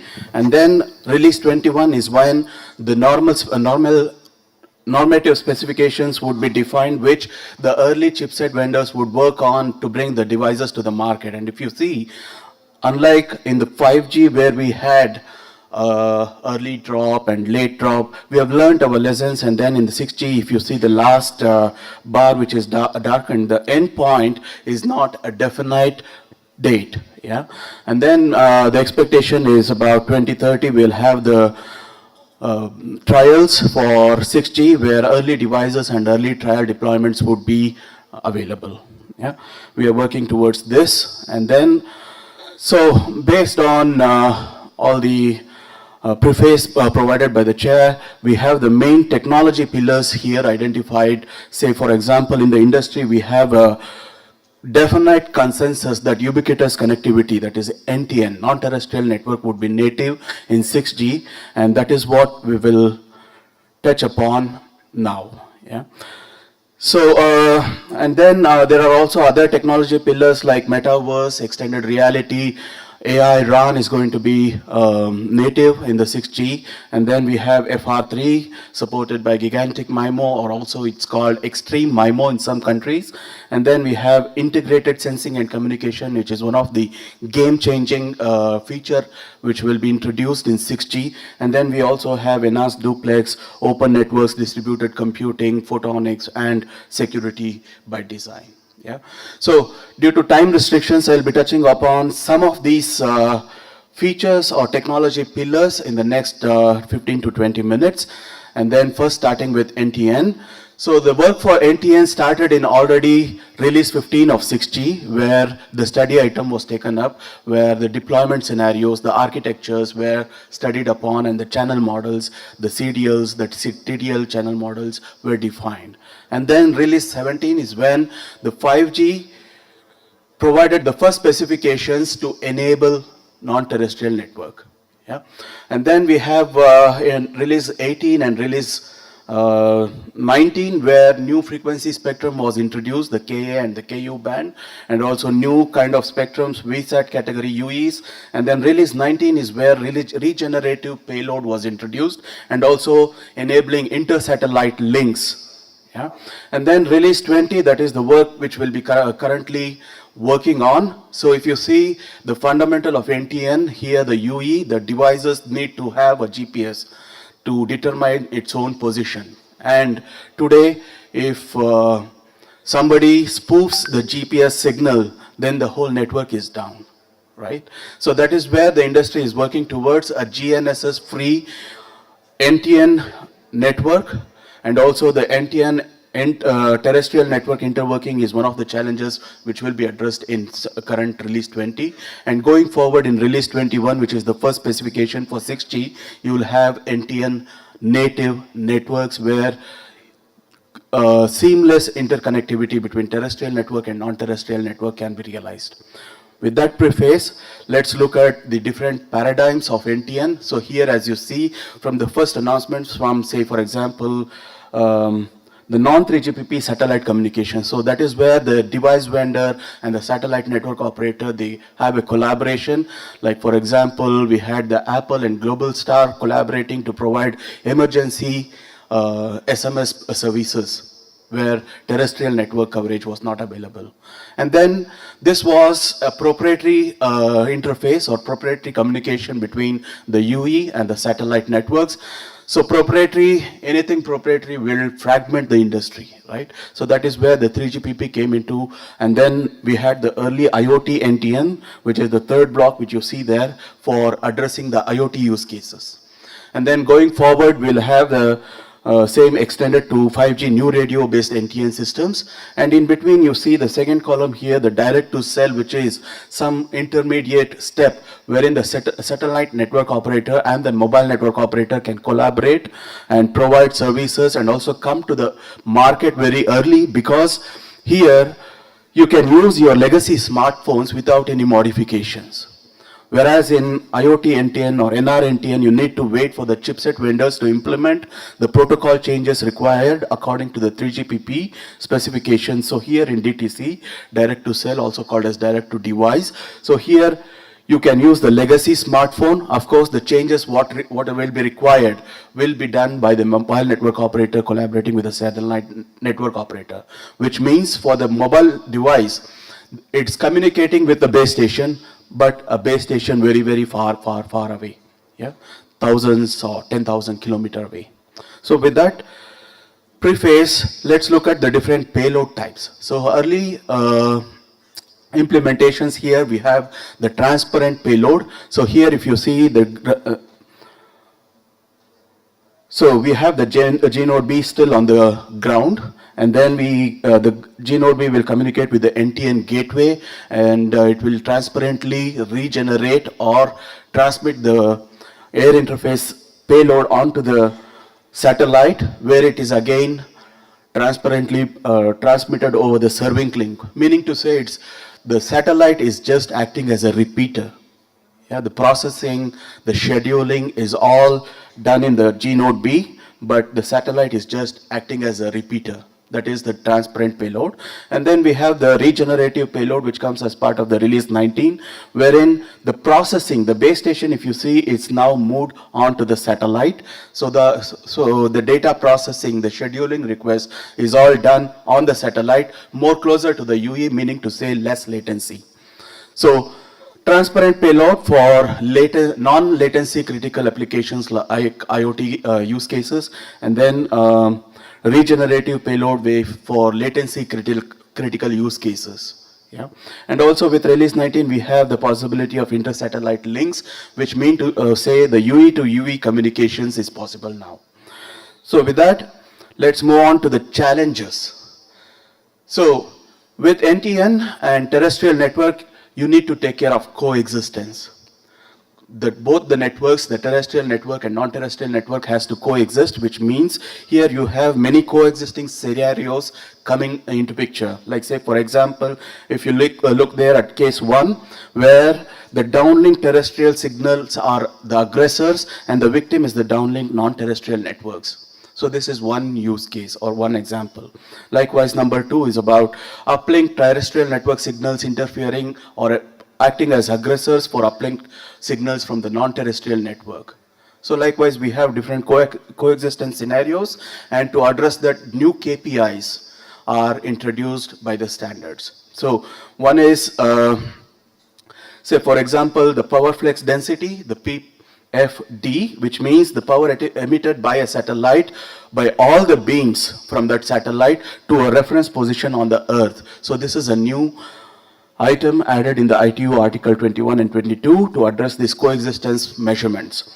And then likewise we have, say for example, here if you see down, the terrestrial network while communicating to the satellite with the wanted beam, you also have off-axis antenna transmission, which is the off-axis power flex density creating interference to the satellites, adjacent satellites.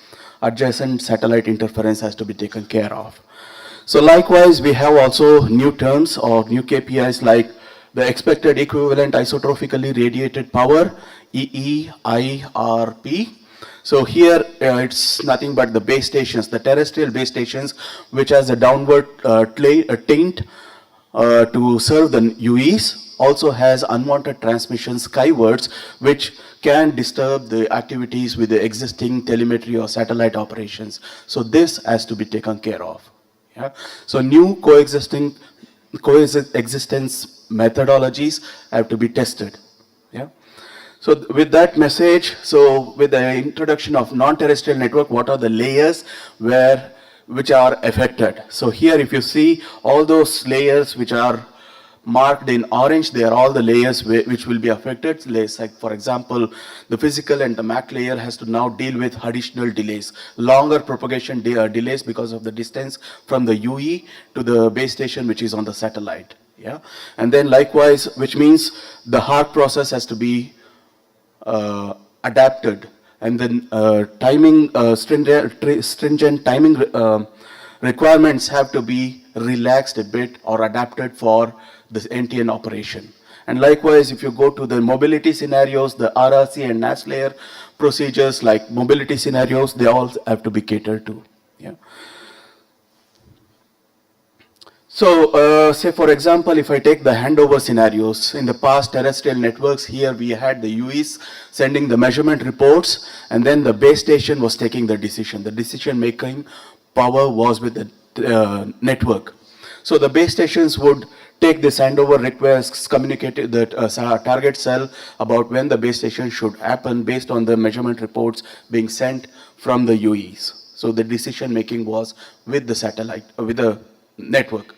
Now with the satellite communication, so now the base station is moving at 27,000 kilometers per second, which means the fundamental shift is we were only accustomed to UE mobility. The UEs were moving, but now the infrastructure itself is moving. So this has to be accommodated, yeah? And that is where there is a change, and that is called as the conditional handover. So unlike on the figure you see here in the terrestrial network where you had the power changes which were significant between the source cell and the target cell, so there with respect to the satellite communication or non-terrestrial network communication, though there you see the two signals from the two satellites are almost close. Like for example, the GPS signal, if you go with a spectrum analyzer around this area, everywhere you would see about -110 dBm, right?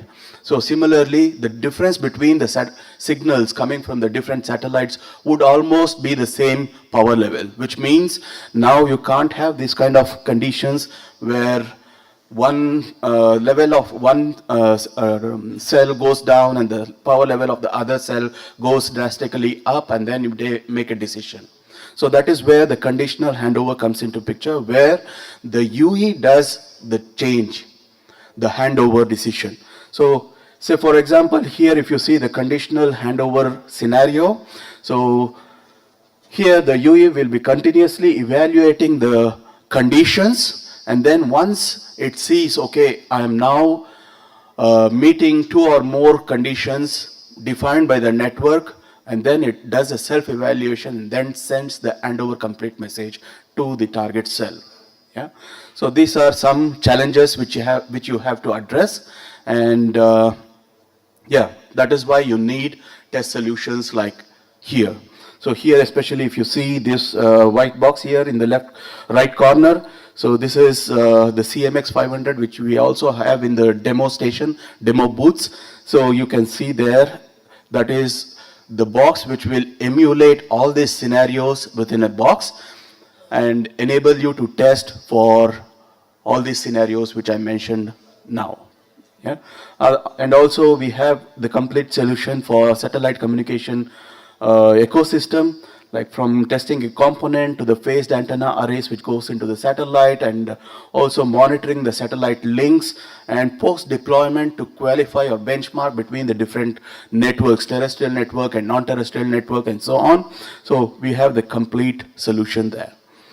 And then, yeah, this is a press release just released yesterday about how we enabled European Space Agency to test a phased antenna array of 50 centimeters in a very small chamber using our technology called plane wave synthesis. Yeah? And in a small chamber, yet with a very high accuracy of 1 dB accuracy. Yeah? So with that, let's move on to the next candidates. Like for example, the future devices will be evolving from smartphones to new form factors, and with also the physical AI being very prominent in 6G era. So here we'll see new kinds of devices like XR devices. And here we have some more KPIs to be met.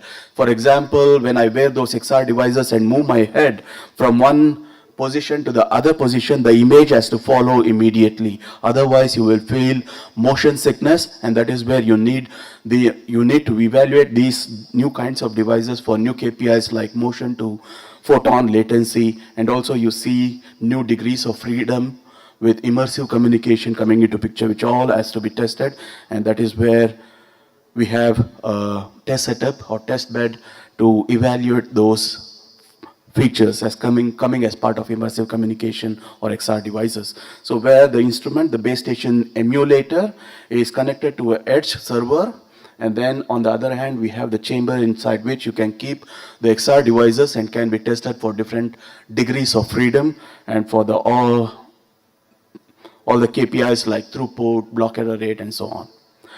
And then with that, let's jump on to the next important feature, which is AI. So AI, we have, say for example, devices capable of AI. The same setup can also handle those measurements. Now with AI, every text prompt you put it onto the chat GPT or such AI applications will be converted to the tokens. Tokens are the basic units. So with such a setup, we can also measure the number of tokens consumed and also the response to the first token. Yeah? So this can be measured with such a setup. And then AI. So thanks to AI RAN Alliance, we have AI on RAN, which was the previous example, and then we have the AI for RAN, that is where AI would improve the performance of the radio access network, and then AI and RAN, that is bringing the compute onto the network wherever it needs to be. So AI and RAN. So for us, let's look into some of the examples for AI RAN, and here you can see AI being on the network side, AI being on the devices, but the most challenging part is when AI is on the network and the devices and they have to interoperate. So you need to ensure interoperability between the AI models residing on networks and the UEs.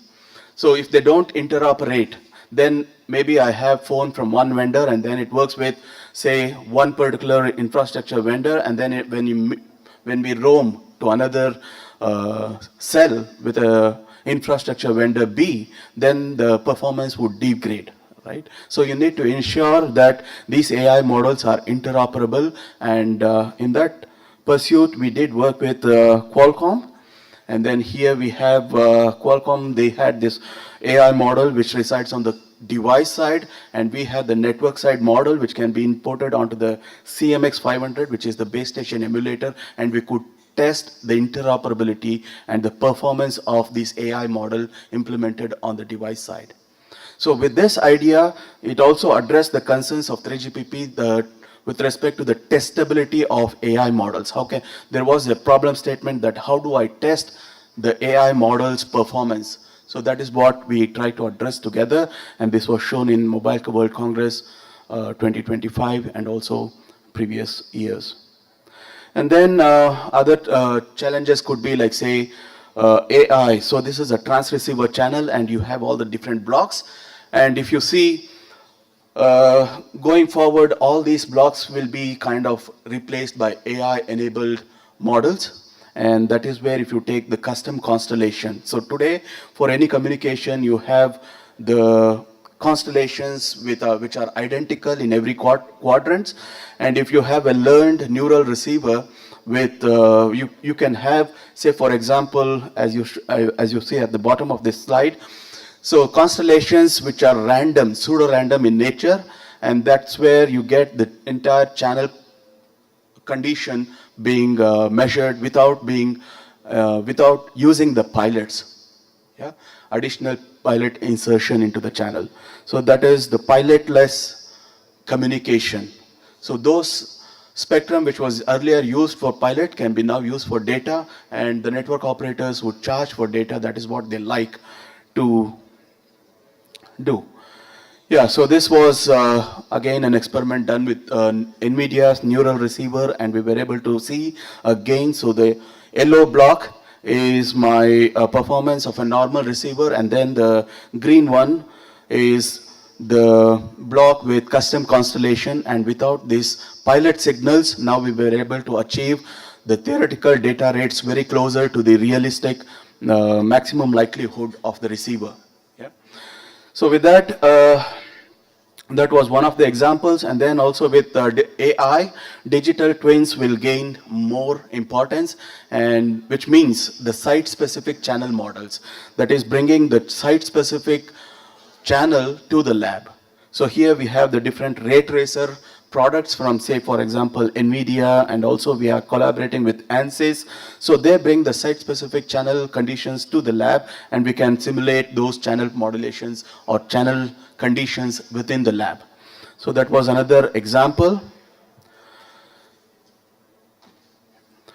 And then that was,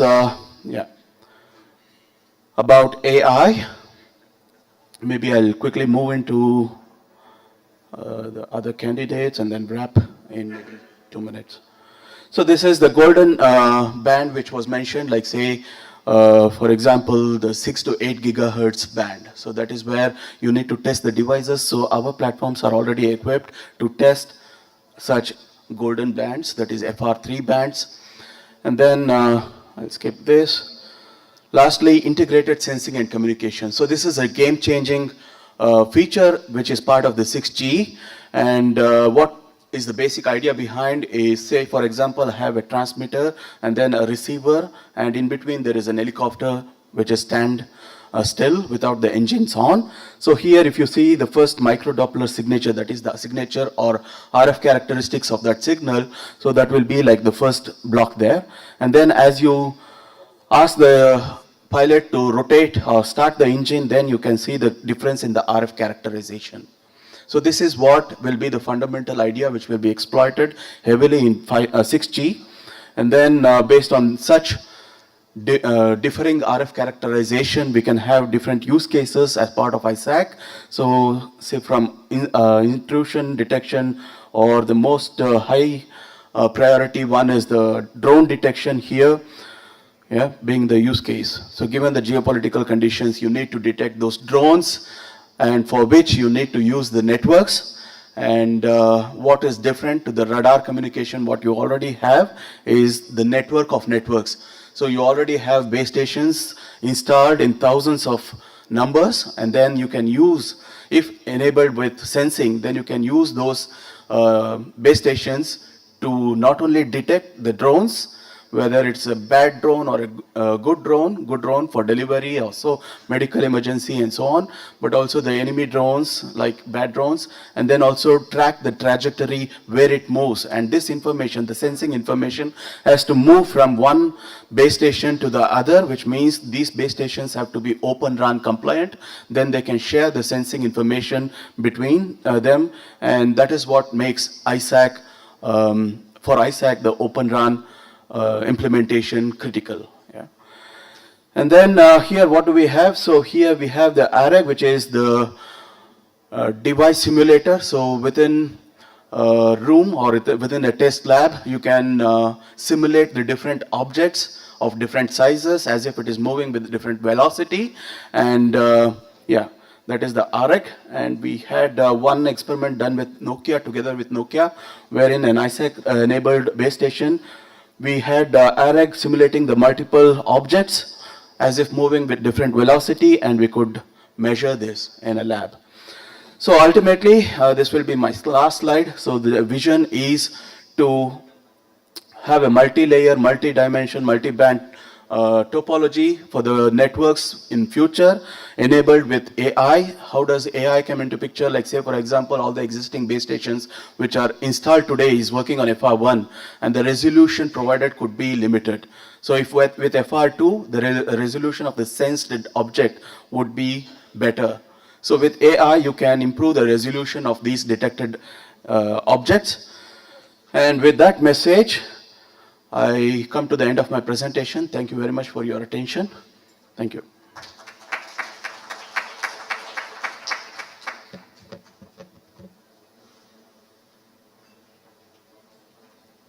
Thank you, Mr. Mahesh. I think it was a very, very detailed presentation, and I'm sure there's a lot to learn from that. Over to you for the next. Thank you so much, moderator of the session, for wonderfully conducting this session. Ladies and gentlemen, with that we conclude this session. This was a technical session 1 of the day, and we heard our experts speaking about the network evolution and architecture, India's readiness for 6G infrastructure.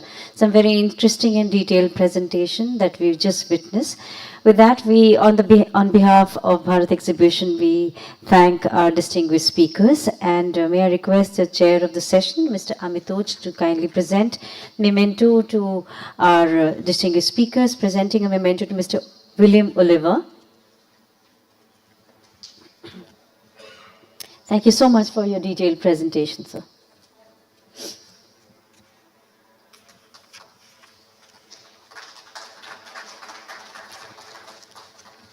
Once again, requesting the chair of the session to now present a memento to Mr. Mahesh Basavaraju.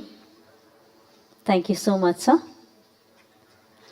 And now may I request Mr. Shashidharan to kindly join us onto the stage and present a memento to the chair of the session, Mr. Amitoj Arya.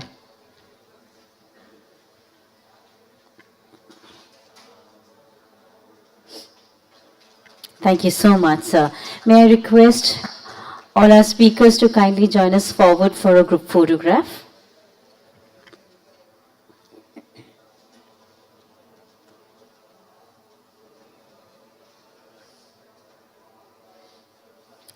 We just would request for a moment for a group photograph, please. With that, ladies and gentlemen, we conclude our technical session 1. We would now break for lunch. It's a 45 minutes lunch break. It's a networking lunch break. We request you to kindly also visit the exhibition area, and we would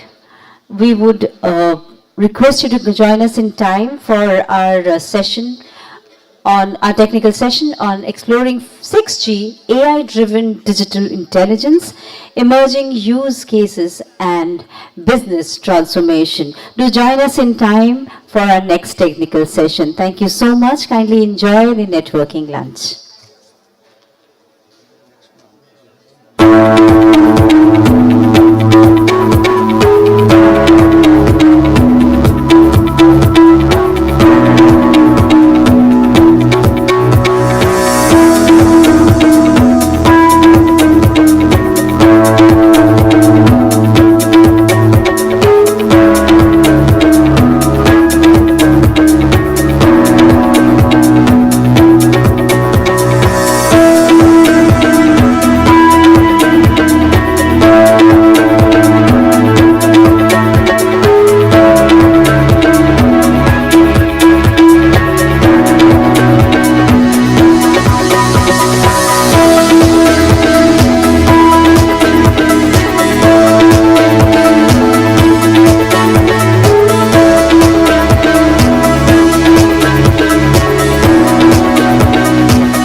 I'm John Smee, Senior Vice President of Engineering and Global Head of Wireless Research at Qualcomm Technologies. As AI continues to transform our world, it is an incredibly exciting time for wireless technology. At Qualcomm, we are driving innovation to create an AI-native 6G from cloud to edge to device, and designing the air interface to make future networks and devices more capable and efficient for the decade ahead. Let me take you through some of our advanced research which is shaping the path to 6G. Designing 6G begins with strengthening the wireless foundation. Our advanced prototype operates in the upper mid-band spectrum with GigaMIMO. This end-to-end systems demonstrates wide bandwidth, high-order modulation, multi-layer transmissions, and probabilistic shaping to improve spectral efficiency. It also supports sub-band full duplex, enabling simultaneous uplink and downlink operation to improve uplink coverage and reduce latency. Through collaborations with global infrastructure vendors, we also have validated early 6G RF alignment, front-end performance, and throughput targets across configurations. These prototype-driven insights will shape the technical trajectory of 6G and prepare us for the next phase with devices and expanded capabilities. As we move towards the 6G era, the emergence of agentic AI devices and lightweight augmented reality glasses show how devices, networks, and intelligence work together to deliver more natural interactions. Distributed computing can also shift tasks between devices and the edge based on link conditions to support continuous image capture with contextual understanding. When connectivity is strong, processing occurs at the edge. When it weakens, processing can move to the smartphone itself. Collaborative communications can further improve reliability by routing traffic across companion devices, enhancing coverage and latency for compact wearables. We are designing 6G to extend these capabilities with context-aware communications, where devices can interpret application intent and adjust radio parameters in real time. This keeps latency-sensitive applications like cloud gaming responsive. It also stabilizes video calls, even when background tasks compete for resources. Agentic devices can incorporate information from applications, device state, and the real-time context to identify recurring impairments and apply preemptive adjustments.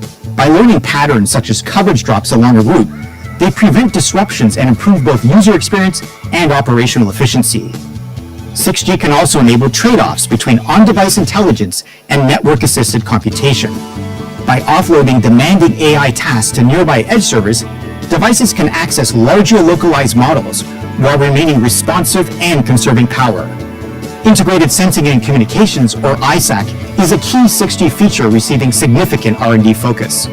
ISAC allows the network to detect and classify objects, such as drones or vehicles, by analyzing range, velocity, and microdoppler signatures. This creates an up-to-date representation of nearby activity that supports new safety and mobility applications. Our R&D prototypes further extend sensing capabilities to real-world environments using dense millimeter wave arrays. Even with obstructions, the network can maintain continuous sensing and reliable communication. This demonstrates how 6G will merge situational awareness with high-quality connectivity. 6G also enables large-scale digital twins that combine photorealistic 3D environments with RF-derived material identification.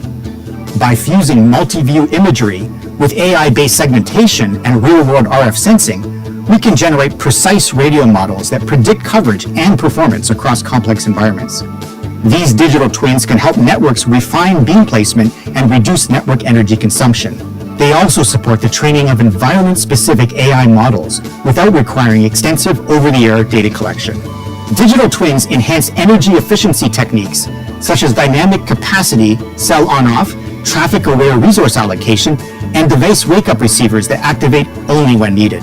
Together, these capabilities show how 6G can raise performance while reducing power use at both the network and device levels. Intelligent connectivity naturally extends beyond terrestrial boundaries. Our 6G non-terrestrial networks research is advancing high-performance satellite broadband using compact millimeter wave phased array terminals that track fast-moving LEO satellites without ephemeris assistance. We also have demonstrated direct millimeter wave satellite-to-handset links, achieving sustained throughput even when the handset moves or experiences temporary obstructions. This work illustrates how 5G and 6G can deliver high-rate, globally consistent coverage by using satellite systems that complement terrestrial networks. 6G fixed wireless access will expand system capacity and coverage by combining wider spectrum with more efficient signal processing. These advancements strengthen both access and backhaul links to support high-performance broadband across diverse deployment scenarios. SuperQuam increases spectral efficiency through high-order constellations such as 16K QAM, supported by strong SNR, short-range links, and massive MIMO. Lab tests show reliable multi-layer performance. For extreme bandwidth, sub-terahertz lens MIMO enables geometric multi-layer capacity. Tests at 145 gigahertz demonstrate scalable architectures capable of reaching fiber-class throughputs for fixed links. These innovations are moving quickly. From cutting-edge 6G prototypes and agentic AI devices to digital twins and satellite connectivity, we are building a unified and intelligent wireless platform for the next decade. At Qualcomm, our research is rooted in engineering rigor and a passion to drive 6G wireless technologies forward. It is my honor to lead this team as we strengthen the foundations of wireless and expand what is possible. Thank you for joining me, and please explore these latest demonstrations to see how the future of wireless is being built today.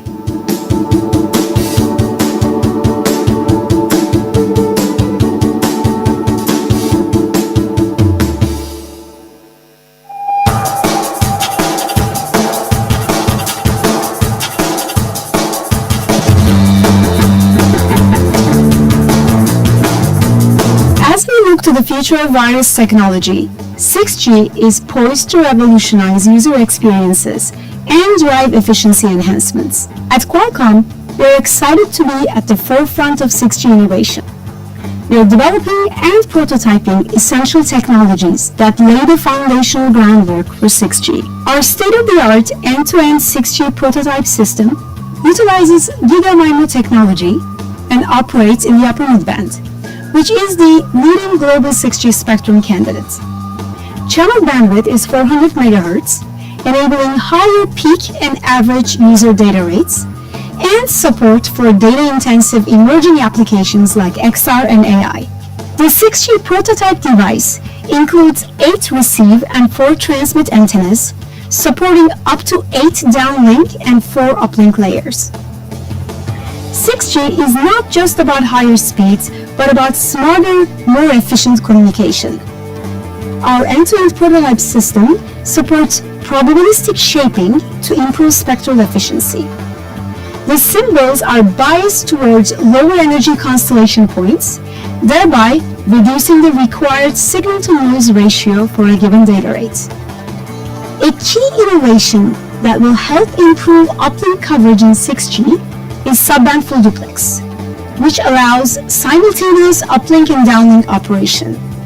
At Qualcomm, we are testing subband full duplex operation over 6G numerologies in our end-to-end 6G prototype system, where the 400 MHz channel bandwidth is utilized as 300 MHz downlink and 100 MHz uplink subbands. We demonstrate that Qualcomm's end-to-end 6G prototype system supports high throughput for both uplink and downlink with increased bandwidth, layers, and modulations compared to 5G. Our end-to-end system tests have shown that fundamental advancements such as new spectral use, wide bandwidths, probabilistic shaping, and subband full duplex in conjunction with GigaMIMO are helping achieve the next leap in wireless performance expected in 6G. As we continue to innovate and push the boundaries of 6G, stay tuned for exciting developments that will bring new possibilities.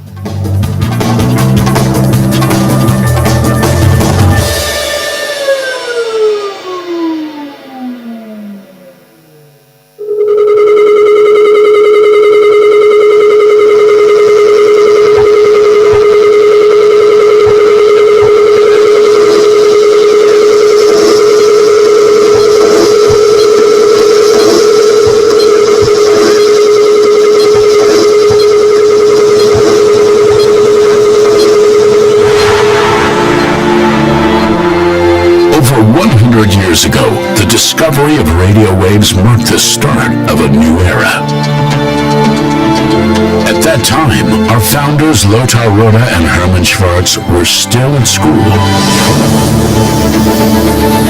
They were immediately fascinated by this new technology and driven by a curiosity about the unprecedented possibilities it offered.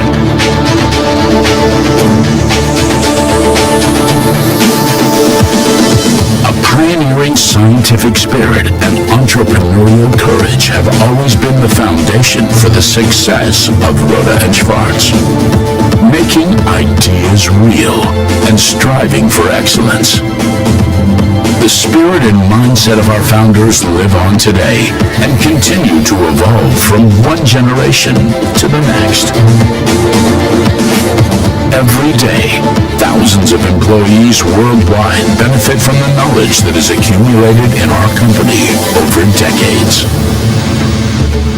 At Rhoda and Schwartz, they learn from each other, showing respect for that which came before them. We're part of this world and pass on our knowledge by providing the best possible solutions and systems. We've never made a secret of our innovation culture. At Rhoda and Schwartz, excellent development performance and entrepreneurial behavior go hand in hand.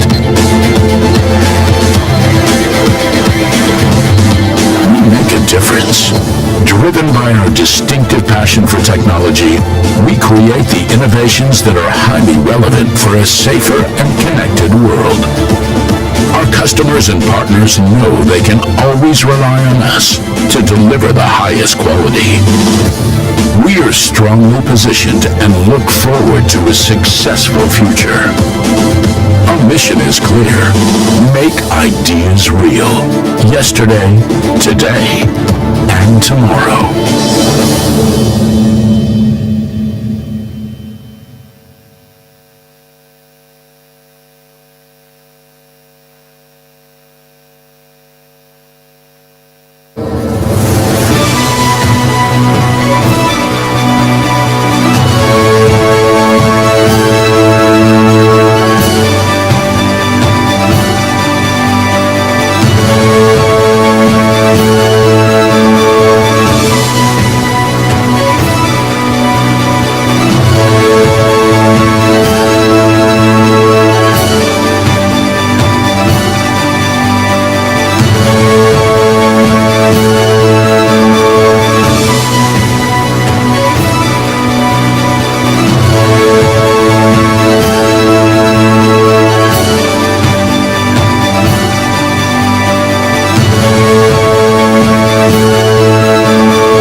everyone. I'm John Smee, Senior Vice President of Engineering and Global Head of Wireless Research at Qualcomm Technologies.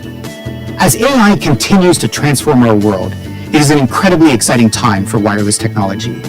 At Qualcomm, we are driving innovation to create an AI-native 6G from cloud to edge to device, and designing the air interface to make future networks and devices more capable and efficient for the decade ahead. Let me take you through some of our advanced research which is shaping the path to 6G. Designing 6G begins with strengthening the wireless foundation. Our advanced prototype operates in the upper mid-band spectrum with GigaMIMO. This end-to-end systems demonstrates wide bandwidth, high-order modulation, multi-layer transmissions, and probabilistic shaping to improve spectral efficiency. It also supports sub-band full duplex, enabling simultaneous uplink and downlink operation to improve uplink coverage and reduce latency. Through collaborations with global infrastructure vendors, we also have validated early 6G RF alignment, front-end performance, and throughput targets across configurations. These prototype-driven insights will shape the technical trajectory of 6G and prepare us for the next phase with devices and expanded capabilities. As we move towards the 6G era, the emergence of agentic AI devices and lightweight augmented reality glasses show how devices, networks, and intelligence work together to deliver more natural interactions. Distributed computing can also shift tasks between devices and the edge based on link conditions to support continuous image capture with contextual understanding. When connectivity is strong, processing occurs at the edge. When it weakens, processing can move to the smartphone itself. Collaborative communications can further improve reliability by routing traffic across companion devices, enhancing coverage and latency for compact wearables. We are designing 6G to extend these capabilities with context-aware communications, where devices can interpret application intent and adjust radio parameters in real time. This keeps latency-sensitive applications like cloud gaming responsive. It also stabilizes video calls, even when background tasks compete for resources. Agentic devices can incorporate information from applications, device state, and the real-time context to identify recurring impairments and apply preemptive adjustments. By learning patterns such as coverage drops along a route, they prevent disruptions and improve both user experience and operational efficiency. 6G can also enable trade-offs between on-device intelligence and network-assisted computation. By offloading demanding AI tasks to nearby edge servers, devices can access larger localized models while remaining responsive and conserving power. Integrated Sensing and Communications, or ISAC, is a key 6G feature receiving significant R&D focus. ISAC allows the network to detect and classify objects, such as drones or vehicles, by analyzing range, velocity, and microdoppler signatures. This creates an up-to-date representation of nearby activity that supports new safety and mobility applications. Our R&D prototypes further extend sensing capabilities to real-world environments using dense millimeter wave arrays. Even with obstructions, the network can maintain continuous sensing and reliable communication. This demonstrates how 6G will merge situational awareness with high-quality connectivity. 6G also enables large-scale digital twins that combine photorealistic 3D environments with RF-derived material identification. By fusing multi-view imagery with AI-based segmentation and real-world RF sensing, we can generate precise radio models that predict coverage and performance across complex environments. These digital twins can help networks refine beam placement and reduce network energy consumption. They also support the training of environment-specific AI models without requiring extensive over-the-air data collection. Digital twins enhance energy efficiency techniques such as dynamic capacity, cell on-off, traffic-aware resource allocation, and device wake-up receivers that activate only when needed. Together, these capabilities show how 6G can raise performance while reducing power use at both the network and device levels. Intelligent connectivity naturally extends beyond terrestrial boundaries. Our 6G non-terrestrial networks research is advancing high-performance satellite broadband using compact millimeter wave phased array terminals that track fast-moving LEO satellites without ephemeris assistance. We also have demonstrated direct millimeter wave satellite-to-handset links, achieving sustained throughput even when the handset moves or experiences temporary obstructions. This work illustrates how 5G and 6G can deliver high-rate, globally consistent coverage by using satellite systems that complement terrestrial networks. 6G fixed wireless access will expand system capacity and coverage by combining wider spectrum with more efficient signal processing. These advancements strengthen both access and backhaul links to support high-performance broadband across diverse deployment scenarios. SuperQuam increases spectral efficiency through high-order constellations such as 16K QAM, supported by strong SNR, short-range links, and massive MIMO. Lab tests show reliable multi-layer performance. For extreme bandwidth, sub-terahertz lens MIMO enables geometric multi-layer capacity. Tests at 145 gigahertz demonstrate scalable architectures capable of reaching fiber-class throughputs for fixed links.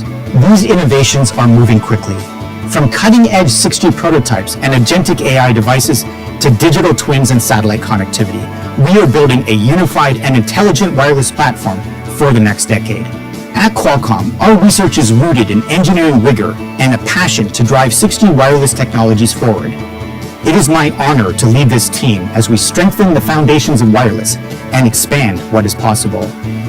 Thank you for joining me, and please explore these latest demonstrations to see how the future of wireless is being built today.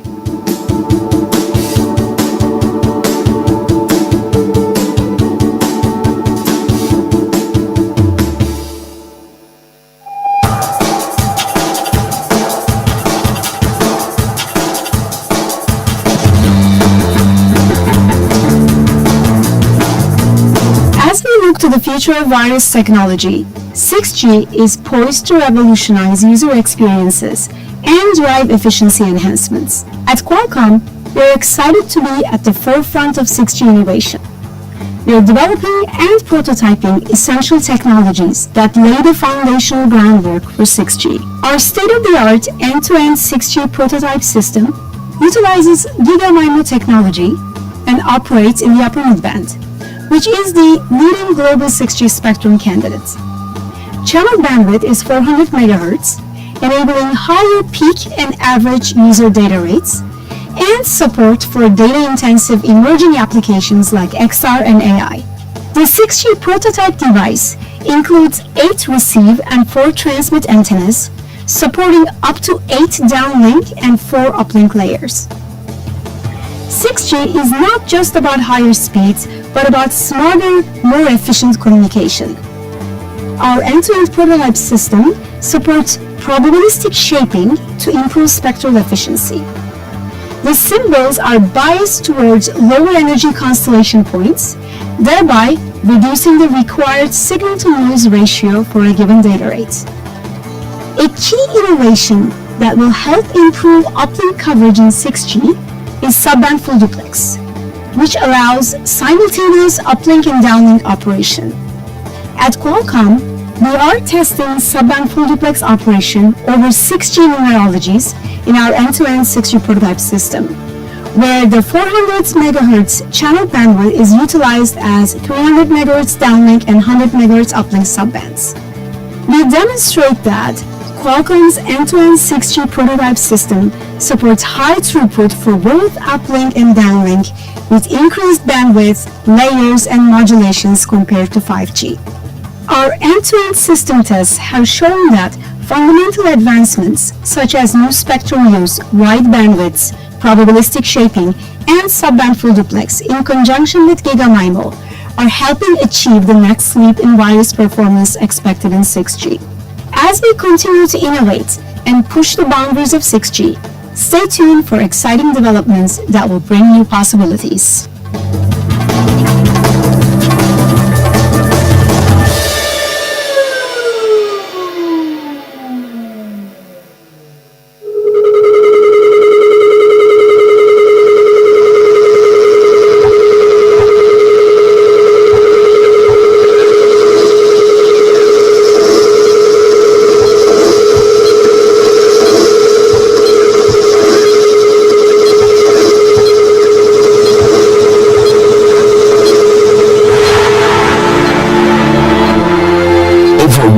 Years ago, the discovery of radio waves marked the start of a new era.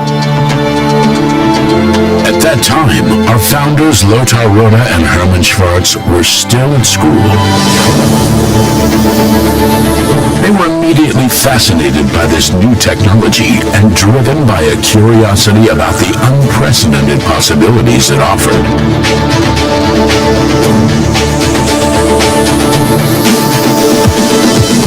Pioneering scientific spirit and entrepreneurial courage have always been the foundation for the success of Rhoda and Schwartz. Making ideas real and striving for excellence. The spirit and mindset of our founders live on today and continue to evolve from one generation to the next. Every day, thousands of employees worldwide benefit from the knowledge that is accumulated in our company over decades. At Rhoda and Schwartz, they learn from each other, showing respect for that which came before them. We're part of this world and pass on our knowledge by providing the best possible solutions and systems. We've never made a secret of our innovation culture. At Rhoda and Schwartz, excellent development performance and entrepreneurial behavior go hand in hand. We make a difference. Driven by our distinctive passion for technology, we create the innovations that are highly relevant for a safer and connected world. May I have your attention, please, ladies and gentlemen?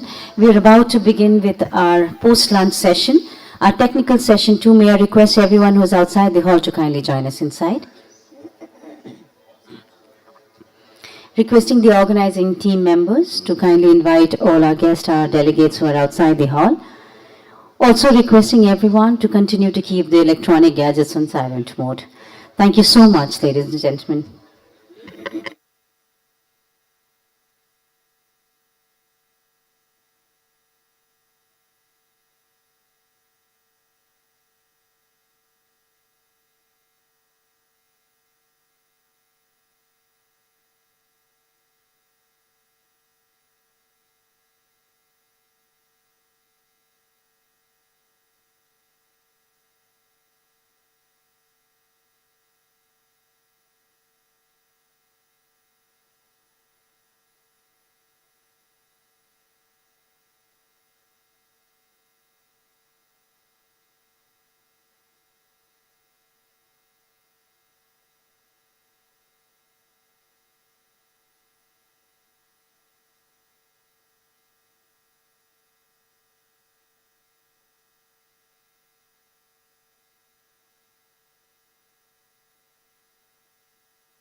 Good afternoon, ladies and gentlemen. We are now about to begin with our technical session, our session post-lunch, which would be exploring the idea of AI-driven digital intelligence, emerging use cases and business transformation. May I request everyone who is outside the hall and can hear us to kindly join us inside.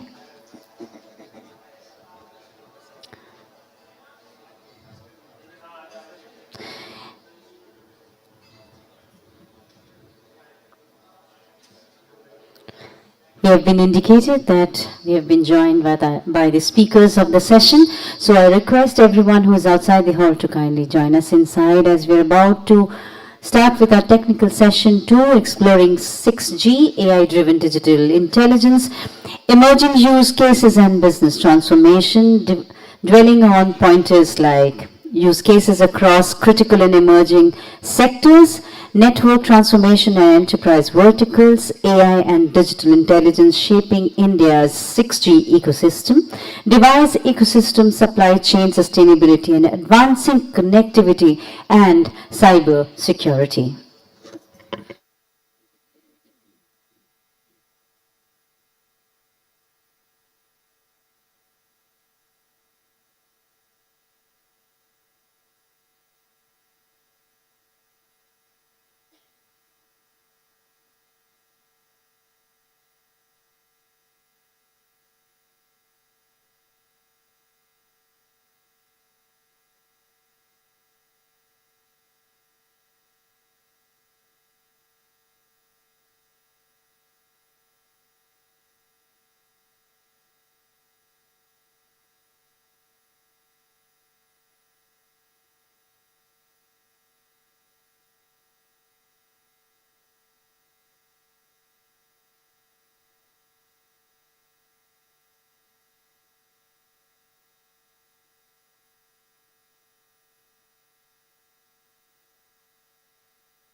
Welcome back, ladies and gentlemen. We now begin with our technical session 2, exploring 6G AI-driven digital intelligence, emerging use cases and business transformation. Please put your hands together, and we begin this post-lunch session with some energy. May I request you to please put your hands together as we invite the esteemed panelist of the session.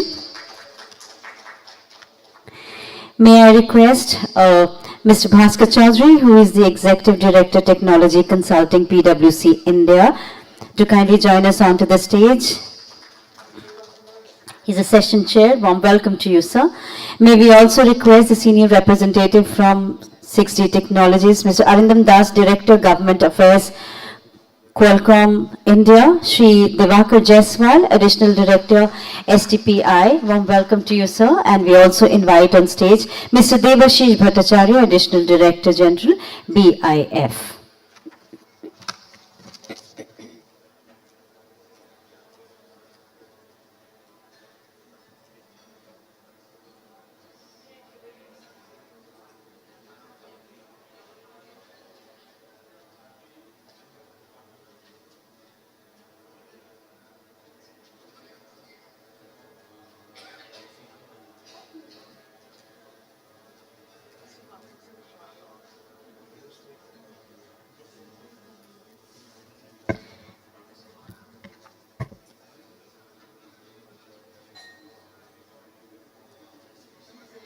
May we begin by presenting the planters, and may I request Govindji to kindly join us onto the stage and present the planter to our esteemed speakers. We begin by presenting it to the chair of the session, Mr. Bhaskar Chaudhary.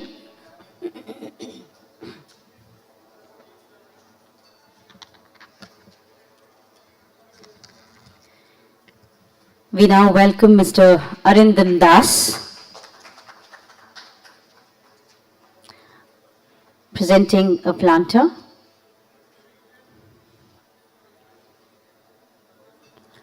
And may we present a planter to Shri Divakar Jaiswal and welcome him.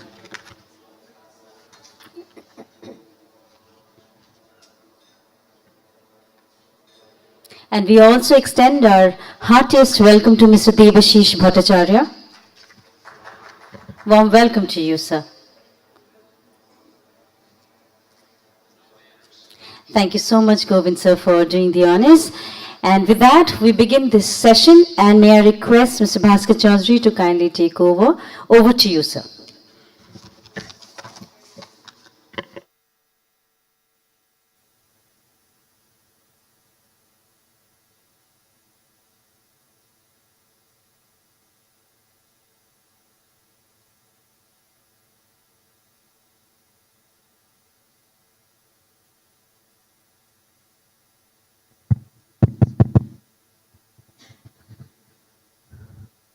Okay, so good afternoon, everybody, and thank you very much, Bharat Exhibition, for setting up this panel discussion, and thank you very much for having me here.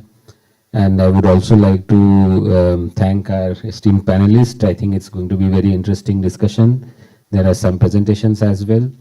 I mean, I will start by saying that, it's probably very appropriate in time that we are having this discussion on 6G. A lot of people would say that, okay, when would 6G come? Maybe it is around 5 to 6 years away. 2030 is probably the expected date. And 5G was launched in 2020-21. So typically every 10 years there is a generation shift, and we are in the middle of the decade. From India's perspective, I think we had an opportunity to see the fastest 5G rollout in the country. Having said that, of course, there are a few things which probably could have been improved. So, for example, 5G, although it was envisaged for non-voice communication mode and more around, enterprise use cases, whereas in India, typically the 5G is still used for consumers, I mean for retail purpose, and predominantly being used for voice communication, or of course data is there, but it is essentially a human communication which is being enabled by 5G, which was kind of an increment over 3G, 4G. And when we talk about 6G, probably it is also the right time to look at a lot of other things. So, for example, enterprise use cases, some of the IoT applications, and likes of those. These were also envisaged in 5G. There have been, certain degree of adoption of 5G globally.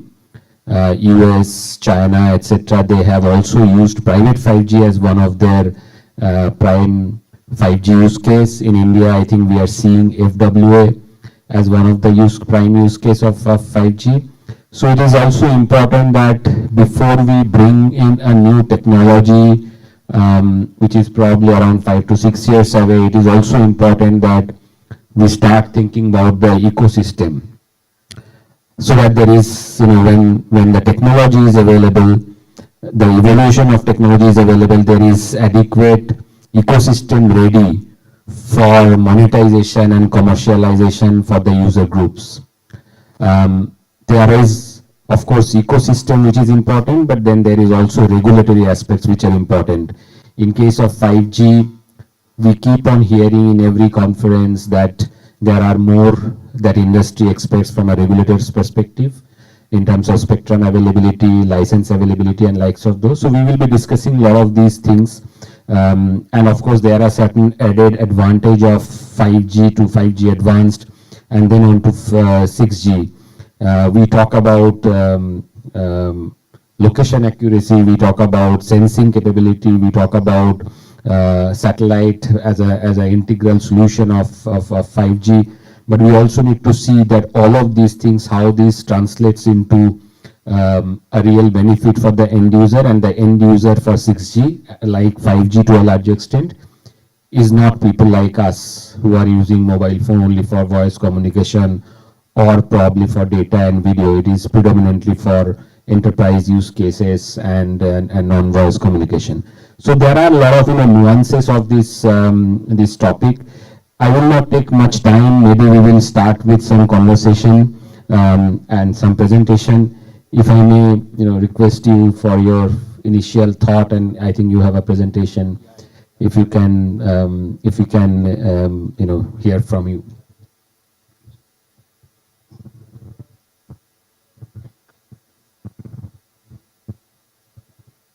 Thank you. Hello. Good afternoon, everyone. I am Divakar Jaiswal. I represent Software Technology Parks of India. In STPI, I take care of datacom vertical and cloud data center and cybersecurity.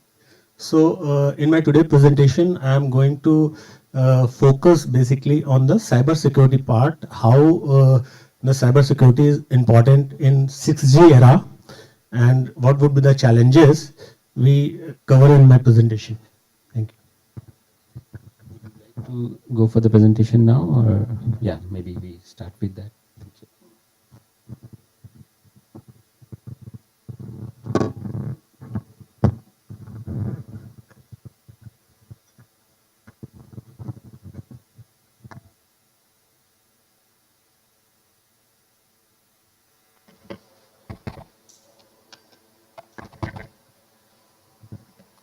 Yeah, my topic is advanced connectivity and cybersecurity.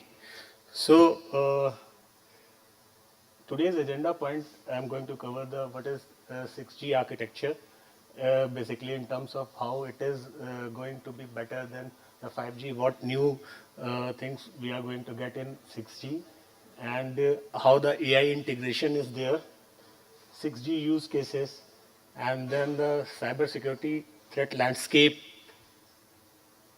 defense depth framework, security standard and PQC, and India's 6G journey, and then what STPI is doing in terms of security, and why we should consider STPI for the cybersecurity point of view. STPI is a very well-known name amongst the IT and ITS industry. It may not be the same here, so I will briefly cover what we do in STPI. In next slide, then we will come to the topic.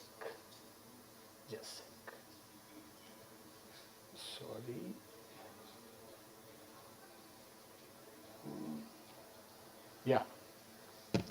So STPI is an autonomous society in the Ministry of Electronics and IT. It was set up in 1991 to promote the software export from India. And we provide these services. First one is statutory services. Basically under this we run software technology parks scheme and electronic hardware park scheme. And the next one is incubation services, where we provide the incubation space to the ID companies. And then STPI is also a category ISP, so we provide the high-speed internet connectivity. Apart from this, STPI also support the startup ecosystem. Under this category, we run Center of Entrepreneurship and Next Generation Incubation Scheme. Center for Entrepreneurship is basically a domain-specific incubation scheme wherein we provide incubation space, mentoring, market connect, and help the startup to get their IPs, all kind of support which a startup need, everything is provided under the Center for Entrepreneurship. Next Generation Scheme also does the same, but it is not the technology specific. Any kind of technology can be incubated in the Next Generation Incubation Scheme. The main feature is the government also provide the funding, seed funding to the startups. Apart from this, we also do the project management and consultancy services, where we used to do the turnkey projects, end-to-end IT turnkey projects. STPI is also in data center and cloud services. We operate around 6 tier 3 data centers across India, and we are coming up a new data center at Calcutta, around 5 megawatt capacity. We have recently introduced our cloud as well in the brand name of Ananta. And apart from this, under the security services, STPI is one of the certain impaneled information security auditor. So we provide the VAPD services and SOC as a service as well, Security Operations Center services. STPI also runs 2 more schemes like BPO promotion scheme, where we provide the viability gap funding for the BPO industry. And the last is EMC, it is Electronic Manufacture Cluster scheme, wherein we provide the funds to the industry who is setting up the electronic clusters. Now, this slide basically shows a kind of shift which is going to happen when the 6G will be in place. If you see in terms of the speed, there is around 50 times higher speed is expected in the 6G. In terms of latency, 10 times lower latency will be there. Device concentration is concerned, also 10 times better spectrum. Right now we are using the 6 gigahertz sub-spectrum or millimeter wave, wave.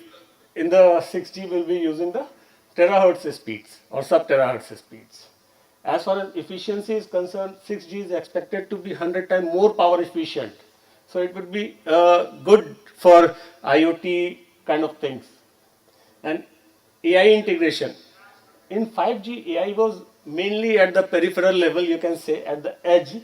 But in the 6G, it will be natively available across the complete stack.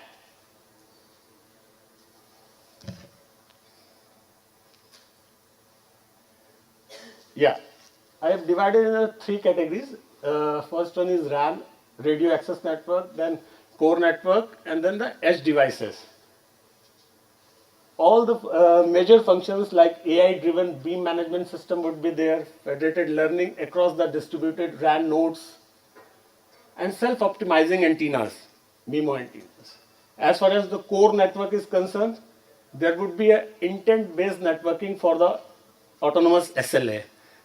If I talk about what is intent-based networking, it is basically an outcome-based. What outcome we are looking for, accordingly the system will be configured. Suppose I need a very low latency kind of thing. The network parameters will be set accordingly, so I can achieve the low latency network. Similarly, predictive slicing, allocation using the deep reinforced learning, real-time anomaly detection in the control plane through this. And at the edge, we will have split inferencing both at the RAN as well as at the devices. Then the semantic communication and The last one is on-device continual learning. That means your devices will also run the AI model.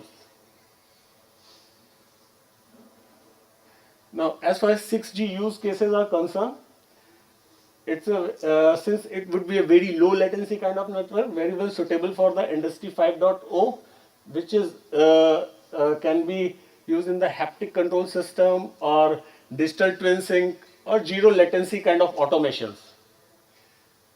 Remote surgery, it's a very important use case here. Suppose a doctor is doing a robotic surgery.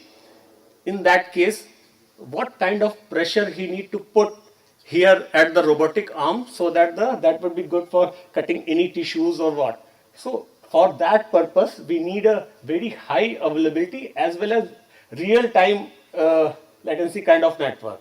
So it will be a very useful for that. And autonomous vehicle system. So due to increase of IoT devices as well as more and more autonomous vehicle will come. So this technology will be used for V2X. We call it vehicle to anything, like vehicle to vehicle communication, or whether it is vehicle to control center, or in fact vehicle to person as well. And cooperative perception system, that means learning from a vehicle can be easily transmitted to the other vehicle, so that suppose a car is going in front of me and its sensor is able to detect some pothole in the road. So it can transmit the information to the other vehicle as well. And the other application is XR and holographic. For that, 1 Tbps kind of bandwidth will be very useful in that case. Smart agriculture, due to the very high density, it can support the 10x time more than the 5G technology. The precision IoT would be required for that. And the critical infrastructure like SCADA or grid monitoring or national security network kind of thing. So 6G, these are the few 6G use cases. Yeah. Now the cybersecurity landscape. If we see, average data breach cost is around $4.88 million, and annual cyber crime cost is around $10.5 trillion as well. And day by day, ransomware attacks are increasing. And as per the Q1 2025, it's 46% surge is there. And the supply chain attacks, there is also surge, 30% surge in that as well. So as far as we see 6G, so it will, what will the attack surface for the 6G? First one is very critical AI model poisoning. When the federated learning will happen from the node to the RAN network, then in case any node is got compromised, so it can poison the whole model as well. So it is a very, very critical thing. And quantum decryption threats, what the people are now, what the attacker are doing, because they are just storing the encrypted data, that when future will come, using this quantum technology, they can decrypt that data. So they are storing now for the decrypting it in future. So quantum decryption threat is also there. Then terahertz channel was dropping. Hyperscale IoT botnets, as so many number of IoT devices would be there. So hyperscale level attacks can be performed using those devices. In a ransomware and ransomware as a service. No, ransomware as a service is available in the dark web. Anyway, anyone can go and avail this kind of services. Slicing or isolation failure. In this 5G or 6G kind of network, where the network slicing happens, in case of any misconfiguration in one slice, can cause the data leakage.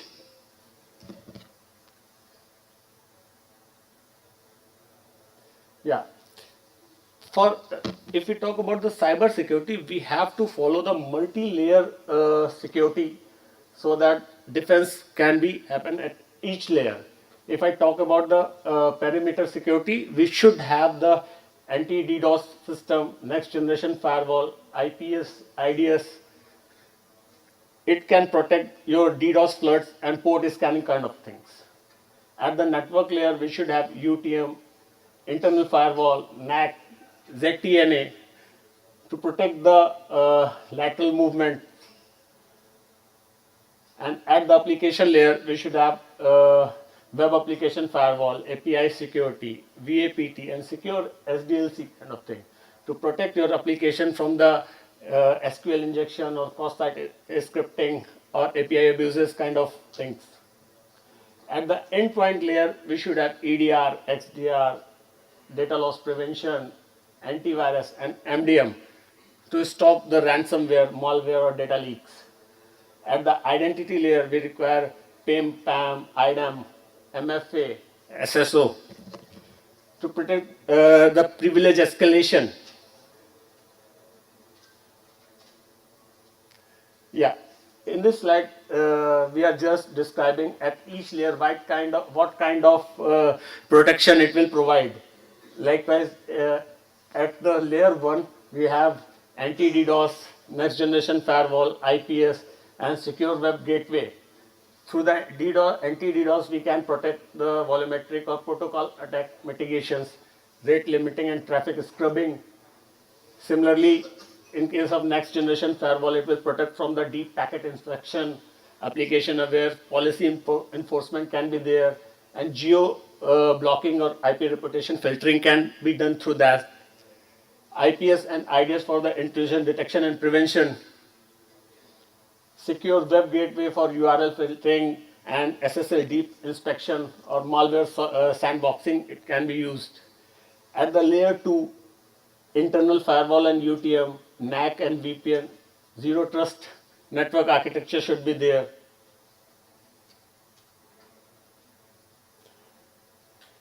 At the layer 3, application layer, we should have this web application firewall to protect from the OS Prop 10 vulnerabilities, virtual patching, and SSL offloading, etc. API security, VAPT, we should have, as per the recommendation from the CERT-in, we should have regular our network audited by any certain panel auditors. In case any major changes there in the application or network, it should be regularly audited. At the endpoint, as I already said, EDR, XDR, or DLP system or MDM system to protect the end devices. At the layer 5, it is talking about the identity and access management. So we should have PIM, PAM, IDAM solution so that individual identities can be protected, a privilege escalation can be protected. And at the cloud level as well, we should have cloud posture management and cloud access broker, encryption and disaster recovery. We should have immutable backups and air gap recovery should be there.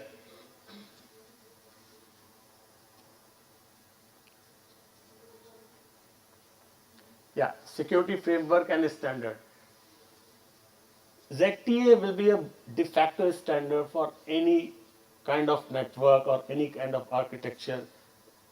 We should follow zero trust architecture. And we should think of this post-quantum cryptography because nowadays also, as I already told that these attackers are storing the encrypted data so that once the quantum computing will come, they can decrypt that.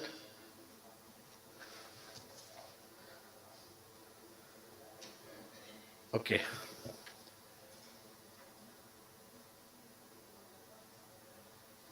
Yeah. What STPI can do here, so we can provide the incubation to the deep tech startup via our COAs.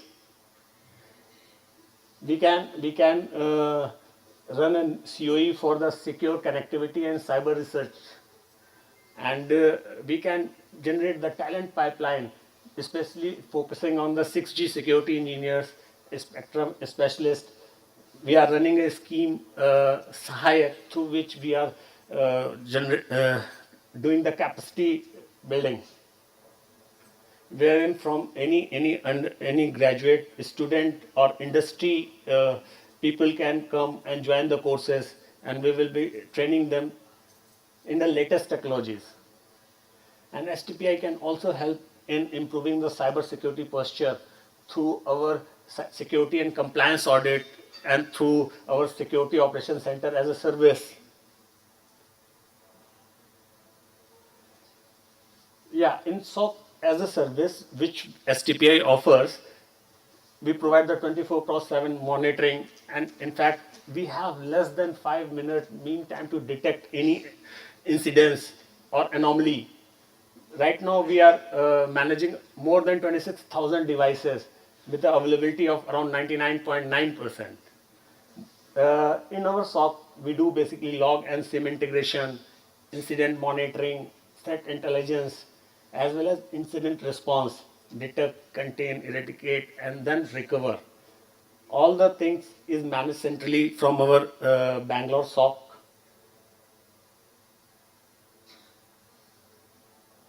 Why STPI for cybersecurity? We are the autonomous body under the control of government. We are certain impaneled auditors. We have presence across 70 locations, 70 plus locations in India, and we provide end-to-end services, whether it is a connectivity or SOC, cloud security, VAPT or compliance audit, so everything under the same roof.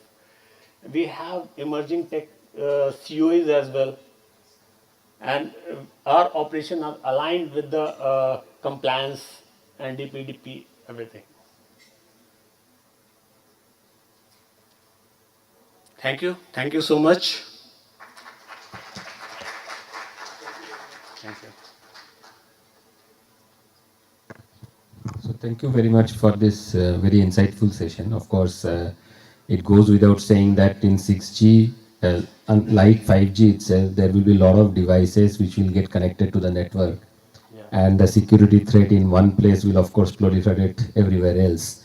So hence cybersecurity and security aspects, also including quantum built into it, it's going to be very, very important. So thank you very much for this session. Thank you. If I may turn to you now,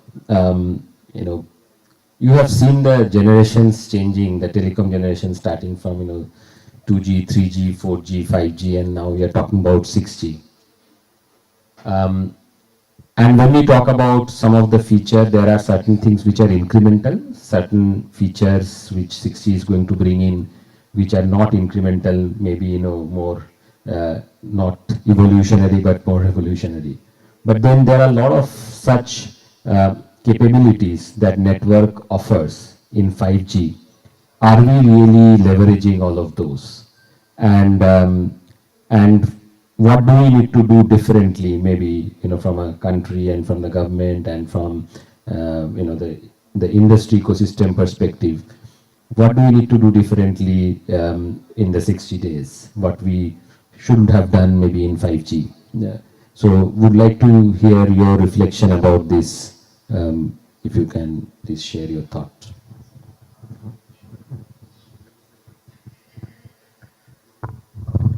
Should I use it?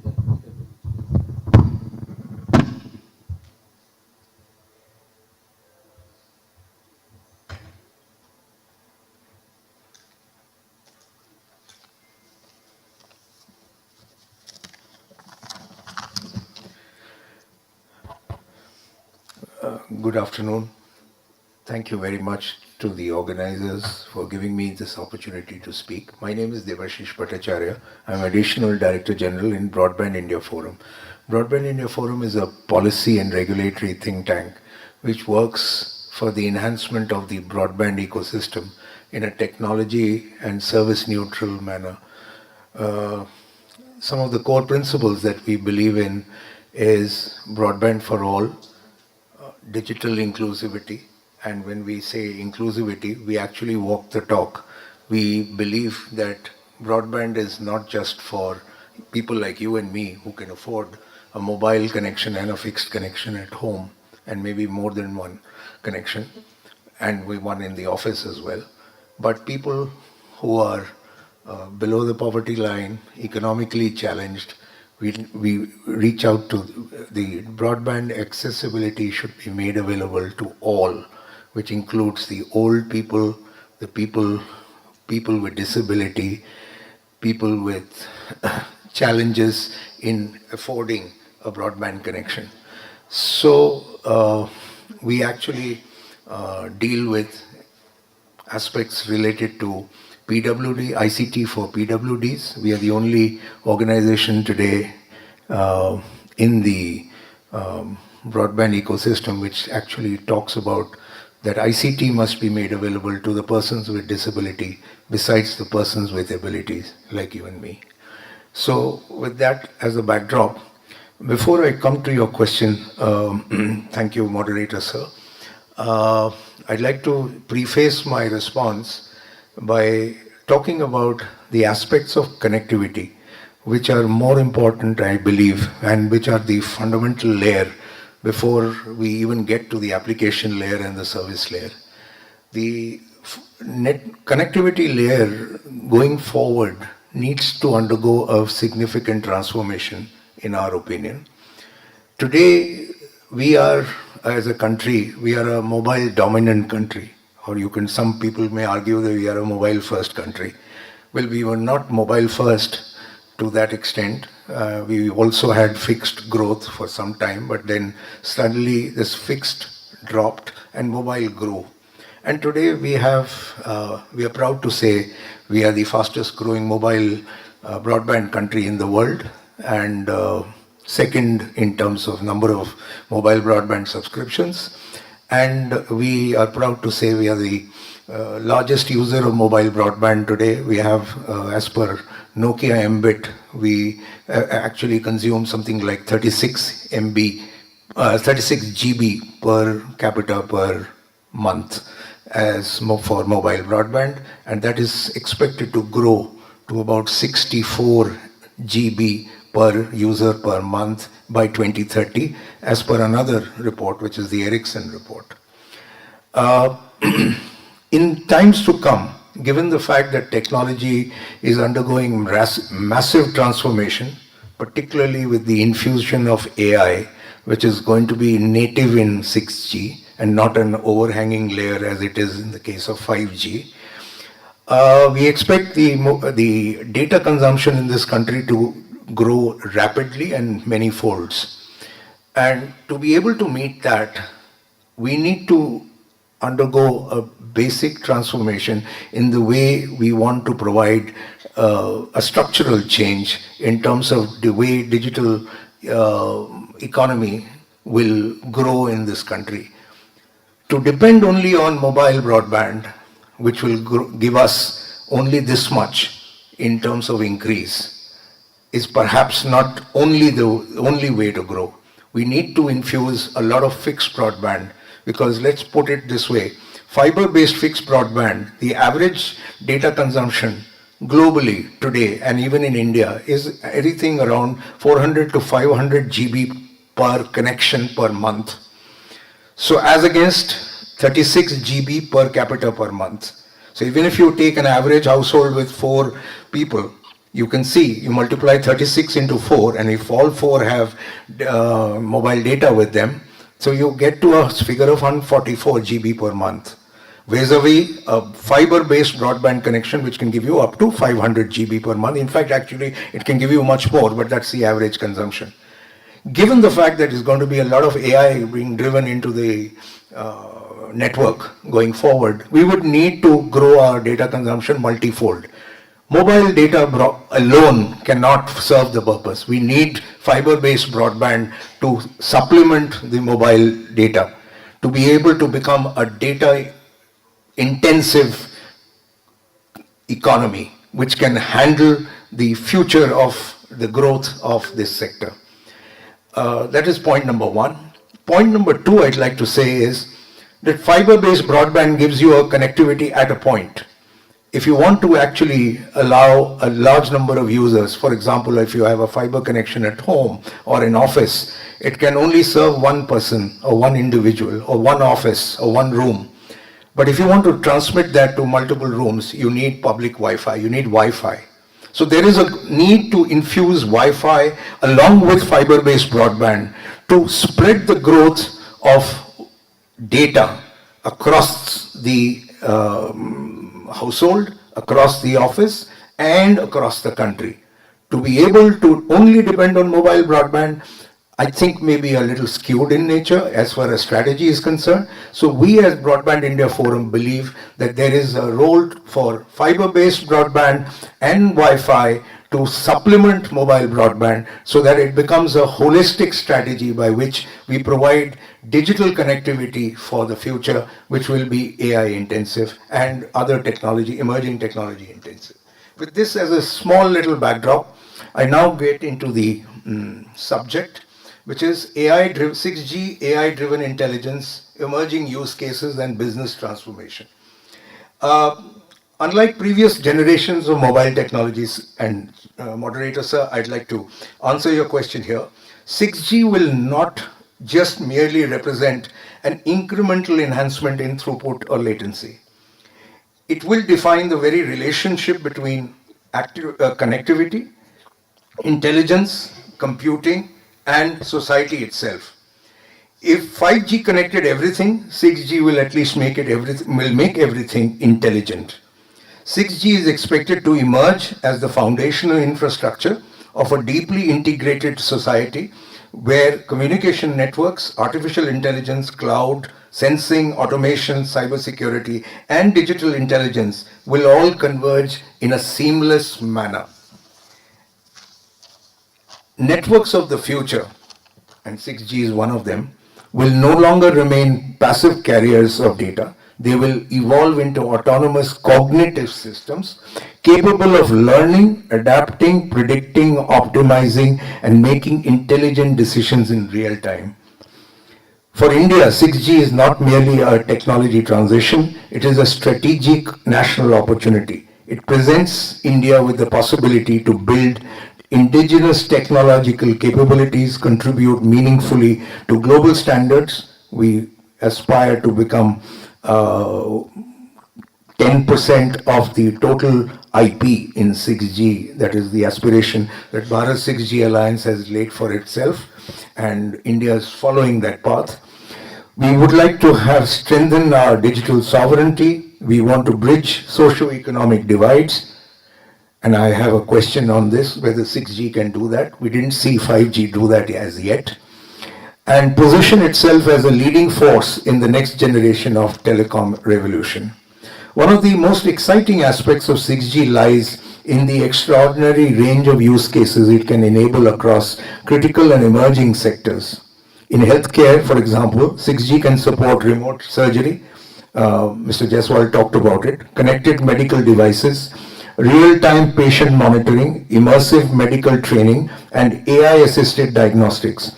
In education, it can power holographic classrooms, intelligent tutoring systems, multilingual virtual learning environments, and highly interactive digital learning experience accessible across geographies. In manufacturing and industry 5.0 ecosystems, 6G will enable digital twins, predictive maintenance, autonomous robotics, ultra-precise industrial automation, and synchronized machine-to-machine communication with unprecedented reliability and efficiency. In agriculture, which is a very key part of our economic growth, AI-enabled 6G connectivity can support precision farming through drone-based crop monitoring, intelligent irrigation systems, soil analytics, weather intelligence, and sensor-driven resource optimization. Across critical infrastructure sectors, 6G can significantly strengthen utilities, transportation systems, ports, airports, railways, and smart cities. One can envision traffic systems that optimize themselves dramatically in real time, disaster response networks that remain operational even under extreme conditions, and intelligent energy grids capable of balancing demand and supply almost in real-time basis at the edge. This will have applications in defense as well as in public safety. The use cases are not just isolated technological possibilities. They are interconnected by a common thread, and that is ultra-low latency, massive connectivity, embedded intelligence, reliability and trust. That is why 6G cannot be designed merely as cannot be at least called merely as a faster version of 5G.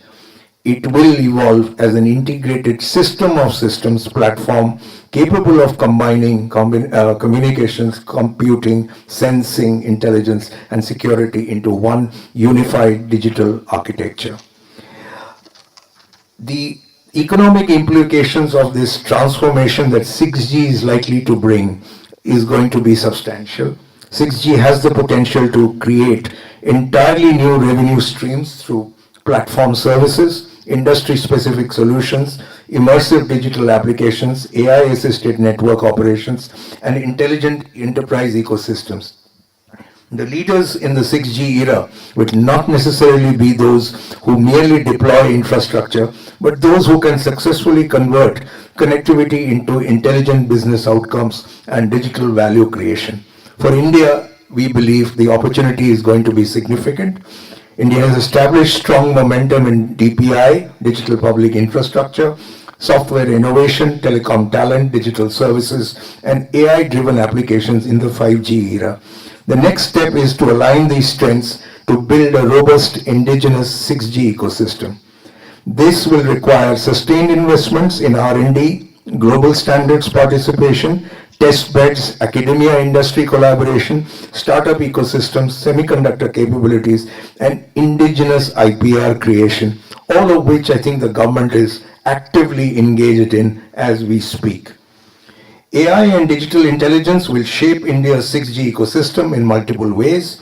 AI can significantly improve spectrum efficiency, traffic prediction, anomaly detection, energy optimization, resource allocation, and intelligent service orchestration. More importantly, AI can help make digital infrastructure more inclusive and resilient, ensuring that advanced digital services can reach rural areas, remote regions, and underserved communities. India's 6G vision must therefore combine innovation with inclusion. Sustainability, somebody spoke about it in the morning session, must also remain central to the 6G vision. As networks become increasingly intelligent and pervasive, they must also become significantly greener and more energy efficient. AI-driven energy optimization can help reduce power consumption through intelligent traffic management, adaptive radio usage, cooling optimization, and efficient resource allocation. Sustainable 6G must therefore aim not only for higher performance, but also for lower carbon footprints, longer device life cycles, efficient infrastructure utilization, and environmentally responsible digital growth. Finally, no discussion on 6G can be completed without addressing cybersecurity and trust, something again Mr. Jaiswal spoke about in detail. As connectivity becomes more intelligent, distributed, and deeply integrated into critical infrastructure, the attack surface will expand dramatically. With billions of connected devices, autonomous systems, AI-driven applications, and distributed edge environment, security can no longer remain reactive. It must become proactive, embedded, and integral to network design itself. In conclusion, 6G represents far more than the next generation of wireless communication technology. It marks the beginning of a new era defined by intelligent connectivity, autonomous systems, immersive experience, sustainability, and digital transformation at scale. Its success will depend how effectively we integrate all the elements to create one coherent and future-ready vision. For India, this is both going to be a technological challenge and a historical national opportunity. If we act with vision, collaboration, and strategic intent, India can play a defining role in shaping a 6G future that is innovative, inclusive, secure, sustainable, globally competitive, and affordable. Thank you very much. Thank you very much. This was a very insightful session. Of course, at a later point in time, we can open up for some question and answers from you. But I think there are few things which you have talked about, I think, which are very, very important. One is, of course, IPR creation. I think that was really something very important, because so far we have been more or less like a consuming economy of 5G, up till 5G from a technology standpoint.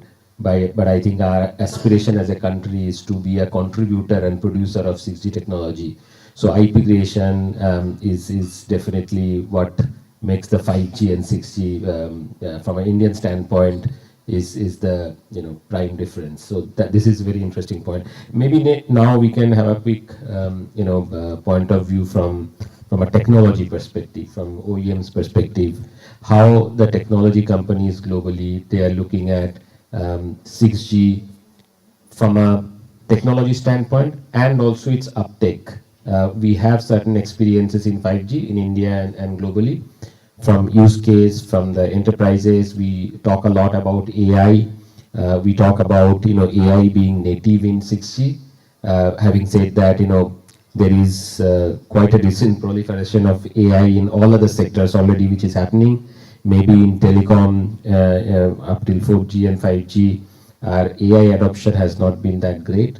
But how do you see from a holistic technology landscape perspective, from the perspective that is coming from the OEM and the technology provider? If I may. Yes, please. Thank you.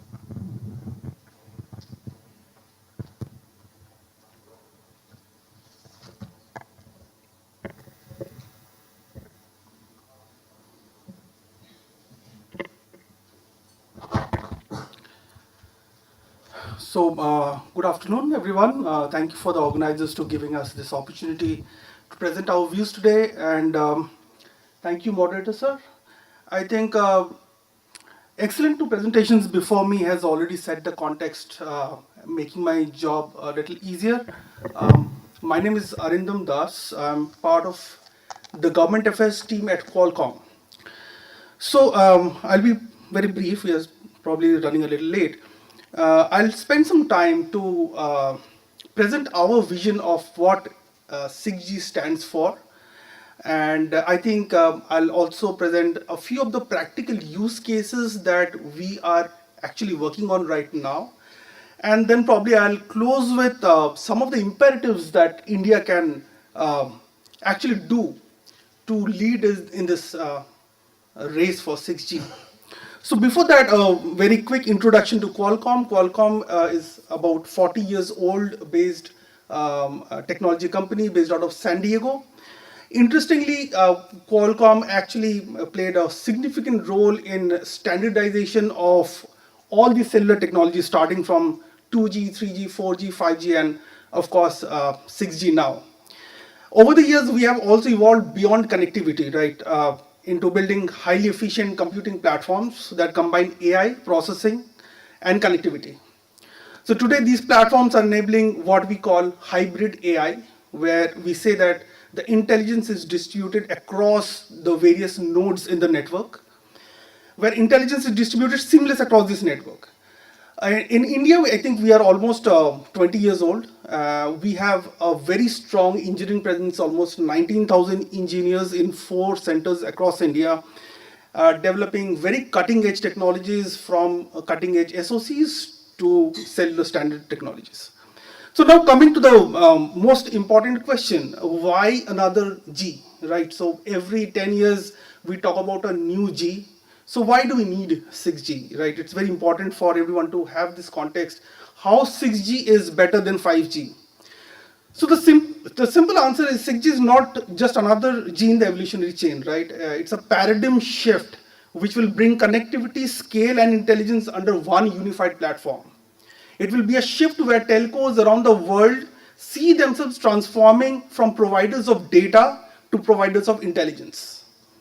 If we look back, how did we envision 6G about 7 years back when we started rollout of 5G? So at that point of time, when we were actually rolling out 5G, something else was happening. Parallelly, we could see artificial intelligence gaining ground. So some of the earliest transformer models were coming up exactly when we started rolling out 5G networks in 2018. And over the period of time, for the next 2-3 years, we could see all these LLMs, GPT gaining ground. At this point of time, it was very inevitable for us to realize that there must be some way to bring these two together, right? Have a new G which brings together advancements in artificial intelligence, integrates with the network, and those two come together as a standardized package.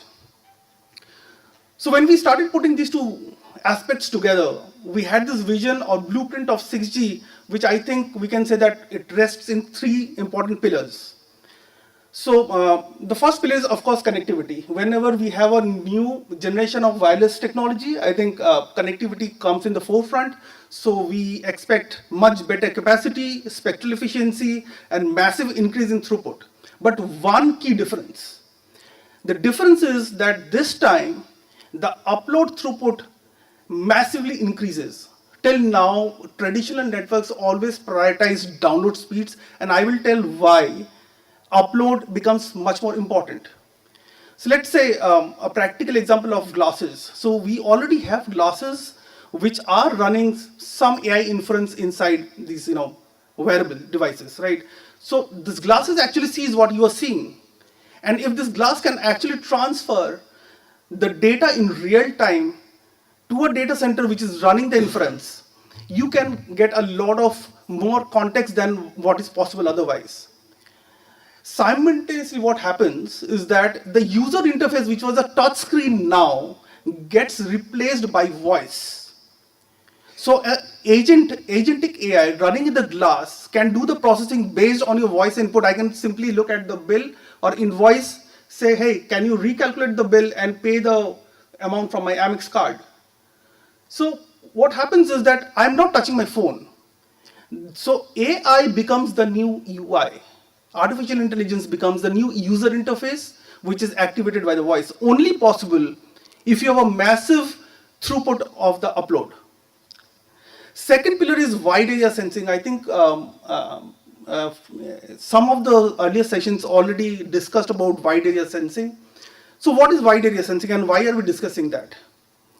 So it's something which we think will become one of the cornerstones in 6G. In fact, we don't have to wait for this.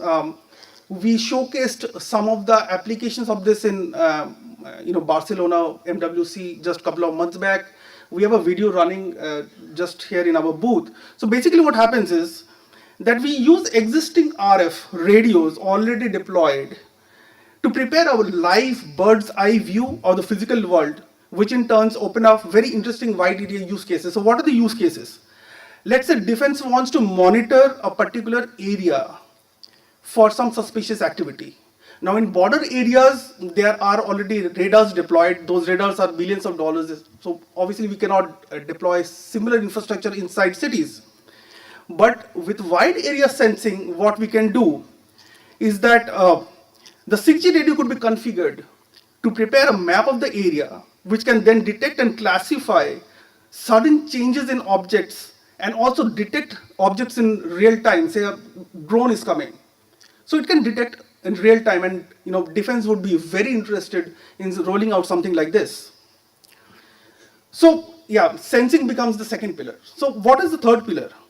So if we have so much of data which is coming in, what do we do with the data? One, of course, is we send the data back to the data center, right? Massive compute capacity already available. But each of these data center racks typically is like 100 to 200 kilowatt of power. So there the inferencing happening at the data center and also on the edge devices. But what happens to the network in between? Most telcos have already, always held this view that we are just providers of connectivity.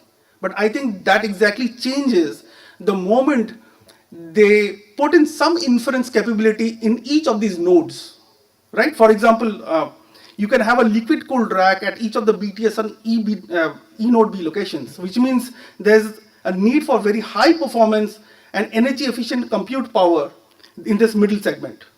At this edge of the network, you need an AI accelerator card which are air cooled. Obviously, you cannot have a liquid cooled infrastructure at the base node.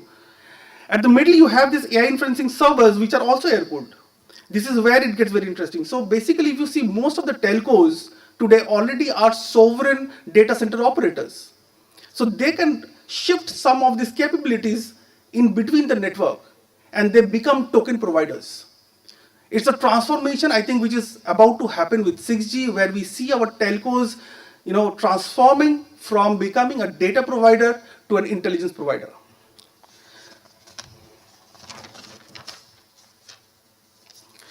So I think a lot of intelligent use cases have already been discussed. I don't want to repeat some of those, but I want to touch upon some of the practical use cases we are already working on and how those use cases can actually transform when 6G comes, is deployed. So agriculture, I think agriculture, we are still an agriculture dominant country. I think Mr. Debashish already talked about how agriculture can be transformed by 6G. So what happened is we were working with an NGO in Madhya Pradesh. This NGO was actually helping a community of farmers to crop mango crops across 100-hectare land. And this NGO was finding it very difficult to monitor the crop health across such a wide area. So they came to us. Our simple answer was, we'll deploy a drone. The drone we deployed was obviously not 6G capable. So it would take a round of this field that would take like 2 hours. It will capture the data, which is images. We download the images manually to a server where an artificial intelligence model that we have trained, that gives us input where the crop is infested and what is the possible solution that the farmer can do. Now, this is still a very manual process. Imagine the same drone now becoming 6G and is capable of transferring this data in real time back to the servers. The entire manual process becomes automated. Farmers get real time performance and real time inputs of what needs to be done. This is already happening. I think medical devices. So one of the startups that we are supporting has already made a device, it's a handheld device, which can take a picture of a wound, and it can detect what kind of wound it is and what is the possible treatment. This has already got certified by the FDA US, and the military is very keen to use this technology in battlefield where, people can get such a wound and they can get a very good idea what the treatment could be. Now, today, that device is intelligent by itself because the AI model is running inside the device. The inferencing is happening within the device.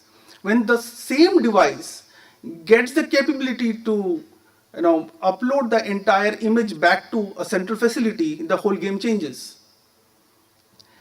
Third is smart infra, especially airports.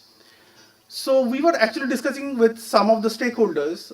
So India is going through a boom in airports. A number of airports are coming up right now. So somebody who wants to monitor the progress of these airports sitting here in Delhi is finding it very difficult to do so because that person is relying on inputs, manual inputs coming from the ground. So when this was discussed with us, what we proposed is using cameras and lidars deployed at the airport site. These cameras and lidars, first will create a digital twin of this airport. So we have the airport map, the design. We digitize it, create a digital twin. Then we take inputs from these cameras and lidars and compare that with the digital twin, which gives me an input. For example, if there's a target of making these 3 beams and pillars in a week, those cameras taking those and comparing that with the design which is already digitized will give us some idea that the construction is lagging. So this entire monitoring system can be automated using these cameras. Second, again, example with the airport. So before a flight takes off, there's an engineer who does the physical inspection of the plane. So basically, he looks for any cracks or any defects before he certifies the plane for, fly worthy. So the idea came that why don't we, equip this person with a smart glass. So this glass itself, beams back this entire what he sees back to the ground facility, where again an AI model is real-time basis looking for these cracks, and it would be much more accurate than a human being trying to detect something. So these are some use cases, I think, which will come. Some of these are already being deployed as I speak, and 6G will massively increase the effectiveness and performance of these use cases. I'll close with three main imperatives which India should do in order to catch the 6G bus. I think we are all driven by the vision of our Honorable Prime Minister, who has repeatedly mentioned that India should lead the 6G race. So in the first session, Jitendra very aptly said that if we have to board the bus, there has to be a bus. So that bus is spectrum. There's no second doubt that we have to ensure adequate spectrum is available for 6G. The second is standardization efforts. As I think Debashish already pointed out, that our Honorable Minister of Communication has set a target for 10% of 6G patents. And I think the work being done by Bharat 6G Alliance is stupendous, and we are walking towards that direction. But at the same time, I think our startups and academia has to take a much greater participation role to get into the standardization game. Because the success of any technology will ultimately depend on standardization. Third, and probably not the least, policy alignment. So some of the regulatory policies which are present for telecommunication might need to be relooked. Very interestingly, we have two separate ministries, one looking at AI, one looking at telecommunications. And with 6G, we see a merging of these two. So probably at some point of time, our regulators will have to relook at these regulations and fine-tune some of those. So I'll close with these remarks, and of course, we can have a short question-answer session. Thank you so much.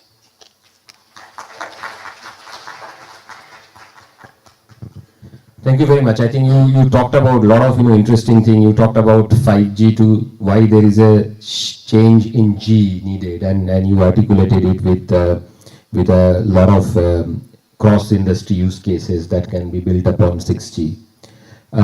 Before we open up for a few questions, maybe a couple of questions from my side. Maybe I start with you. You talked about a lot of use cases. How do you see the monetization of those use cases? I mean, because there are a lot of investment which needs to go behind 6G and also the 6G use cases. Do you see from your lens, do you see there is a monetization which is upcoming for those use cases? Yeah, I think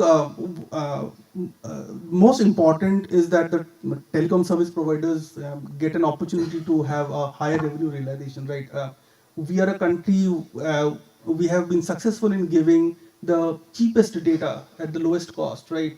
And our telecom service providers will get an opportunity to monetize because they become a platform for AI, right? They do not remain just a telecom service provider. On the application side, I think every ODM and OEM will get an opportunity to monetize. Once you have these wearables, I think wearables will play a very important role in 6G. Whether it's a ring or a pendant you're wearing, every device will be context aware. Every device will send massive amount of data to the cloud, processing happening on the cloud. So right from the device manufacturers to the cloud providers and the telecommunication network providers, I think everybody has a piece in the 6G network, and they'll all get new revenue opportunities going forward. Yes. And it was nice, informative speech from you. I would like to just know, as you know, as I have already shown in my slide, and you also told that the density of device in 6G is going to increase massively. Okay, and the kind of spectrum which we are going to use, it's a terahertz kind of a spectrum we are going to use. So what would be the effect of this density spectrum on the humans? Have any study has been done in that regard? So I think you're correct. 6G will have spectrum in all the 3 layers, right? It is being built by that. Although I'm not an expert in spectrum, but I'm sure when the standardization studies are undertaken, they also take into account the impact such spectrum will have on the human body, right? But again, just because there's an evolution from 5G to 6G doesn't mean that there's an increase in the spectral power, right? It's not that case. So I'm sure there will not be any negative impact on the human body because we are not increasing the penetrative power. In fact, as you go to the higher ranges of spectrum, the penetration power actually decreases, right? A 700 megahertz band will penetrate much more than a 6 terahertz or 6 gigahertz band. So I'm sure these things will be taken into consideration before the standardization happens. Right. Thank you very much. So one more question. I think Devashish, maybe if I can turn to you. You talked about a lot of one couple of very important part, which is basically coexistence of fixed network and mobile network, and you also talked about IPR creation, right? Now, what do we expect from the government in 6G, both from a consumer side and also on the producer side? This, investment in R&D, research, etc., towards IPR creation is great, but on the consumer side and also on the regulatory aspects of multiple different services, fixed network, mobile network, private networks, and likes of those, what is your expectation from government?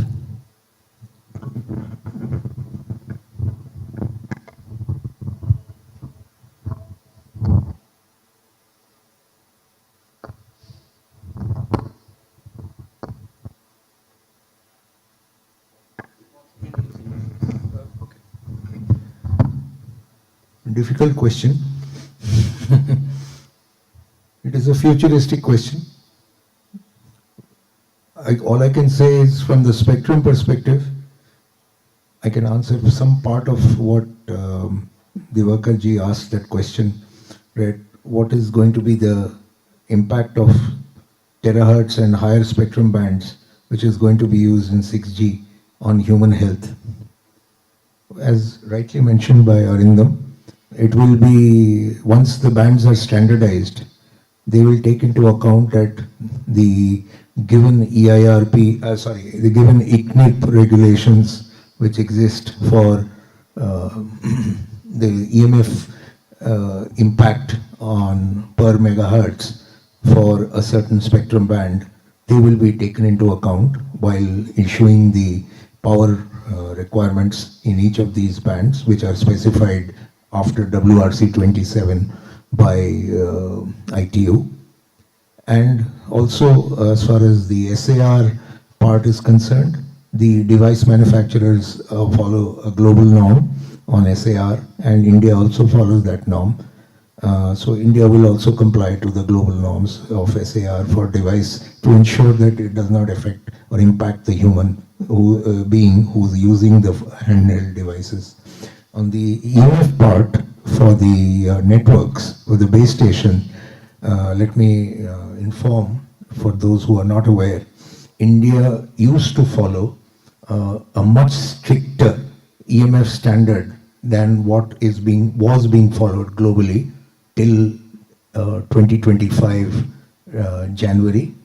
Before that, our standard was 1/10 of what the global norms were. We used to be 1/10 of that was permitted. However, that has been relaxed from 1st of January 2025, and now we are at 0.5 or half of what the global norms are. So we have relaxed a little bit, almost 5 times, but we are still way below what the global norms are as far as EMF radiation, or what is called, we are half of what the ICNIP, which is the WHO standard for ensuring that EMF radiation does not penetrate beyond a certain level for a given power, which is for a given spectrum band which emits a certain amount of power. They should not exceed the EMF radiation which is beyond a certain level. We are still at 50% of that level, which means we are lower.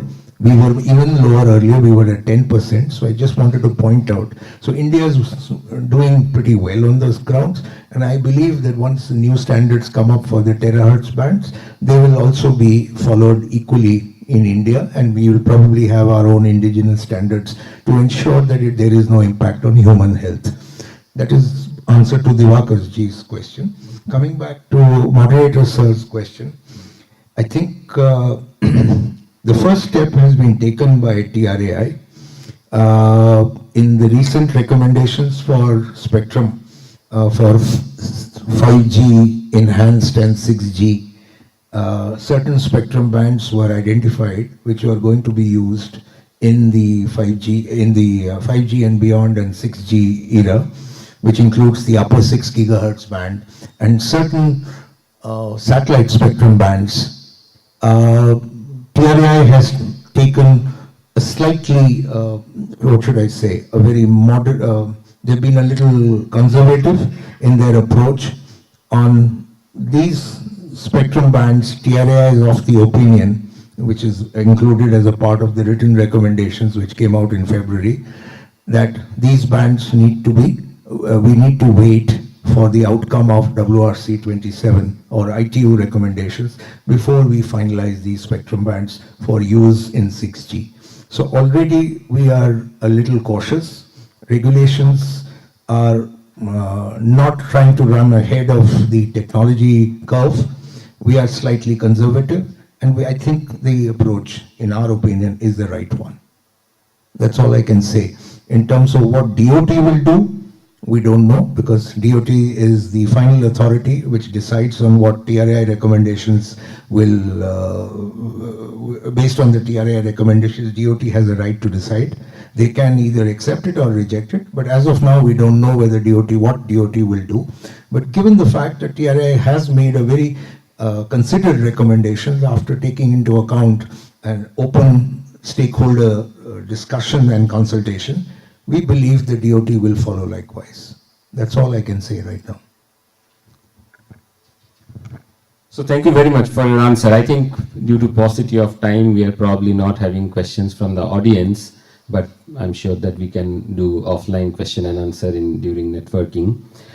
Just to summarize, I think it was very useful and insightful discussion. What we learned is that 6G is a necessity. It is not necessarily a increment over 5G. There are enough number of use cases which exist.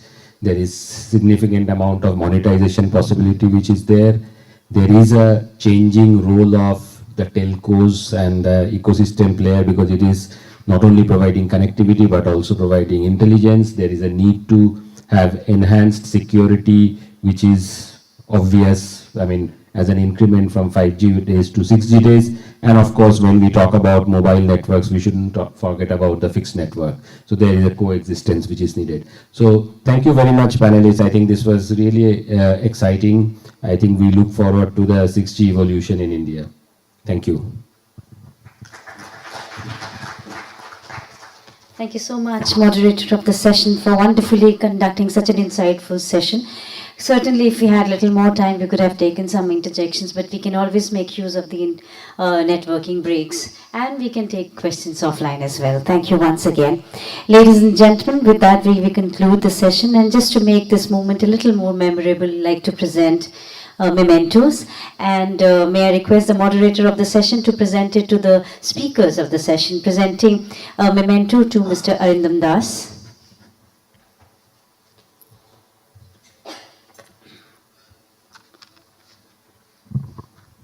A well-deserved applaud, please.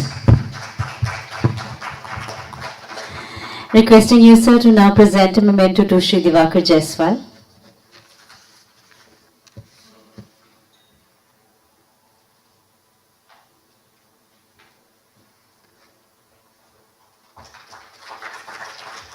And a heartfelt gratitude to Mr. Debashish Bhattacharya. Thank you so much, sir, for sharing your such valuable inputs with us. On behalf of Bharat Exhibition, may I request Mr. Ranjit to kindly join us onto the stage and present a memento to the moderator of the session, Mr. Bhaskar Chaudhary. Ladies and gentlemen, a huge round of applause for the moderator of the session for conducting the session so well. May I request everyone present on the stage to kindly step forward for a group photograph, please. With that, ladies and gentlemen, we conclude our technical session 2, which was about exploring 6G, AI-driven digital intelligence, emerging use cases and business transformation. We now move to our next session, which is our panel discussion, and this would be on the road to 6G, opportunities, risks and strategic priorities.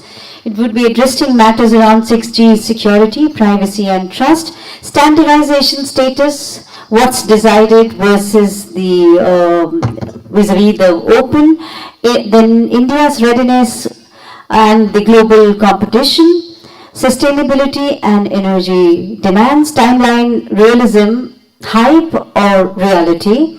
What must India do in the next 3 to 5 years to lead in 6G?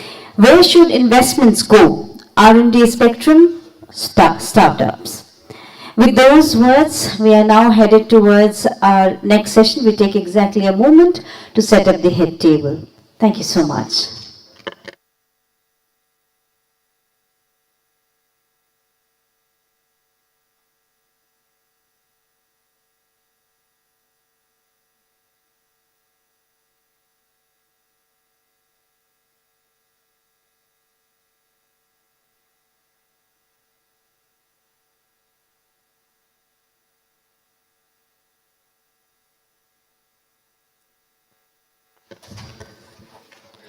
Welcome back, ladies and gentlemen. We now take you to a very interesting panel discussion. The panel discussion, as I mentioned just a short while ago, would be around the road to 6G, opportunities, risk and strategy priorities. May we request you all to continue to keep your mobile phones on silent mode.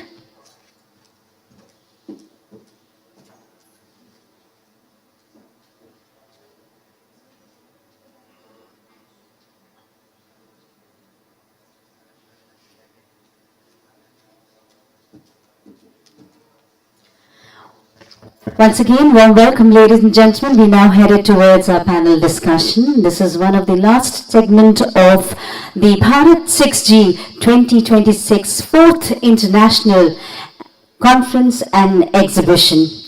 Ladies and gentlemen, this session would take forward the discussion around the road to 6G, opportunities, risk and strategic priorities. Please join me as I request our moderator of the session and the esteemed speakers of the session to kindly join us onto the dais. May I request Director General Broadband India Forum, Brigadier Anil Tandon, to kindly join us onto the stage as the moderator.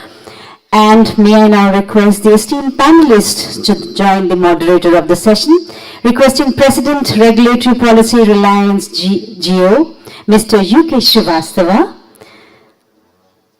Well, welcome to you, sir. Now may I request Shri Jitendra Garg, ITS, PGM, BTCL, BSNL. Dr. Astha Sharma, Assistant Director, Technology, Bharat 6G Alliance.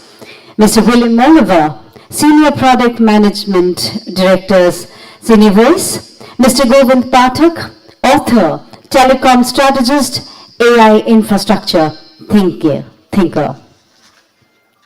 Well, welcome to you, sir. Once again, requesting everyone to kindly keep the electronic gadgets on silent mode. And without any further ado, may I request Honorable Moderator of the session, Brigadier Anil Tandon to kindly take over. Over to you, sir.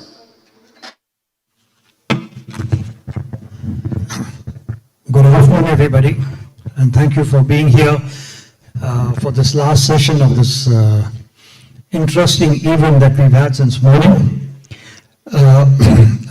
6G,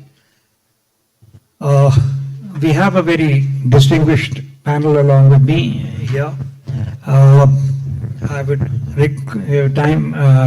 would request each one of them to introduce themselves in a very short time frame. We're running a little late, but I would request each one of you, starting with you, Oliver. Would you like to go?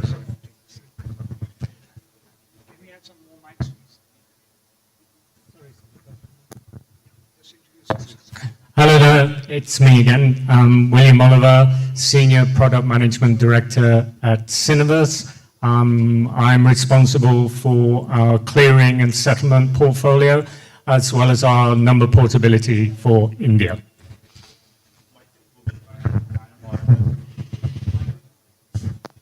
Honor.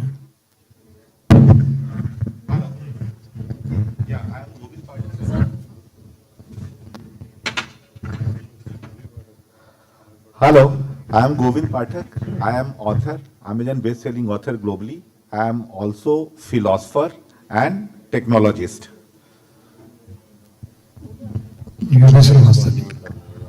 Hello, good afternoon everyone. My name is UK Srivastav. I am engineer by education. Has been a telecom professional for almost 40 years now. 37 years with government and now 3 years with Reliance Jio. Currently, I am President Regulatory Policy with Reliance Jio. Thank you. Thank you.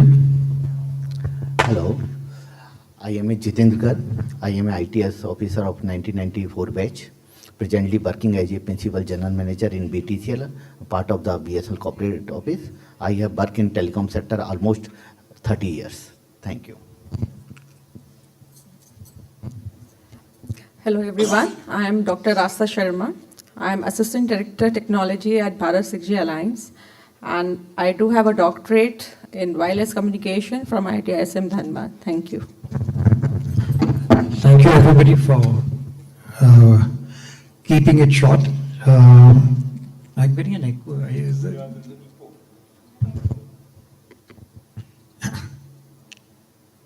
Okay, so we can start the panel discussion. Let me start with Govind Pathak ji, who is an author, telecom strategist, and those of you who were there in the morning would have seen that his book was released in the inaugural session, which is 6G Threshold from Connectivity to Decision-Driven Networks. So in this book, you bring out that the 6G will evolve into a decision-driven network. My question to you is, how can such networks remain trustworthy when AI begins making increasingly autonomous decisions? Yeah, thanks Anil sir. This is fantastic question. So this is perhaps one of the most defining question of 6G era. Historically, you can see telecom networks were designed to transport information. But in AI native 6G network were increasingly participating in decision themselves. And once network begin predicting, once network begin orchestrating, once network begin optimizing and autonomously responding in real time, the nature of trust fundamentally changes. The change is no longer, can we trust the network to carry data? Things as scenario is going to change. And the challenge would be, can we trust the network that make decision? So from data to decision, trust parameter is going to change. This is not only the technological question. It has to be looked from philosophical standpoint as well. This is one of the core themes of several books which I had written. In Entangled Reality, Conflict and Collaboration, it is fundamentals of artificial intelligence. Artificial intelligence is neither physics nor mathematics. That is third form of reality. Then 6G Threshold, with the book which is launched today, 6G Threshold, it is again talking about implementation aspect. I have one more book, 6G, so moral code, ethics in the heart of AI. So whatever you develop, you need to control that. There should be some regulation, there should be some definition. And in that book, the governance aspect of artificial intelligence is specified. And again, many a times we go into imagination. So I had also written a science fiction on artificial intelligence. If you see the development of artificial intelligence, it starts from dictation mode. then conversation mode. Currently, we are in conversation mode with artificial intelligence. And sooner or later it will go to governance phase. So governance phase, in my science fiction book, I had specified the conflict between human and artificial intelligence. Who is governing whom? Whether we are governing artificial intelligence or artificial intelligence is governing whom. And there are several quantum physics concepts like quantum entanglement lock. So AI is good for copying any pattern, and they are not able to copy something which comes from human consciousness. So that concept is defined in that book. That is also with one film director. Let us see something positive coming out of that. So because once the intelligence moves from infrastructure to governance, the important thing which we need to look at, that is again coming from my book, Moral Code, FATPH principle. F for fairness, there should be fairness. Somebody should be accountable, A for accountable. Somebody should be accountable. It cannot be software, or it cannot be, it has to be some institution, it has to be some organization, it has to be some individual. It cannot be artificial intelligence software. Then there should be full transparency. It should not be black box. So people should know what is the logic behind this decision taken by artificial intelligence. Privacy aspects should also be taken into consideration, and H for human in the middle. So everything should be closely supervised by human. So this is EU AI Act and also endorsed by Niti Aayog in India. So what I want to say, the future network cannot be designed only for efficiency. Currently we have all the network, we have focus on efficiency. But going forward, that paradigm needs to be changed. And that must be designed for accountability, not only efficiency. So there should be well-defined, clearly defined accountability in 6G network. Because optimization without human value can create the operational intelligence but significantly misaligned. And the future challenge, therefore, not only the cybersecurity. Today we are talking about cybersecurity. So that will no longer be valid in 6G network. And it has to be decision security, because 6G is taking decision. So there should be decision security, and that should be well defined within moral code or some well defined guideline. So at last, what I want to say, technology is never neutral. If technology can act autonomously, eventually it will. If something is doable, if something is supported by physics, sooner or later that is going to happen. So that is why humanity must define the threshold before technology crosses it over. So that is high-level reflection. Most of them are coming from my book, and that is very practical and futuristic. Thank you, Govindji.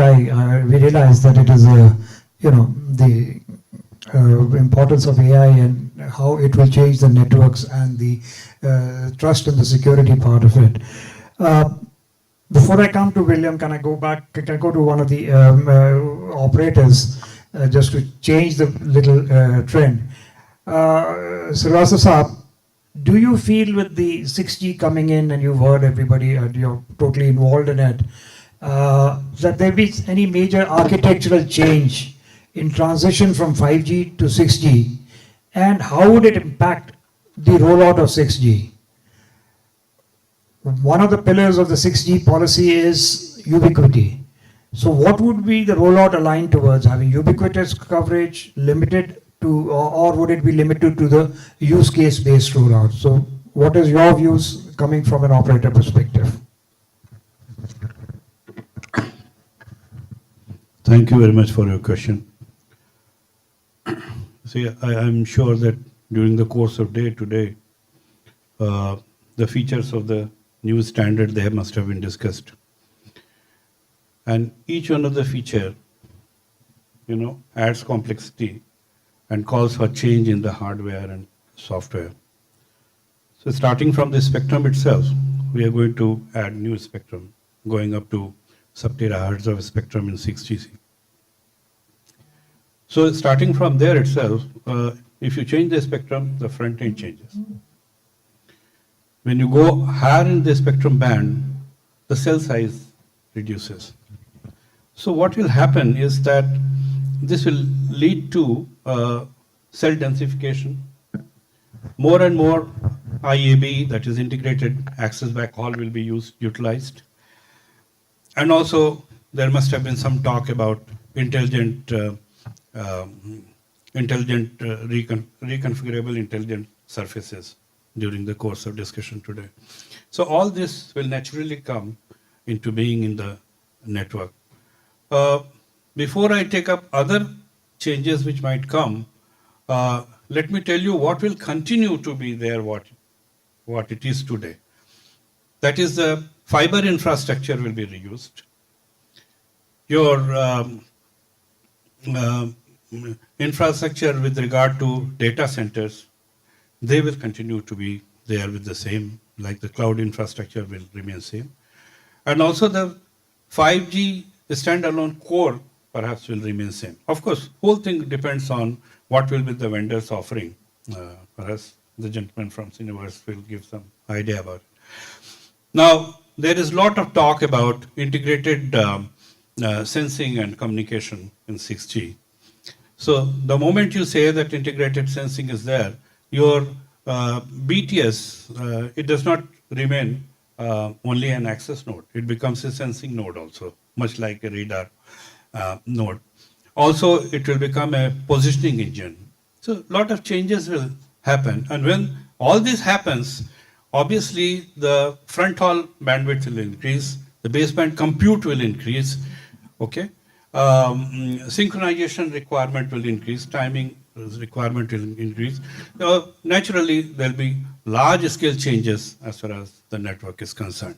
And subsequently, when we have integration of heterogeneous networks, meaning thereby you must be knowing that terrestrial and non-terrestrial networks natively they'll be part of 6G standards. So when that is added, the complexity further adds with regard to delay-aware software stacks.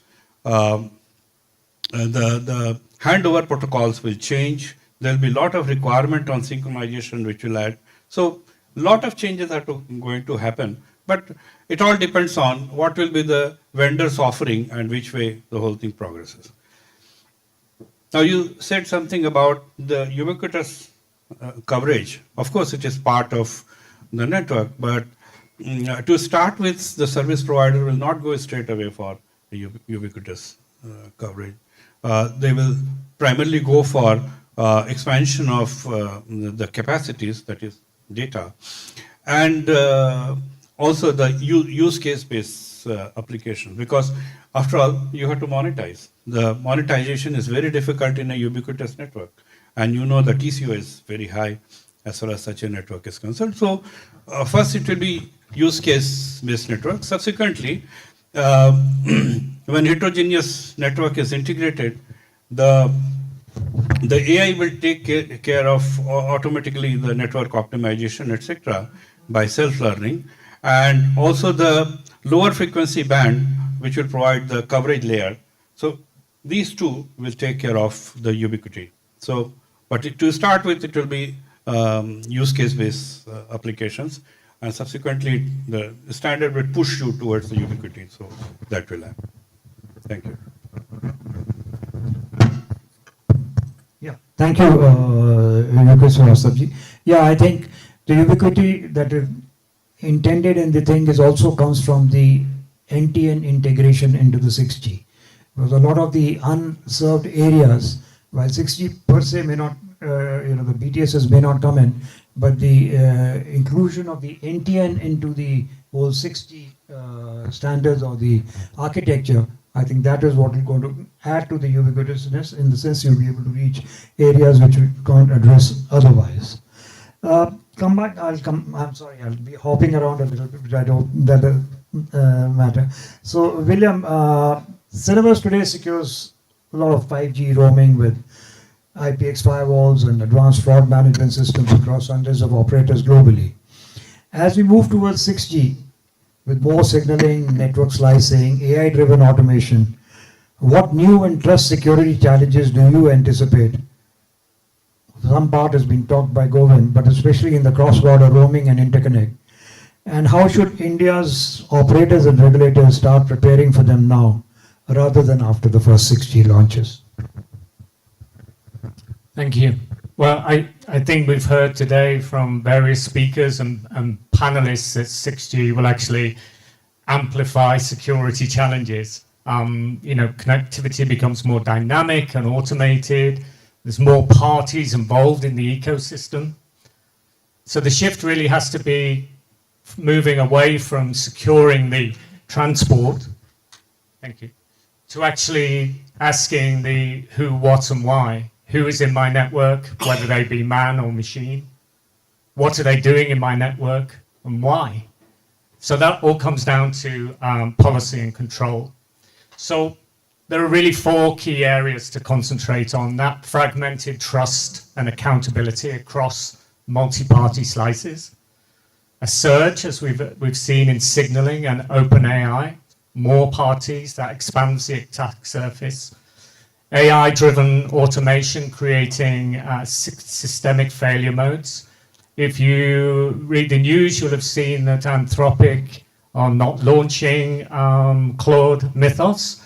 They say it's too powerful for the general populace. They don't want nefarious actors to get hold of that. They have released it to a few select major corporations in the US. They're also introducing it to the European banks for testing. So I think the landscape in security shifts at lightning speed. So whatever we're talking about today is going to be totally different in 3 years' time. And of course, the SEP has to evolve, as I said. So really, there's a need to establish national 6G roaming and interconnect trust frameworks with minimum controls, coordinated cross-border incident response. I liked the statement earlier on about zero trust roaming and slicing. So never trust, always verify. And I think we'll see continuous partner risk scoring as well. So everybody within the ecosystem will have to have a certain threshold of a security posture. Definitely hardening AI with sufficient AI guardrails. I think you'll also see, particularly in the operator world, that roaming agreements will change, and they will have more stringent security requirements within those agreements. And of course, you can do this by running regulatory sandboxes where this can all be tested out. Thank you. Thank you, William. Yeah, that's true. Just as an aside, how far developed are we in the 5G roaming today? Although we are moving to 6G, but maybe you would like to tell the people here that how far developed today is and how prevalent is the 5G roaming today? Well, we see a lot of 5G standalone roaming has not been launched yet. We've heard it's coming, it's coming, it's coming. But I can tell you that Cineverse, we work as in support of 5G roaming with many operators worldwide. I'm not actually allowed to say when 5G roaming, standalone roaming will launch, but I think I mentioned it earlier in my presentation. Please keep an eye on the press because you will see a notification very soon rather than later. And I think actually that will become a tipping point. And it's not just 1 or 2 operators. I think this is the year where we will start to see 5G standalone roaming. And of course, those operators are best placed for 6G. Thank you. So basically, what I was thinking is my question to you a little too early in time to ask, because even 5G having been launched for fairly long time, the roaming part of it has not started.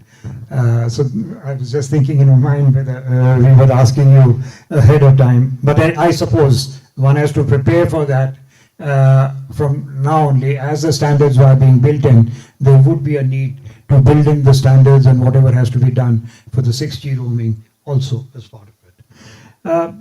I will now move to the another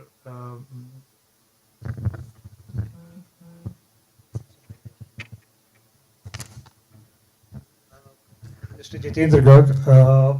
He is from the BSNL, and So BSNL has successfully launched its 4G services on an indigenous Indian stack.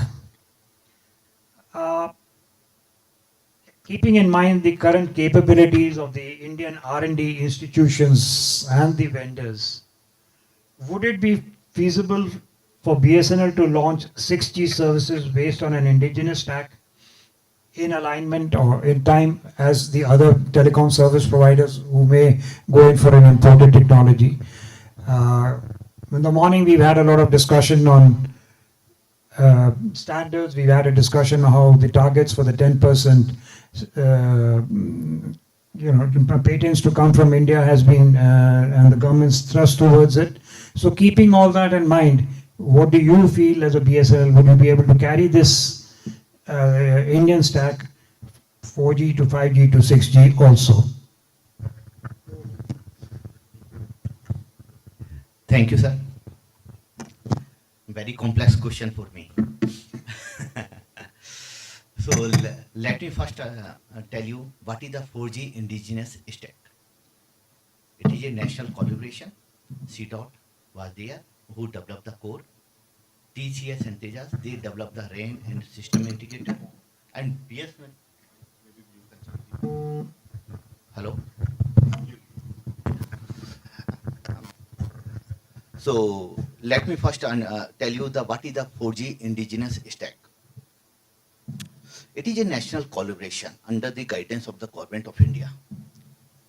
One part was the one PSU was there, CDOT, they had developed the core. Another was a private entity, that is the TCS and Tejas, they have developed the RAN and their system integration. BSNL, they provide their know-how, infrastructure, and moreover, commercial customer to the entire ecosystem. Apart from this, Government of India, they have the certain resources, continuously monitoring, and wherever we are feeling these are the challenges are there, they are coming, they are roping, they understand, they own the challenges, and all three are stages together, and finally we have delivered the 4G indigenous stack. And as on date, 19 million customers are up and running in the system, and we are the 5th country in the world. That is the achievement of the 4G indigenous stack. And you will be happy to know that only 40 countries are there in this world who are having the population more than 20 millions. And this achievement was there in last 1.5 years, even though RFP was floated 3 years back.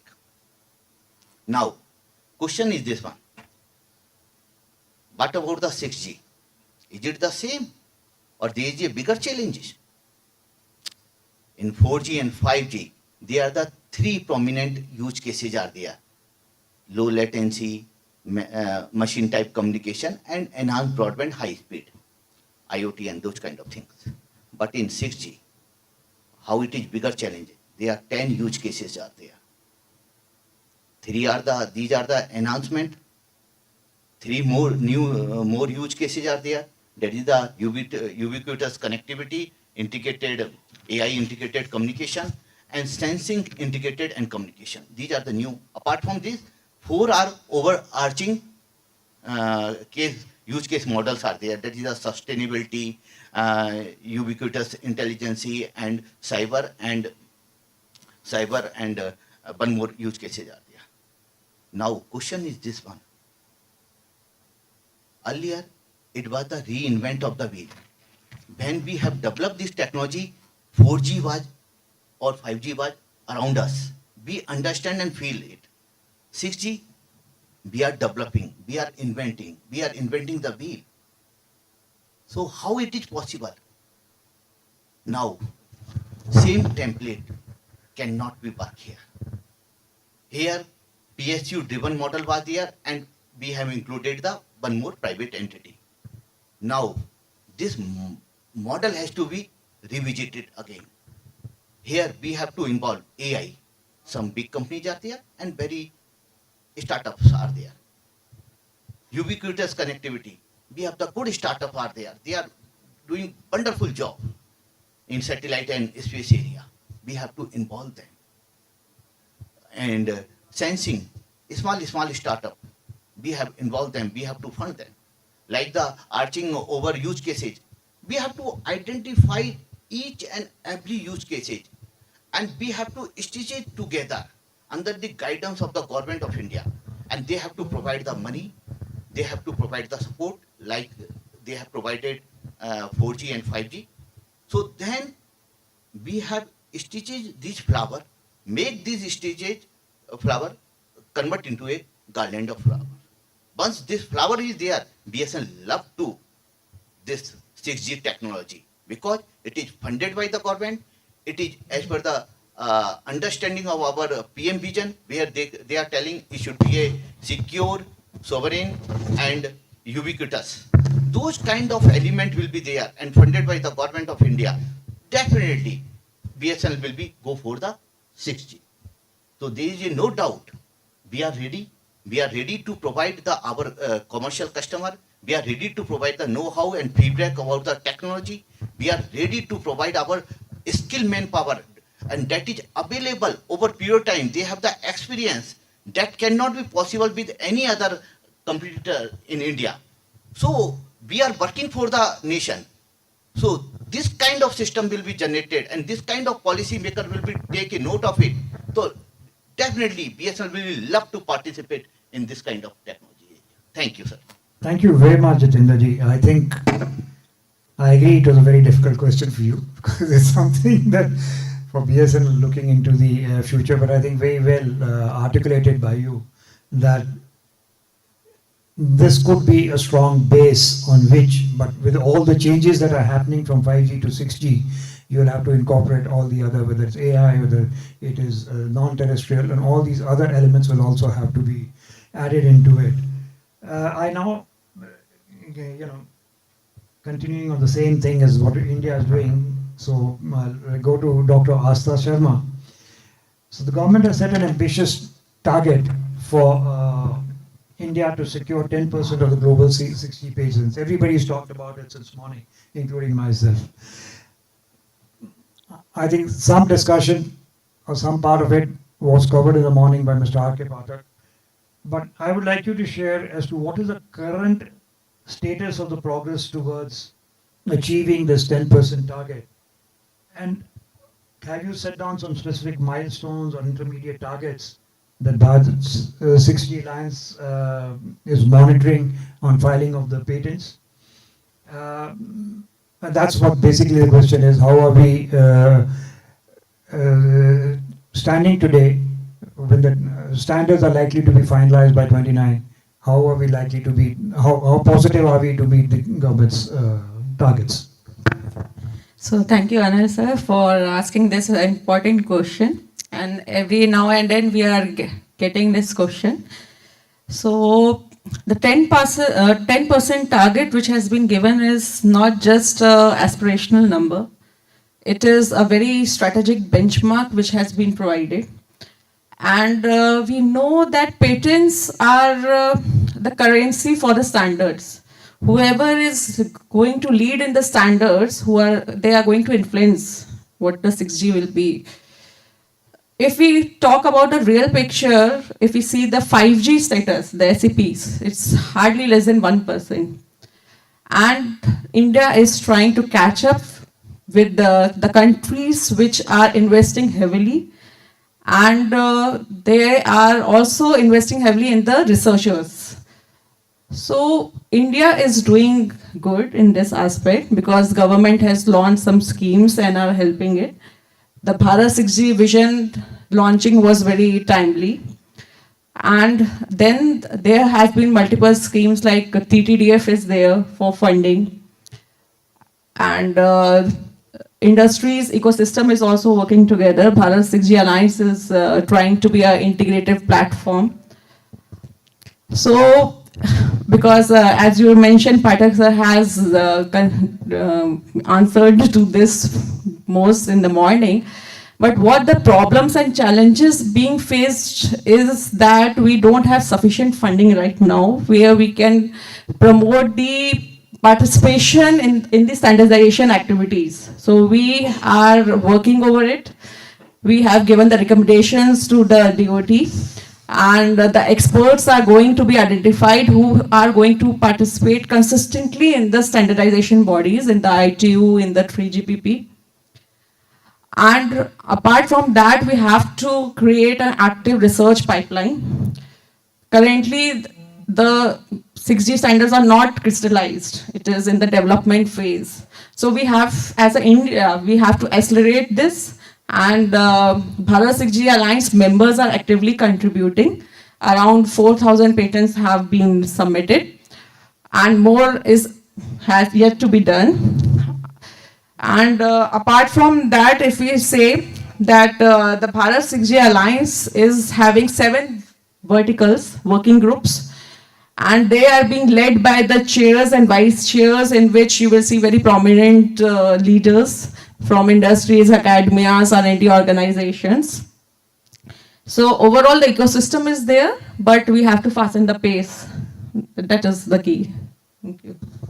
Thank you, Asa. I can understand. I mean, the first thing is 10% of what? What are the total number of patents that are going to be there for the 6G? So I suppose that itself is a question. I'm sure in the mind there would be that these many number of patents which you would be knowing well. It's very heartening to note that we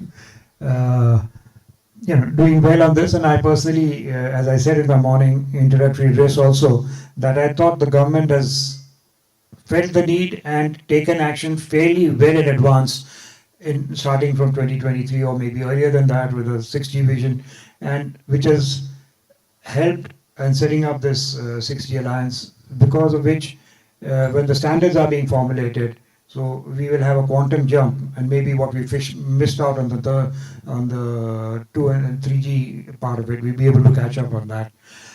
So yes, the other point, while you mentioned that you're needing more funds, but I thought generally the view today was the government is very aligned towards it. They are wanting to give all the support, and actually it will depend upon the doers who have to do it. They have to also, I mean, whether it's the IITs, educational institutions, private startups, or anybody who have to add into it, they will have to do it. Moving across to, we looked at what is going to happen, but since Govindji, you think far ahead, so you tell us what is the biggest limitation or a risk that you see in 6G that the rest of the people are underestimating or have missed out? Again, very good question. So again, I will share my a bit philosophical as well as technical view of the biggest risk. So I believe the biggest risk in 6G is not technological failure. So if technology can do, it will do eventually. It is over dependence on invisible intelligence. So as I said, intelligence is going to be part of network, and again it will not be visible to us. So future network will become predictive, it will be context aware, it will be self-optimizing and deeply integrated to human decision making. So at that point, the telecom infrastructure stop being passive infrastructure. It will no longer be passive infrastructure. It becomes the cognitive infrastructure of civilization. And more intelligence disappear into the infrastructure, the less visible its influence become. And people may still believe that they are making independent choices, while increasingly the operating inside the individual optimization system. This idea is also explored philosophically in my book Threshold Bridge. So again, I am referring many a times my book, so please go through that book as well. So because once infrastructure become intelligent, it is no longer merely the support civilization. It become influencing civilization itself. So it will no longer be in supporting mode, it will be in influencing mode. And therefore, defining the question of next era may be how do we build the intelligent system, but rather how do we ensure humanity remain meaningfully in control of increasingly intelligent infrastructure. The future of telecommunication is no longer only connectivity. So currently it is connectivity, but future is not going to be the only connectivity. We need to think through so many other things. it is increasingly about the governance of intelligence itself.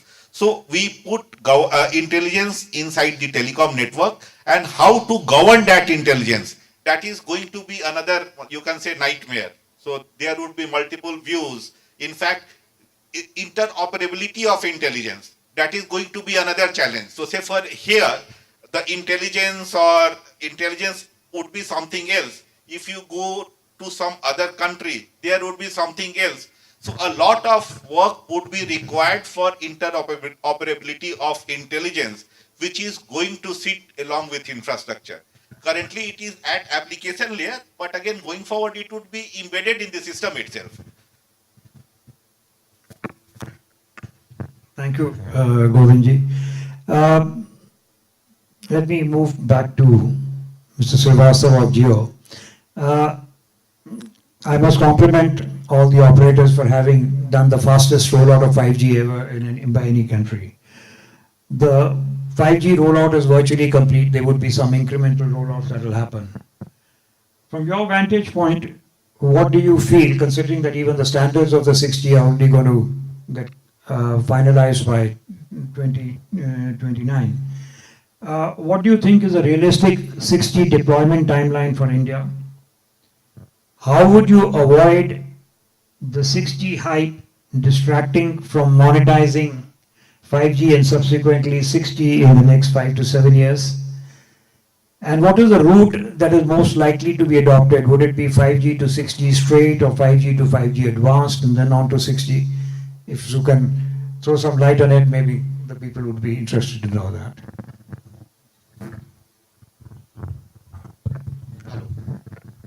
Hello.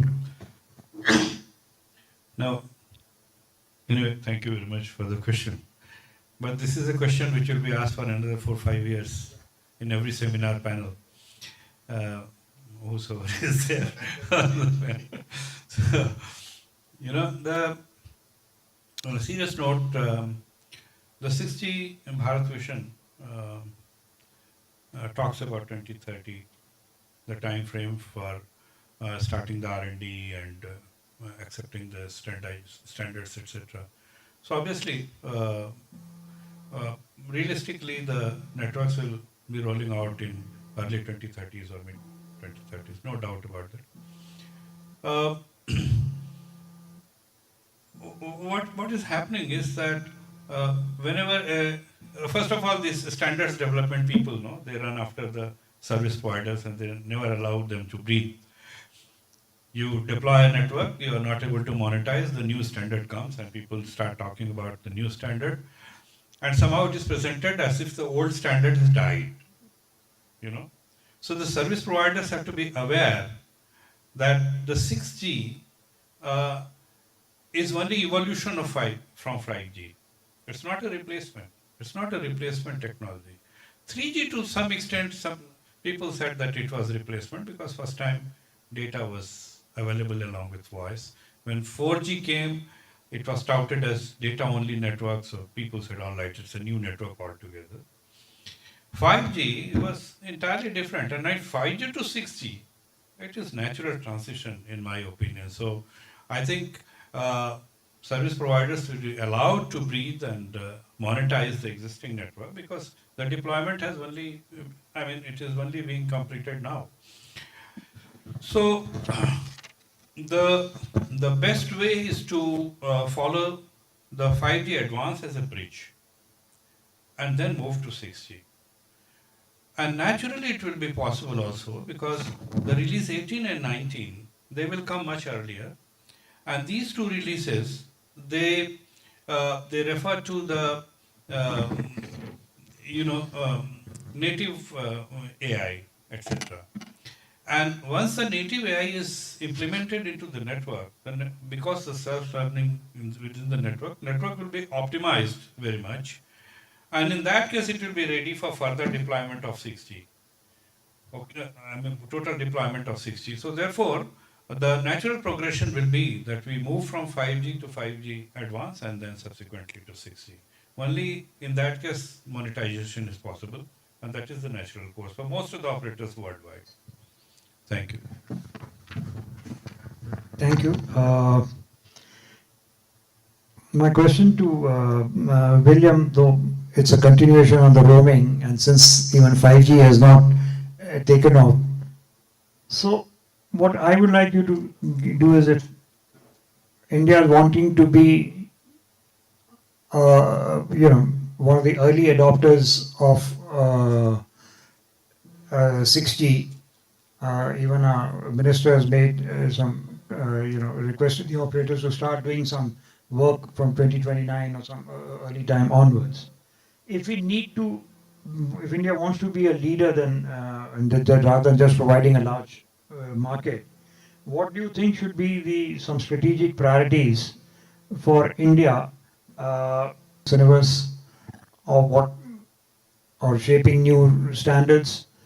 So what do you think should be something that India should do while we are working on the standards? We also look at becoming ready for a 6G roaming. Thank you.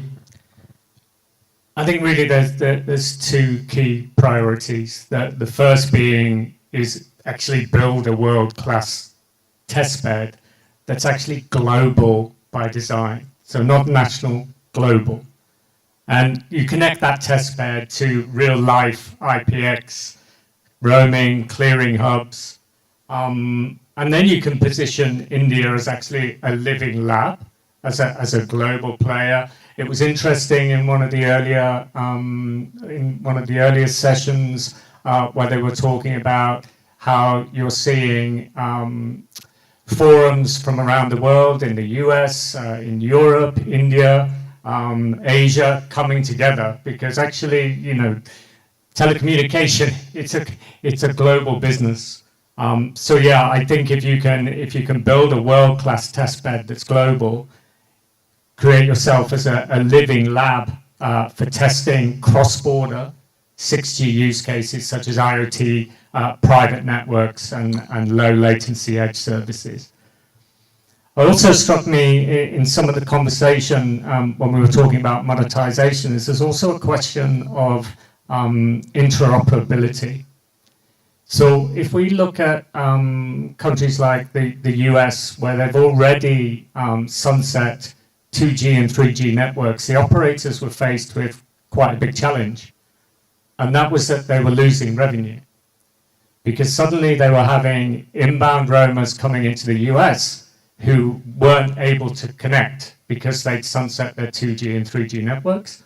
You also have billions and billions of IoT devices which still operate on 2G and 3G. They're falling off the network. You can't monetize that. So you have to have interoperability between legacy networks and current networks. And we've actually built a solution that allows that interoperability between 2G, 3G, and 4G. As we move into more and more 5G standalone, that's not going to happen overnight. It's not just a quick cut where we say everybody in the world is now on 5G.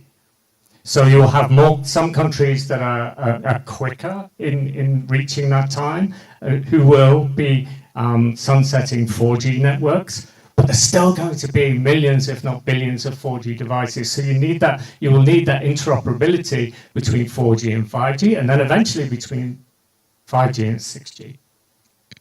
So if you can have this global connected testbed that can prove out interoperability, security, all the things we've been talking about, slice identity, and in parallel, run real, cross-border corridors where you can test things like avionics, logistics, aviation, massive IoT. You also need to test your AI guardrails, not just nationally, but internationally. And I think really when we talk about standards leadership, standard leadership is the output. It's not the starting point. Thank you. Yeah, you're right that when it is roaming, some countries are on some networks and the others are not. There's sunsetting. But the sunsetting for 3G happened basically because in the same spectrum band, in the same 5 megahertz, you could get much more bits per hertz when you move to a 4G.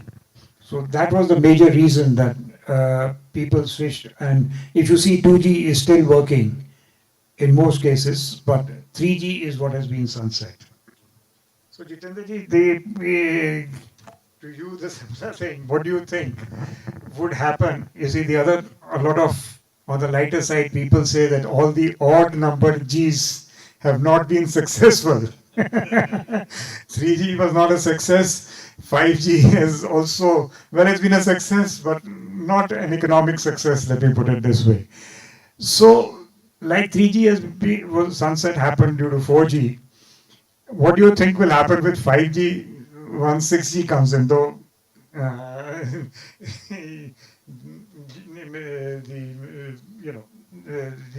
Rastab Saab has given some views on it, but I would like to know what your views also are on this. Hello.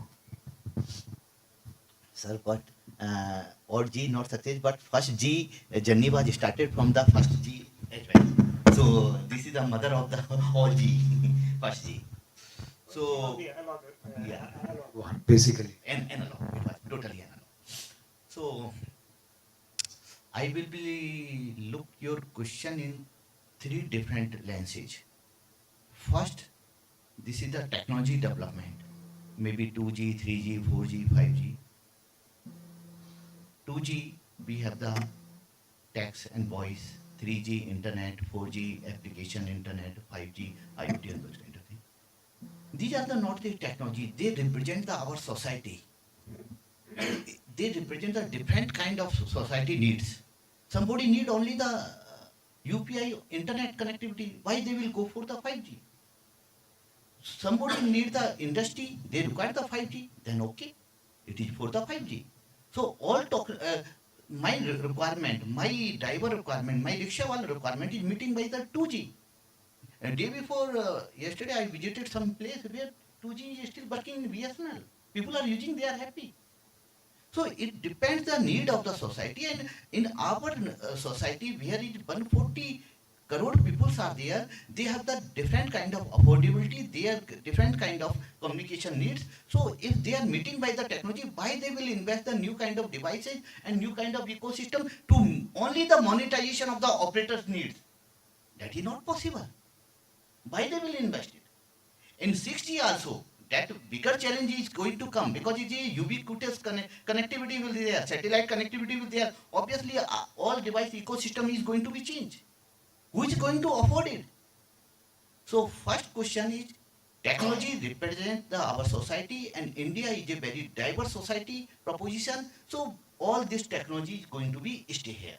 Maybe once old technology is not maintained by the OEMs or operator, that is a different part. If they are ready to maintain, technology is going to be adjusted. Second is come to the affordability. Right now, our income is per capita is around $2,600. Maybe by the time 6G will hit, it will be become a $4,600 per capita.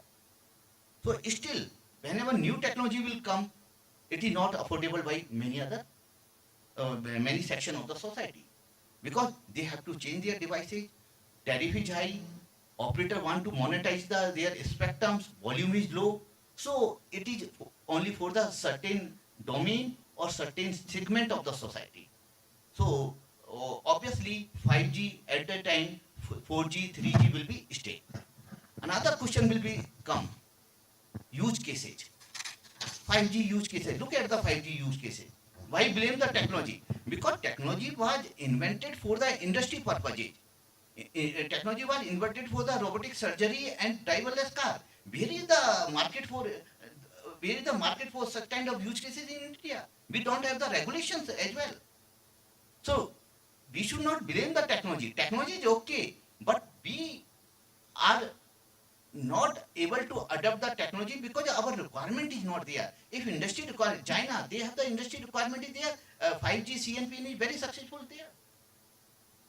So 6G cases also, now it is a question for the policy maker. They have to come out with the compelling use cases so that we can connect our rural India, we can connect our education system, we can connect our the health system, and what our problem statement is there. technology up to the 5G, they are here to solve the problem statement of the developed country. Now India has to raise its voice in ITU. We have come out with our problem statement, and those problem statement solutions come through the 6G technology. Only then this technology will be prevail in the Indian market. So this is my answer to the audience. Yes, being a different kind of affordability in India, different kind of technology requirement in our society. So all those technology combination will be stay in it. Thank you. I think very valid in the sense that India is quite diverse from the rest of the countries. Dr. Asta, as we are going ahead with the 6G development, and there's which areas would you think India's contribution into the standards, which are the areas in which we will be doing the major contributions? Is it going to be on the, let us say, the brand side, core technology, or is it going to be more application oriented, or do you think it's going to be more on the use cases? Frankly, if you look at it, the need most is on the use cases. So I just wanted to know from the 6G Alliance perspective, what do you think would be the... Okay, so thank you for picking up this question. And see, Bharat 6G Alliance has taken a lead in an effort. Last year, during the International Bharat 6G Symposium, we have invited all our global partners and have signed a New Delhi Declaration to build the values, to shape the principles behind the 6G before talking about what will be the technical contribution or what will be the first essences that we are creating the values which will be behind 6G. And if you will go through it, then New Delhi Declaration, there have been 5 principles. First is the core, first is the trusted and secure. The 6G networks need to be trusted and it has to be secure. The second is resilient and reliable, and our global partner 6G flagship is also working upon the resiliency aspect. The third is the open and interoperability, which today in all the sessions I have heard the word has been interoperability between the devices. The fourth is inclusive and affordable, because as Indians, we are always attempting to build technology which is affordable, reachable to the common good. And the fifth is, of course, the sustainable, which is being talked more in the standard community as well, the green efficient design. Recently, we had a ministerial review also, because we are having such quarterly reviews now to gear up the activities of India. And the 2 working groups which have been given, because in Bharat 6G Alliance also we have a 6G use cases and revenue streams working group. And another is a green and sustainability working group.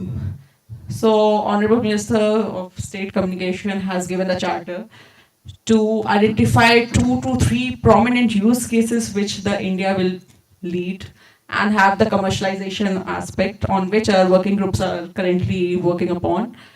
And in the green and sustainability aspects, the working group have developed some KPIs and they are in the process of submitting into the standard body. So very well the things are aligned and the activities are going on and are being quarterly reviewed.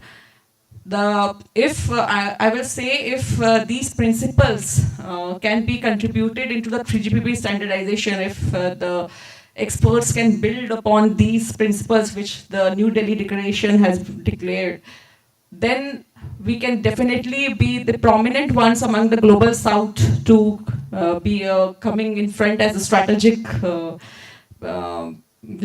leader in the global south, and the India can emerge as. So let's see what happens further. Thank you. I think the success, you see, there's this, what I mentioned is the hype by the technology is there, but to translate that hype of the technology into the use cases is something which I feel is very important.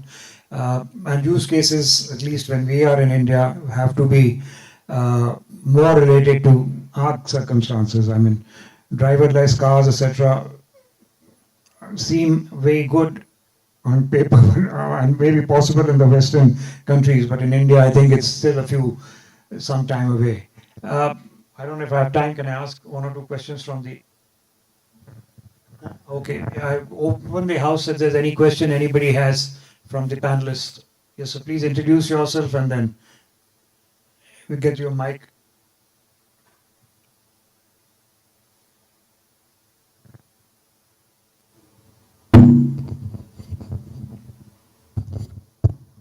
Thank you, sir. I'm Brigadier Puri. I've just retired. Oh, sorry. The light you can't see. Sir, I'm a late entry into the discussion today, so a lot of things would have been spoken. But I have something else to ask. We are speaking about 6G as it is about to happen, and we're preparing for that. Similarly, there is quantum that we are waiting for. We're expecting it to come. We're speaking about the intelligence in the network, it becoming ubiquitous. So billions and trillions of devices, all applications are going to be AI heavy. So everything is going to be a sensor. So there are going to be millions and billions of data points, which is collecting data on the fly. So it means there is so much of data that is getting collected and all applications are running on that. So the kind of computational requirement that we're going to have is going to be tremendous. Our HPCs today, with the GPUs, with the AI clusters, will find themselves wanting at some point. Not in all applications, but in most of the critical applications. So without going into the use cases, how do you see quantum computing coming in, and at what level will they be able to contribute, I will not say replace, but work in tandem with, in conjunction with the existing infrastructure? Are you building for that too? Is it part of your design to use quantum computing? And again, it is all going to be about optimizing. The whole network and intelligence is going to be about optimizing things. When we speak quantum computing, it is one thing. Quantum annealing for optimizing all the use cases that you can even think of, at least 50 to 80% of them will involve quantum annealing. Are we thinking about how to use those, or are we saying we will cross the bridge when it comes? And right here in this forum in December, I had made a mention that the hypothetical situation I had painted, at that time I was in uniform, not retired. Last 2 months I retired. I said, hypothetically, let's say the quantum is here at 50 qubits, 70 qubits, logical. Not the physical the world is talking about. They're going gung-ho over nothing, only promises. If I say the 50, 70 qubits is now here, I'm saying it officially, this is going on YouTube. Are we ready? We are not ready. So we are preparing for something. It's a big market to keep preparing for something. And that's a huge economy. And for something that is already here, we are not able to use it or even tap into it. So how are we trying to use quantum computing, annealing in preparation? Who's able to, will be able to take? Okay. Sorry if I don't know. I made a mention of this. Yes. It is a discussion. It's not a question. You can give your views. Again, I will try to. I like to do what you do, sir. I like to think ahead. Hello. Yeah. So basically, I did a little bit research on quantum computing, and what I know from quantum computing that it is going to disrupt complete hardware ecosystem. And again, the first target would be the financial sector. So everybody should come up with a roadmap of 10 years, how they will tackle the quantum part. So in fact, I had written a white paper, I can share that with you. So how quantum is going to impact the telco ecosystem. It's at high level and framework. So yeah, whatever we are discussing, everything is going to reset because quantum is going to be second digital revolution.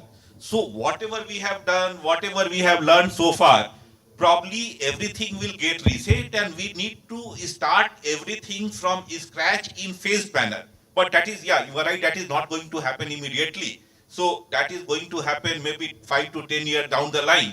And everybody should have some long-term plan to address the quantum threat? Sir, thank you, sir. Thank you so much. My only one line is, please consider that 40, 50, 60, 70 logical qubits is here because it is here. It is not getting acknowledged, in my opinion, personal, because the minute it gets acknowledged, this whole ecosystem will get a shock, and the country का जो food chain बना हुआ है, this economy in preparation will go and become redundant. So the cat will be out of the bag. So are we prepared for such a thing? And is the government, because Jitendra Garsa represents the government, should probably look at it separately. Thank you very much. It's a good discussion point. I don't think if anybody else has anything to add to it, Mr. Srivastava, you have something. So basically, as I understand at the moment, is that the two are, I mean, the quantum is happening separately and the 60 is happening separately, and the quantum would at some point of time be an overlay, because the time frames for the two are a bit different, is what my understanding is. But it's a good point that you brought out for discussion. Maybe just one more question if there is. Yeah, Devashish. Devashish Bhattacharya, Broadband India Forum. My question is to Srivastava sir. Sir, 2G is there, 4G is also there, 5G is also there. Tomorrow 6G is coming.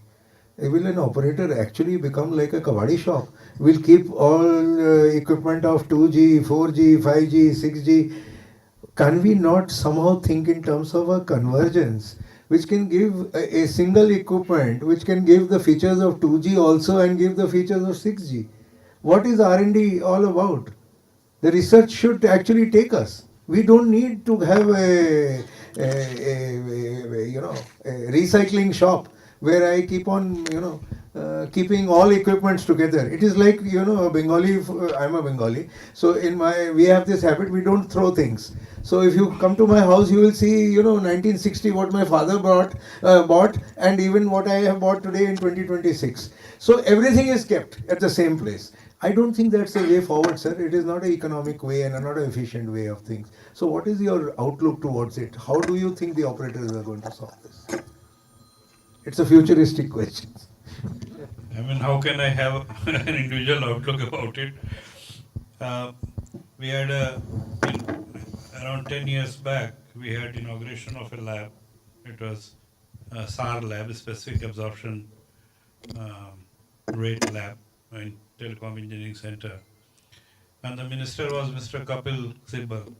He came and he said that we have 2G, we have 3G, we have 4G, we should say as Punjabis, Naji. I mean, we don't need any more Gs. So, but how can you have a single hardware solution for all the generation of equipment? Your fridge itself is advancing, so you can't say that the Kelvinator refrigerator, which was there with you 30 years back, can do what today an LG or Samsung fridge can do. So you have to live with it. You can't do much about it. But yes, you have to create space in your house, Mr. Bhattacharya.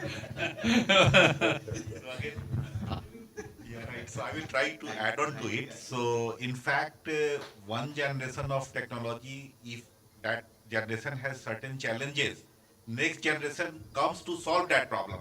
But again, next generation will have another set of challenge. So say for example, 2G was only for voice. 1G was only for voice. 2G came into picture for voice and messaging.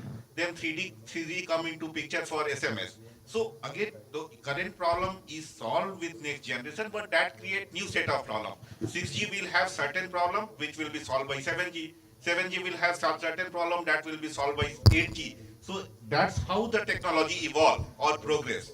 So yeah, we need to shut down the previous generation which is no longer used or no longer economically viable. You are right. So we should look from that perspective. But this generation will keep coming. Okay. I think on that note, I must thank all the panelists for the wonderful inputs on some very difficult questions which I may have posed, because considering that it is something in the future, trying to think about it at this moment is about a bit of a stargazing, but that is, I think, what the aim of this whole session was, that we look at something which is, and thank you very much, I think, to all the panelists, and over to you, ma'am. Thank you so much, sir, for that very interesting session, I must say. I also got a little intrigued by the last interjection, and it just makes sense that, we talk so much about sustainability and eco-friendliness. And this thing is one takeaway from me, definitely. Very, very interesting session. I wish we had more time. We could have taken more such questions. But once again, our heartfelt gratitude to all the panelists. And thank you for sharing your such important and very valuable thoughts with us. Just to make this moment a little more memorable, this has been the last technical session of this conference. We would like to present mementos to our panelists. Some of us have already been our panel previously, and we had the good fortune to hear them again. But some of us just joined us for this particular session. Our heartfelt gratitude. So presenting a memento to you and requesting the moderator of the session, Brigadier Anil Tandalji, to kindly present a memento to Mr. UK Srivastav. Thank you, sir. I know it's been a long day, but it's been a very, very constructive and productive day. It can become a little more energetic if we all put our hands together and give us a last brink of this energy. A big thank you to Mr. Jitendra Gargji. Thank you so much for being with us on this panel.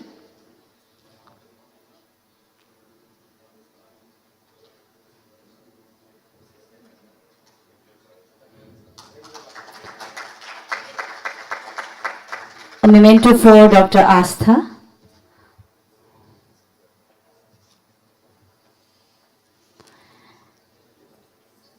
And also a memento for Mr. Govind Pathak.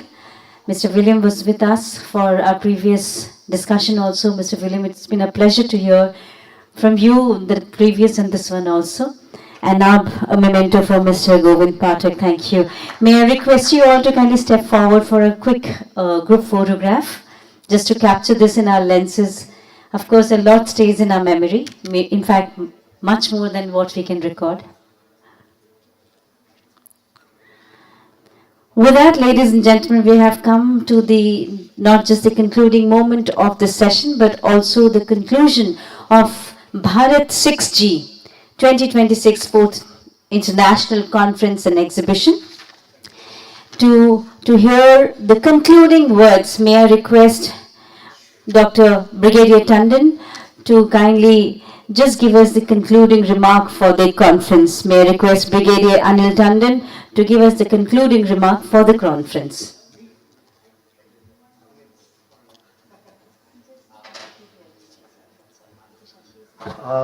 Thank you to all the participants who still stuck around here and supported this event right till the end. We thank all the sponsors who've been and all the speakers, the panelists, right from the morning till evening. It's been an interesting session for me right from morning, and I think and every speaker and every participant, I'm sure, would have gained for it. Thank you once again on behalf of Bharat Exhibitions and Broadband India Forum as the knowledge partner for this. Thank you very much. Thank you so much, sir, for proposing the vote of thanks. With that, ladies and gentlemen, we invite you now for the networking tea. It's been a great pleasure. We thank you for your participation. And a quick reminder for everyone to kindly put your mobile phones back to its ringing mode. With that, we conclude Bharat 6G 2026 International Conference and Exhibition, the 4th edition. On behalf of Bharat Exhibition, I am Sushmita signing off from podium and thanking each one of you and quickly reminding you again to put your phones back to its ringing mode. Thank you once again. Namaskar. Ladies and gentlemen, we found the spectacles which was lying down somewhere close to the front row. If this belongs to someone, kindly connect it from the ladies in the black sari.